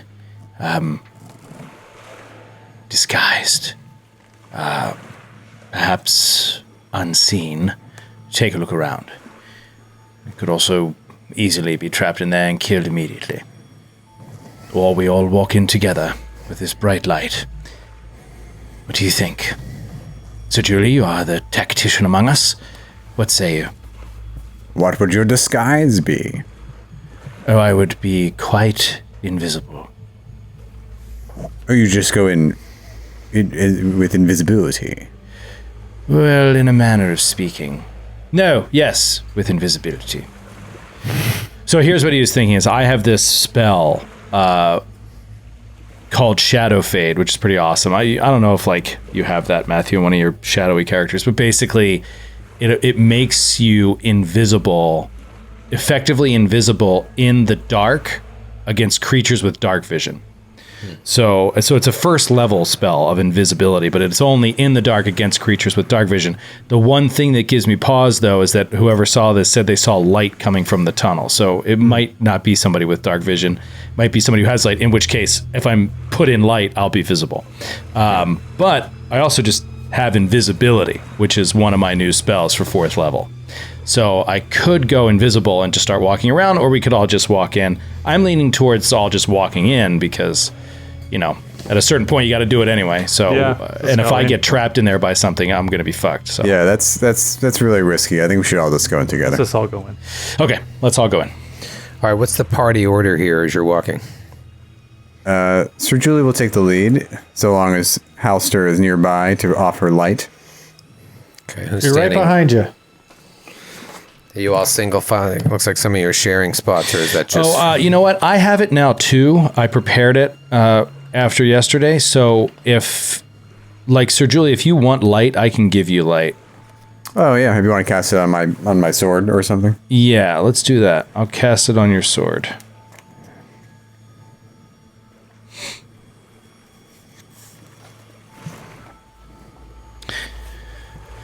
I did not prepare prestidigitation. All right, so single file, you start going through. As Sir Julie passes the mouth of the cave, two things happen. The first is you hear, "What's a thing?" as a poison blade comes flying at you. Oh no! Was it a trap? It was a trap that you didn't see. I was wondering if anybody else was going to roll attacks. So Perceptione. Nobody did. You did. I thought you did. He So I did. He didn't. rolled poopy. 19 against flat-footed AC. That is my flat-footed AC. I was gonna say that's Wait. right on the line. Hold on, I healed my ability score damage. But why is my AC down 1 point? Are you still grappled? I am still grappled. That misses my flat-footed AC. Up yours, gibbering mouther. Suck it, Jimmery. What may not miss is the vines that start to grow into a creature and grab out at you. Oh no! God! And a surprise round. Roll for initiative. Every round is a surprise round when you play with Troy.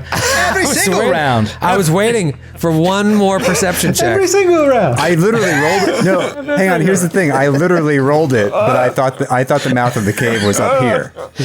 Grant, I had too much Bo Burnham inside last night. It's perfect. You got his musicality down. You Every single round. You might not have quite the same musicality as Bo does, but it was beautiful. No.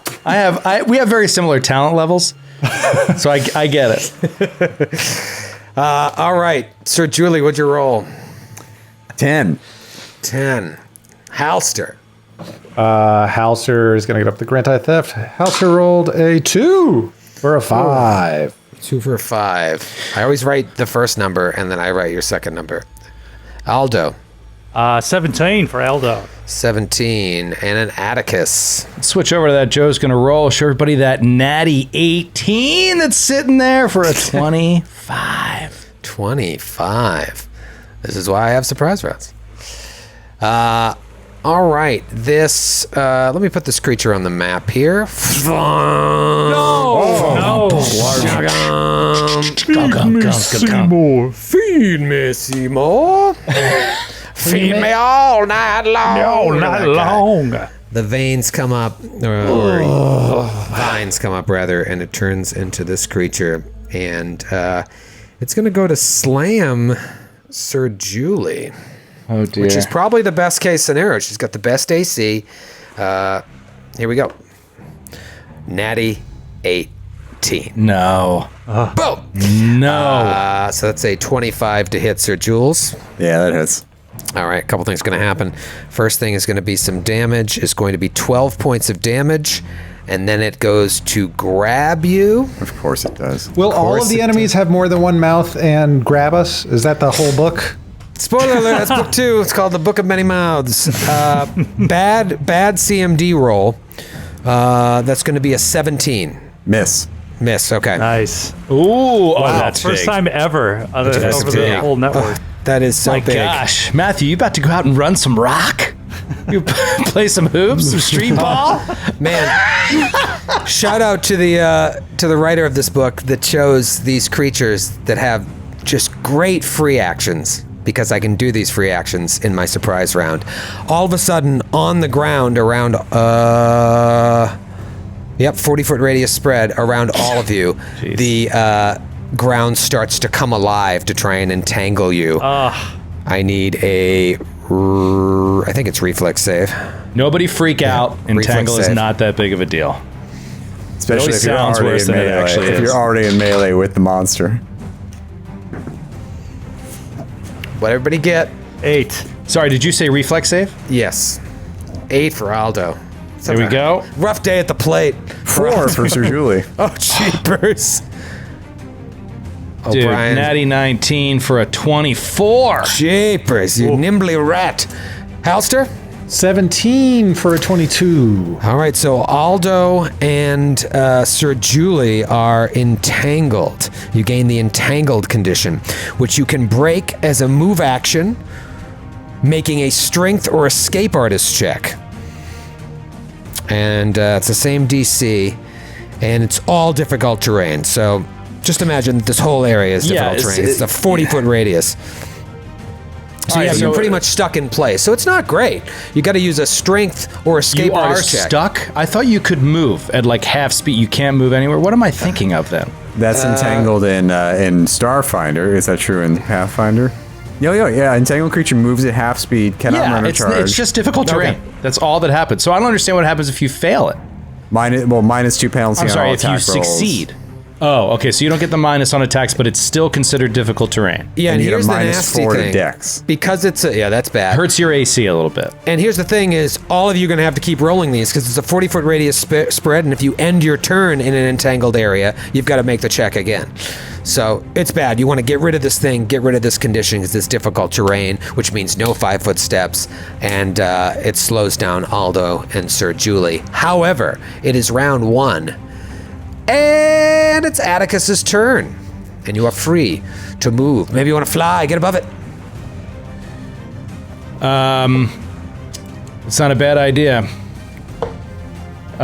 He will, Atticus will move over next to Aldo, and he'll start moving his hands around in an elaborate trick, and I had forgotten this one for so long. I had never quite gotten it to work, but after a little time, I was able to write it correctly. And he said, and he does his little show of like what he would do on a stage and rises his hands into the air, and then he just levitates up into the air. Cool. Just a simple 5 feet up into the air Stage to stay magic. off of that difficult ground. It was foolish of me to give you the idea. With he had the idea. I've only got 2 level 2 spells, man. That's true. Levitate is one of them, so that's what I took at 2nd level. Levitate is one, and invisibility. So those were the 2. Spoiled. Great. It is Aldo's turn. Aldo, Entangle isn't the worst for you. It's not like you're bipping and bopping around the map. Yeah, no, it's not too bad. So Aldo he's replenished with his bombs on his belt. He has his new abilities that he's been studying. He's ready to go. Pops a bomb out of his belt and says, let's see how this goes. Fingers crossed. Fingers And crossed. tosses a bomb at the creature. That is an 18 against touch. That is a hit. Now I have a question for you. Is this going to put Sir Julie in the splash range? It sure would. Okay, but just Sir Julie, not Halster.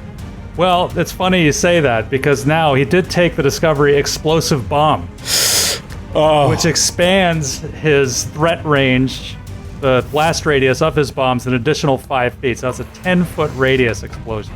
Zoinks. Scoob. All right, so does it need to roll a reflex save? No. Or where it was a direct hit, it just hits? Yeah. Okay. I do need to roll a reflex. Halster. No, you don't. Oh, it's just automatic? So that's 13 points of damage. Okay, is that fire But here damage? we go. Hold on. It is fire damage. Okay. First thing you notice is like not all that damage gets through. It's got some fire resistance. Okay. It also catches fire. So Okay. it will take another d6 of damage on its round. It can Okay. take a full round action to get a reflex save to try to extinguish it. Okay. I also have the Discovery Precise Bombs. So I'm able to exclude a number of squares equal to my intelligence modifier from the blast of the bomb. See, so this is what's so ludicrous. Is like, really? So you're going to give that up in order to randomly roll on elixirs? I know. Like, how does that make well, whatever. It's This is why you guys almost got TPK'd like 5 times. I know. Yeah. I know. Now you're so much more effective. Great. Okay. Yeah, so you notice that like almost none of that fire damage gets through. So you think, oh, this is never going to catch on fire. Might want to change your tactics, but it did take some damage. And luckily, none of your friends do. Grant, when you get a chance, can you throw the map up on the old stream? It is Sir Julie's turn. Sir Julie! Sir Julie! So Julie grips her Julie! her You've been great playing a sword. lot of knights lately. I have? I'm just thinking of Lord Northwood. Oh, Lord Northwood, yeah. Well, I think I thought up Lord Northwood before I thought up Sir Julie, but then because Sir Julie was a backup I made when we were sure Mrs. O'Lady was going to die. Mrs. Julie? And then she didn't, and I was like, oh, but I got so used to the idea of playing Sir Julie. So then I was like, oh, maybe I'll come up with another character, but then we didn't play Lord Northwood for a while. Yeah, so basically that whole story can be summed up as such. In the car on the way to DC, we know Mrs. O'Lady's gonna die. And Matthew, while we're packed into this Uber with all of our like boxes of shit, introduces Sir Julie Andrews to us, and we're like, this is gonna be amazing. Then against all odds, she survives. Coronavirus hits. It goes 9 months. We don't even think about Strange Aeons. We come back and play. Miss Lady goes down, and when you bring, I completely forgot about that car ride, and I was like, Sir Julie Andrews! And Like, I it was think- so exciting. Correct me if I'm wrong. I feel like I was sitting in the front seat of the Uber and I threw that name out as a joke, and then you changed it into the ridiculous spelling. But I didn't think it would actually stick. No, the name was always it was always like, that was my idea, paladin name Sir Julie Andrews. But I think you threw out a ridiculous spelling, and Probably. then I So it did was the other way around. Yeah, it was the other way around. umlaut. I just did Yeah. so funny because, it was a while before that came to fruition. Well, it is Yeah. Sir Julie Andrews' turn. Sir Julie grips her greatsword, manages to wedge her feet in the entanglement, but still gets a good stance and takes a big, giant cut. Power attack is on. Let's see what we can do here. Kill it! 15 to hit. 15, and that's with all your penalties? Yeah. That is a hit, my friend. oh, All right. dude. Oh, we got this. Big It's old over. target. Power attack. Okay, that is 22 points of magical damage. Holy shit. All right, so you light this thing, just slash through a bunch of vines, go flying on the ground, and they're just squiggling on the ground, like kicking in the entanglement. Amazing. All right, you might be able to take this out before it even comes back to its turn. It's Halster's turn, but Halster, you're in difficult terrain. You got the movement. You can get up there. Yeah, Halster is going to step right up next to Sir Julie Andrews and will make an attack roll. There will be no divine favor on this attack. He's saving it for later in the cave. Here we go. 3 on the die. That's going to be an 11 total. Oh boy, and now it's coming after you, Halster. It's going to just try and come down and slam on you. Natural 2. It Nice. misses! So just boom, a big vine comes down, chops off a piece of the rock wall next to Halster's head and misses. Top of next round, Atticus, you're levitating. What do you do? Got it. Atticus. Oh. Atticus will. This round, he's just gonna fire a crossbow. And I'll take a -1 to it and the other -4. Here we go. It's gonna be tough. Natural 5. So that'll be a miss. Stunk. Okay. You're still levitating, and it is Aldo's turn. Well, Aldo, yeah, if the bombs aren't working, there really isn't much else he can do. Well, it's working. It's just being chipped away at. I don't, I think it's probably resistance 5. It sounded like resistance 10 based on what he was saying. He said like Yeah. almost none of it went through. So. Oh, Yeah. I thought he said not all of it. And went I didn't through. even roll the d6 for... Oh, I missed the burning. Okay. Yeah. Well, fuck. Yeah. It's gonna hang out. I was going to hang back. Hey, if Sir Julian can land another one of those hits... You may don't not have need the it. ability, Skid, to do any other bombs like acid Not bomb yet. or. That's other discoveries that I Okay. would get like at other levels. Sir Julie, I think you got a natural 1 coming. I'm going to put it right out there into the universe. You're going to roll a natural 1. That's really rude. Extremely rude. The Dawnflower will protect me. Power attack still on. Let's take another swing. Lamashu. Well, you were like kind of right, Troy. Let's see. I don't know if you can see my dice tray close enough if I put it up to the camera. 14? Is that a It's a natural 20 is what That's a it is. natural 20, my friend. Oh, yeah. Oh yeah. It's going to be a fan crit if you could confirm. That's a 20 to confirm. That's a Yeah. confirmed Dirty crit. 20 to confirm. Wow. Amazing. Almost 5 hours Nice. into the stream, our first fan critical of the day. Right, let's kick it over to Ryan from Chattanooga, Hi, Ryan. Tennessee. Grant's Grace. Oh, God. You strike your foe so unerringly, you know that a deity must be smiling upon you. Is Grant a deity in this situation? Light shines down upon you, and a beatific smile lights upon your face before a prayer escapes your lips. And quotes he has, "We're taking Twenzoni." For the next 1d4 rounds, both you and Grant, or a player of your choice, roll a d20 for your attacks, and you take the better of the two results. Oh, wow. That's huge. Wow, so it's advantage for the next 1d4 rounds. It's Grant Vantage. As it is Grant's grace, I must give it to Grant. Should I roll the D4? Yeah, If probably. it is my grace? Yeah. Is that cool? Roll All it. right, here it comes on stream. 1 round. Oh, Grant's poop grace. Did you say double damage, Joe, or regular damage? They didn't say. So double. Yeah, yeah. So it's just they don't say. So If it's they up to don't Troy. say, it's double. Okay, Double damage. All right. double damage. I just rolled 2 6s. Let's see about the other 2. 3 6s. Oh, great swords.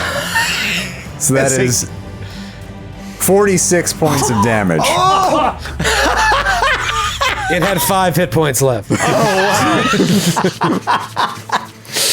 Holy shit. Julie. Right through the old vine. Power attack. Holy shit. That's insane. That is amazing. That thing did have energy resistance, fire 10, cold 10, and was immune to electricity. Wow. Not immune had- to a great sword. Oh, Joe, I would have laughed so hard. You were thinking about going invisible and walking right in. 2 things would have happened. 1, you would have set off the trap, and well, that's why I looked for a trap. yeah, and then 2, it has blind sight, so it would have seen you, attacked you, slammed you, and constricted you. I was like, I oh my would have god, been he's gonna so walk angry. off the street because you would have been grabbed and constricted in the first round, and then poisoned by the blade. You're right. Well, to be fair, I did say up front that it could put me in a horribly dangerous position. Oh god, that would have been so good.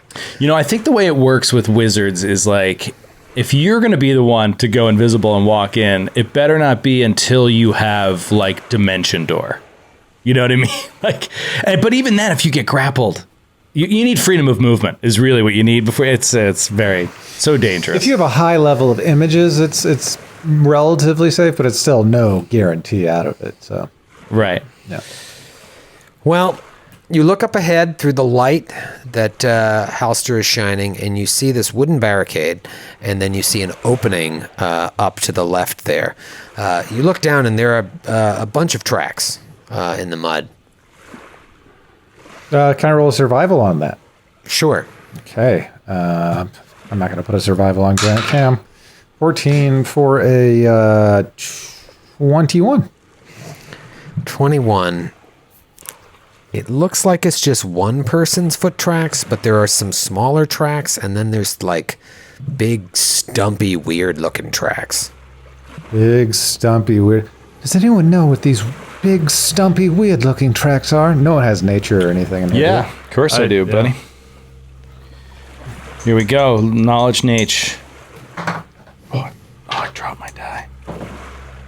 Oh man, natty 15 or 23. 23.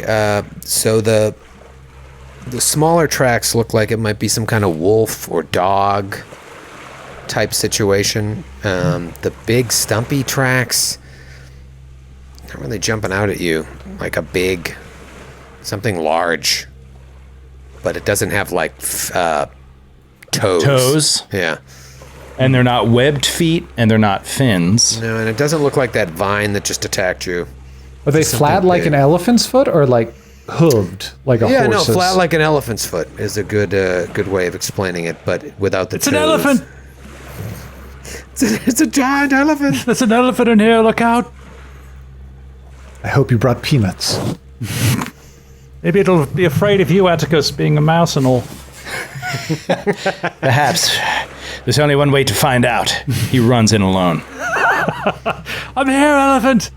Cower before Show me. yourself, you cowardly beast. What do you do? Houster, come on. You're dragging the stream. Move along. I shall follow Sir Julie, who has no fear. Sir Julie has no fear. Immune to it.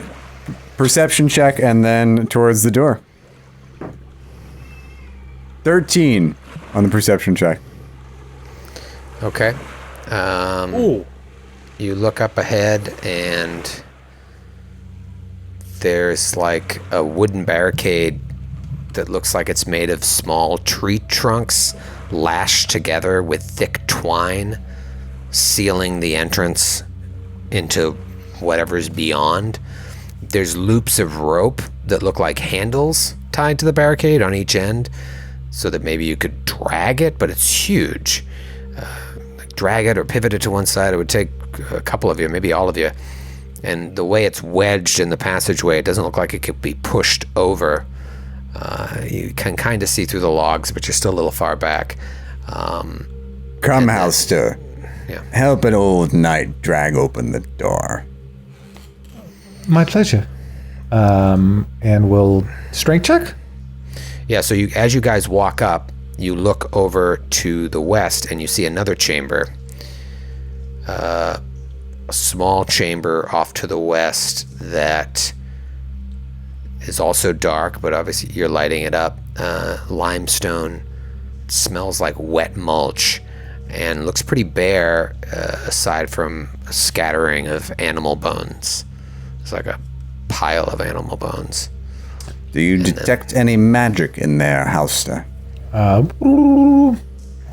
Detect magic. No magic. I bet that's where the creature lives when it's not ready for an attack, and that's where it pooped out the bones of other people it ate. Quite possibly. Do you want to search that room prior to going through the dragging door? Yeah, that's probably wise. Okay. Let us sift through the bone poop. Yes. Hauser, do a perception check as we walk in. 15. Yeah, you don't see anything, just that pile of bones, but it doesn't look like it's just animal bones now that you're in there. I have a pretty good heal check, and that would be within the clerical interests of Halster. So he'll approach the bones and do a heal check. I don't know if that's even applicable, but Yeah, no, for sure. to determine what happened to the human bones and to try to tell what the other bones are. 17. 17.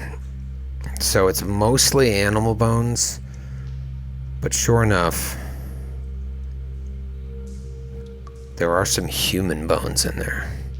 Or humanoid. They look very human. And they all met the same fate of what I'm assuming, based off my earlier deduction of being eaten and pooped out, or what happened to them. Yeah, it looks like they've been just eaten, picked clean, no meat left on the bone. Okay. And as you're standing there, Aldo's still in the hallway, but you guys all come in to look. Suddenly, Halster, you feel something bite out at you. 23 against flat-footed. Hit.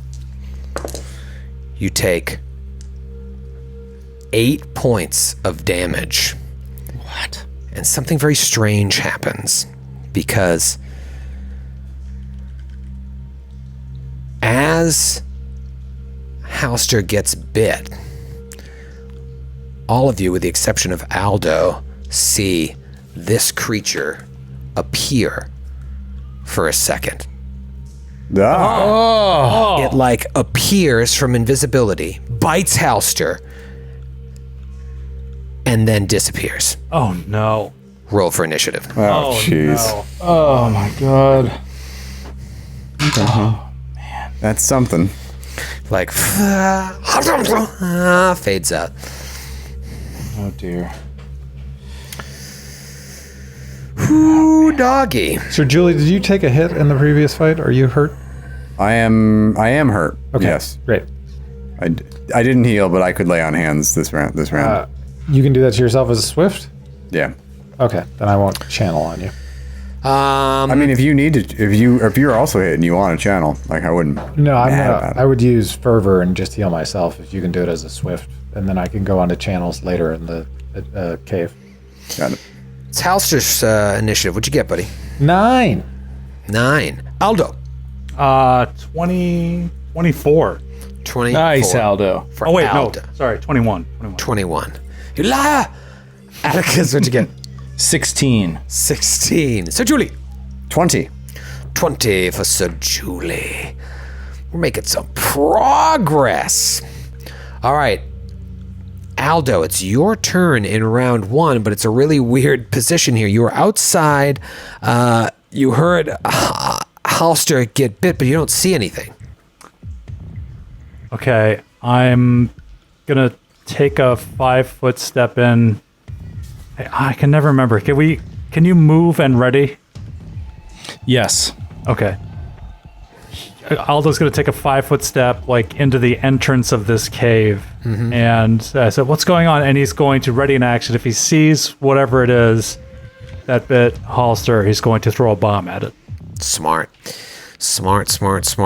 It is Sir Julie's turn. All right, Sir. Can I roll perception to see if I hear anything? If the creature is moved, perhaps, or do I still sense it was in that same square? Yeah, roll perception. There's my natural 1 that you called, Troy. Oh no! Was 10. An action too late. You have no idea. It last appeared right next to Halster. It's chance that it's still there. You could strike out at that at a 50% mischance. You could hold your action. You could ready an action. I will strike out at that square with a 50% mischance. Okay.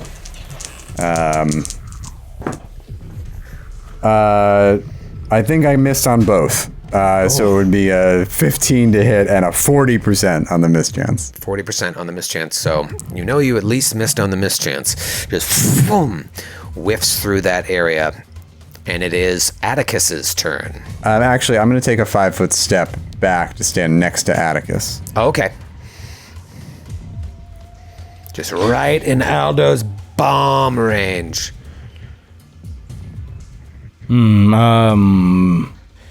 Okay. All right, feeling there's danger here, like we're under attack, but doesn't know how many. He only saw 1, right? Can I do a knowledge check with that brief flash of what I saw? Yeah, absolutely. Give me a knowledge, I believe nature. Oh, Yep. but hold on. We need to go back and retcon Matthew's turn. He was under the effects of Grant's Grace. Oh, but he missed with the concealment anyway. So you can't use Grant's Grace later on, by the way. Also, it was 1 round. It was 1 round. We haven't taken that round yet. Well, I mean, I died assumed after you it attacked. expired after I the think it's like a combat. spell. Like you can't carry the round It's a over to the critical. next It's combat. not a spell. Sure, you can sure, roll sure. it however I you also want. did like 1 bajillion points of damage on that critical, so I got my money's worth out of your Get your money's grace. worth out of that crit. We didn't get the use out of the crit. Yeah, it happens. Unfortunately, all too often. Baloney. Grant, you're alone on this one, I think. It is Atticus' turn. We vamped for you, Joe. I rolled an 11 on the knowledge nature, which I assume is a fail. And I'm just going to go ahead and cast mirror image on myself. Okay, so you rolled a knowledge 11, assumed it was a fail, and you throw a mirror image. How many images? Okay, gonna roll that now. Images coming in hot. 5 images. 6 Atticus's. That is max. Jeepers. Whoa, nice. Okay. It is the creature's turn. The creature appears in the same spot. Again, as it bites or attempts to bite. Halster. Big old miss with a 10. Nice. It phases out. You can't see it, and you don't know where it went. What about my ready to action? Ah, yes, Aldo, you get your ready to action before it disappears. Okay, so this is tough because it's -4 being in melee and I'm blocked. So it's another +2 to its AC. Natty 17 though. That's a 24 to hit. That is enough to hit. Okay. Beautiful. That's 10 points of fire damage, Okay. and it's on fire. And I exclude everyone from the radius. Okay. Beautiful. Huge. It looks like that all got through. And can I do a quick knowledge nature based on seeing it for a split second? Absolutely. That's an 11. 11. Yeah, Oh, same man, as same Atticus. thing. Yeah, so just appear. Aldo ready in action once he saw the creature to throw the bomb at it, throws the bomb at it, hits it, but then it's gone again, and it's Halster's turn. Halster is going to spend a blessing and a fervor to heal himself without provoking if it is next to him. Okay. Nothing bites out at you. Nothing could. That'll be 4 points, rounding down. Great. And then he has a little feat I like to call blind fight. So if he hits and it's in that square, there will be no concealment check. I think you get to roll it You twice. get to re-roll Roll it the twice? concealment Okay, check. got Yeah, it. re-roll if you fail. Natural 20. Oh God, it wasn't on the camera. There you go. Oh, how convenient. I should keep the camera up for the roll to confirm. Shoot. So it's a 19 on the confirm. Now we get to roll the concealment twice. Yes. 49 on the first one. Oh my god. Yeah, I think by the rules you get to re-roll if you fail, so now this is the one that counts. 38. The worst part of that is you don't have any information. You don't know even if he missed, you'd know, Right. all right, it's not there. So, Alster, God, it's been really light on crits today. Top of the next round, it's Aldo's turn. Man, okay. Aldo is going to move closer in, and he's going to ready the same action. Okay. Throw a bomb if it shows up. All right. Hopefully avoiding having to throw through his buddies. It's Sir Julie's turn. All right, Sir Julie is going to take a 5-foot step up. Blocking me assuming- again. Oh, god damn it. All right, I'll take a 5-foot step to the side then. And take a swing at that square. At the same one that Halster swung at. Yeah. Cracked die, but I made the concealment. Okay, I left power attack off. So that's going to be a 19 to hit. Roll a 50% miss chance. I got it. You did. 59. You swing into that space, and there's nothing there. Oh, is it warping out of this plane, or did No, it moved. It moved. It just moved. It's a cool little combat. It's Perception check to see if I can sense where Sure. if natural 20 Nice. natural 20. Okay, what's your perception bonus? plus 9. Okay, that will actually require a stealth check on my part.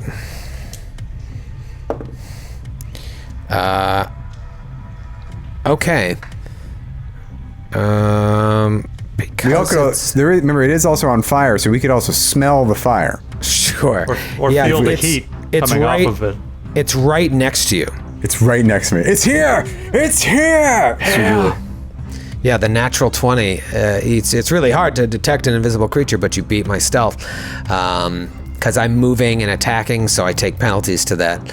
Unbelievable. Okay, well, it's Atticus's turn. Atticus, Sir Julie feels pretty confident it's here. You're still Okay. going to take a 50% miss chance if you try to attack it, but at least you have an Yeah. idea that it's right there. He'll just try to shoot into that square with a crossbow bolt.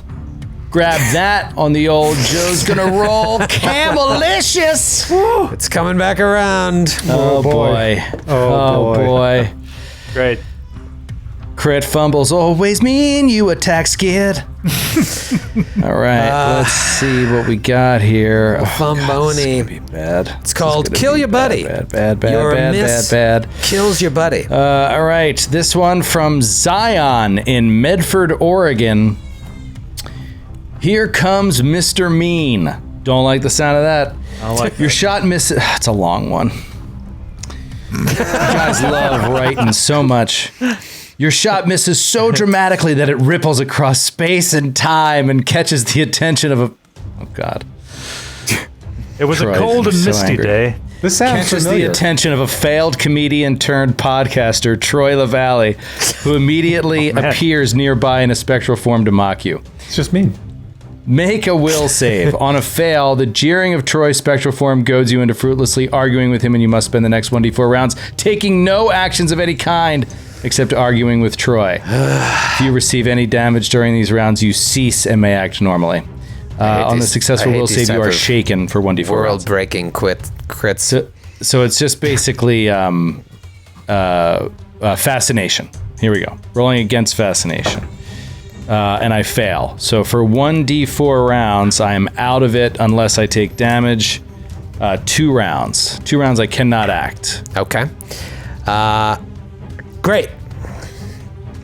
It's just mean. It's just mean. It's unnecessary.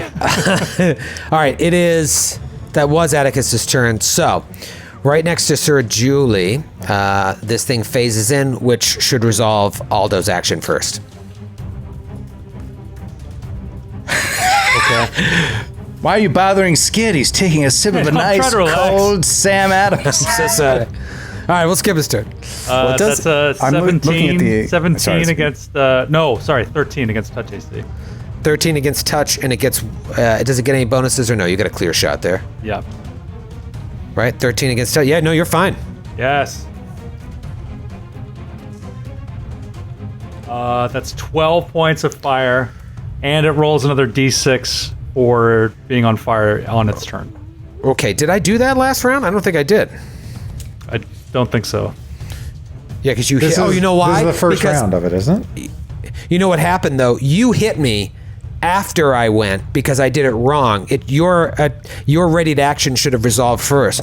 So I'll take 2 points of damage from last round, and then on my turn I'll take another d6. Okay. So, well, this is very important because now it's my turn, and I'll resolve that damage first. 1 point.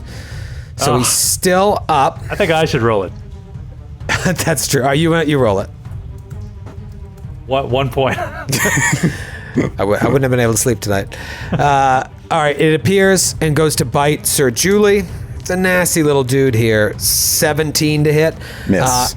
I think that would be against your flat-footed AC. It's a still miss. Yeah, okay. There's an argument to be made either way. But anyways, once again, it disappears, and you don't know where it is. I think that's a nice thing about Sir Julie and Halster is that we aren't really heavily dex-based. Do you still have your flat-footed's relatively close to your regular AC? Yeah, it's one difference. It's one difference of 1 because my dex bonus is +1. Mine too. Yeah, it is really nice when they're like flat foot and you're like, oh no, that's fine. It's fine. All right, it is Halster's turn. All right, Halster is going to step up to the square he last saw the creature in and will strike out with Blind Fight. Let me get this all on camera this time. Here it comes. Blind. Oh god, 1 out of the box. That's going to be a 17 to hit, and it will be a 73. 73, you swing into that space, and there's nobody there. Oh, man. It's so tricky. If only you guys could see the GM layer. It's all right there. Next round, it is Aldo's turn. Same thing, Aldo? You want to ready in Same action? thing. Yeah. And I'm going to do a perception to see if I can pinpoint where it is. Natural 1. Never mind. That's your one. Yeah, no. You think it's Atticus? Hit him! Sir Julie, what are you going to do? Perception check. Okay. Natural 20.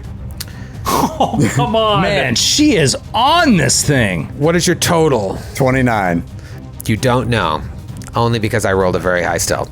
Okay. But it's on fire. But it is on fire. It is on fire. On fire. So maybe we should I'll take tell a you maybe we what, should Where's take that a fire? It's warm from towards the back of the room. It didn't move forward towards Atticus and Aldo. You feel Okay. pretty confident about that. All right, cool. Sir Julie will take a 5-foot step forward and she will swing into this square Okay. with the 50% miss chance. Let me get my percentile die. Okay, 71 percentile. This time power attack is on, so that is a 23 to hit. 23 to hit. You swing into that space. Nothing there. Wow. It's a number scare. Atticus, you are up. Atticus is fascinated, busy Could also- arguing with Oh, that's Troy. right. It is actually oddly appropriate because I will ignore problems right in front of my face just to argue with Troy. It's true. Sport. He appears right here as he's about to bite. You guys were close. That's not where you swang? No, I he's swung swinging the here. one directly in front of me. No, Halster, where did you swing? I House or swung where it swung? was, which is where Sir Julie is Where Sir standing. Julie is, yeah. So it took a diagonal got step it, got it. I missed that. northwest. All right, Aldo. Well, you should have swung in the other one. Thanks, Joe. Thanks, Joe. Really appreciate it. Why do you argue with Troy instead of me? yes, in fight. You're misinterpreting the fumble. Dude, this is the exact kind of creature that turns parties on each other. Yeah, that's true. Little infuriating beast. They know what they're doing. Aldo, take your prepared action. Okay. Oh, that is a 19 against touch. 19 against touch. Describe your kill. Oh, amazing. Wow. So he's just chucking bombs like from the back of the room as this flashes for a moment. It's like, oh, boom, oh, boom, oh, boom. And it's these giant explosions, like twice as big as what you'd seen before. And he's just giggling with delight at the sight of this huge fiery explosion every time. And yeah, this thing just like blows apart, fiery chunks of it, smashing off all the surrounding walls. And now they're just like, yeah, my bones got it. Ha ha ha ha. And it is dead. It is a creature known as a phantom fungus. It has this cool ability called phantom flesh. And Aldo cracked the code very early on. Really, the only way to help yourself out is to ready attack.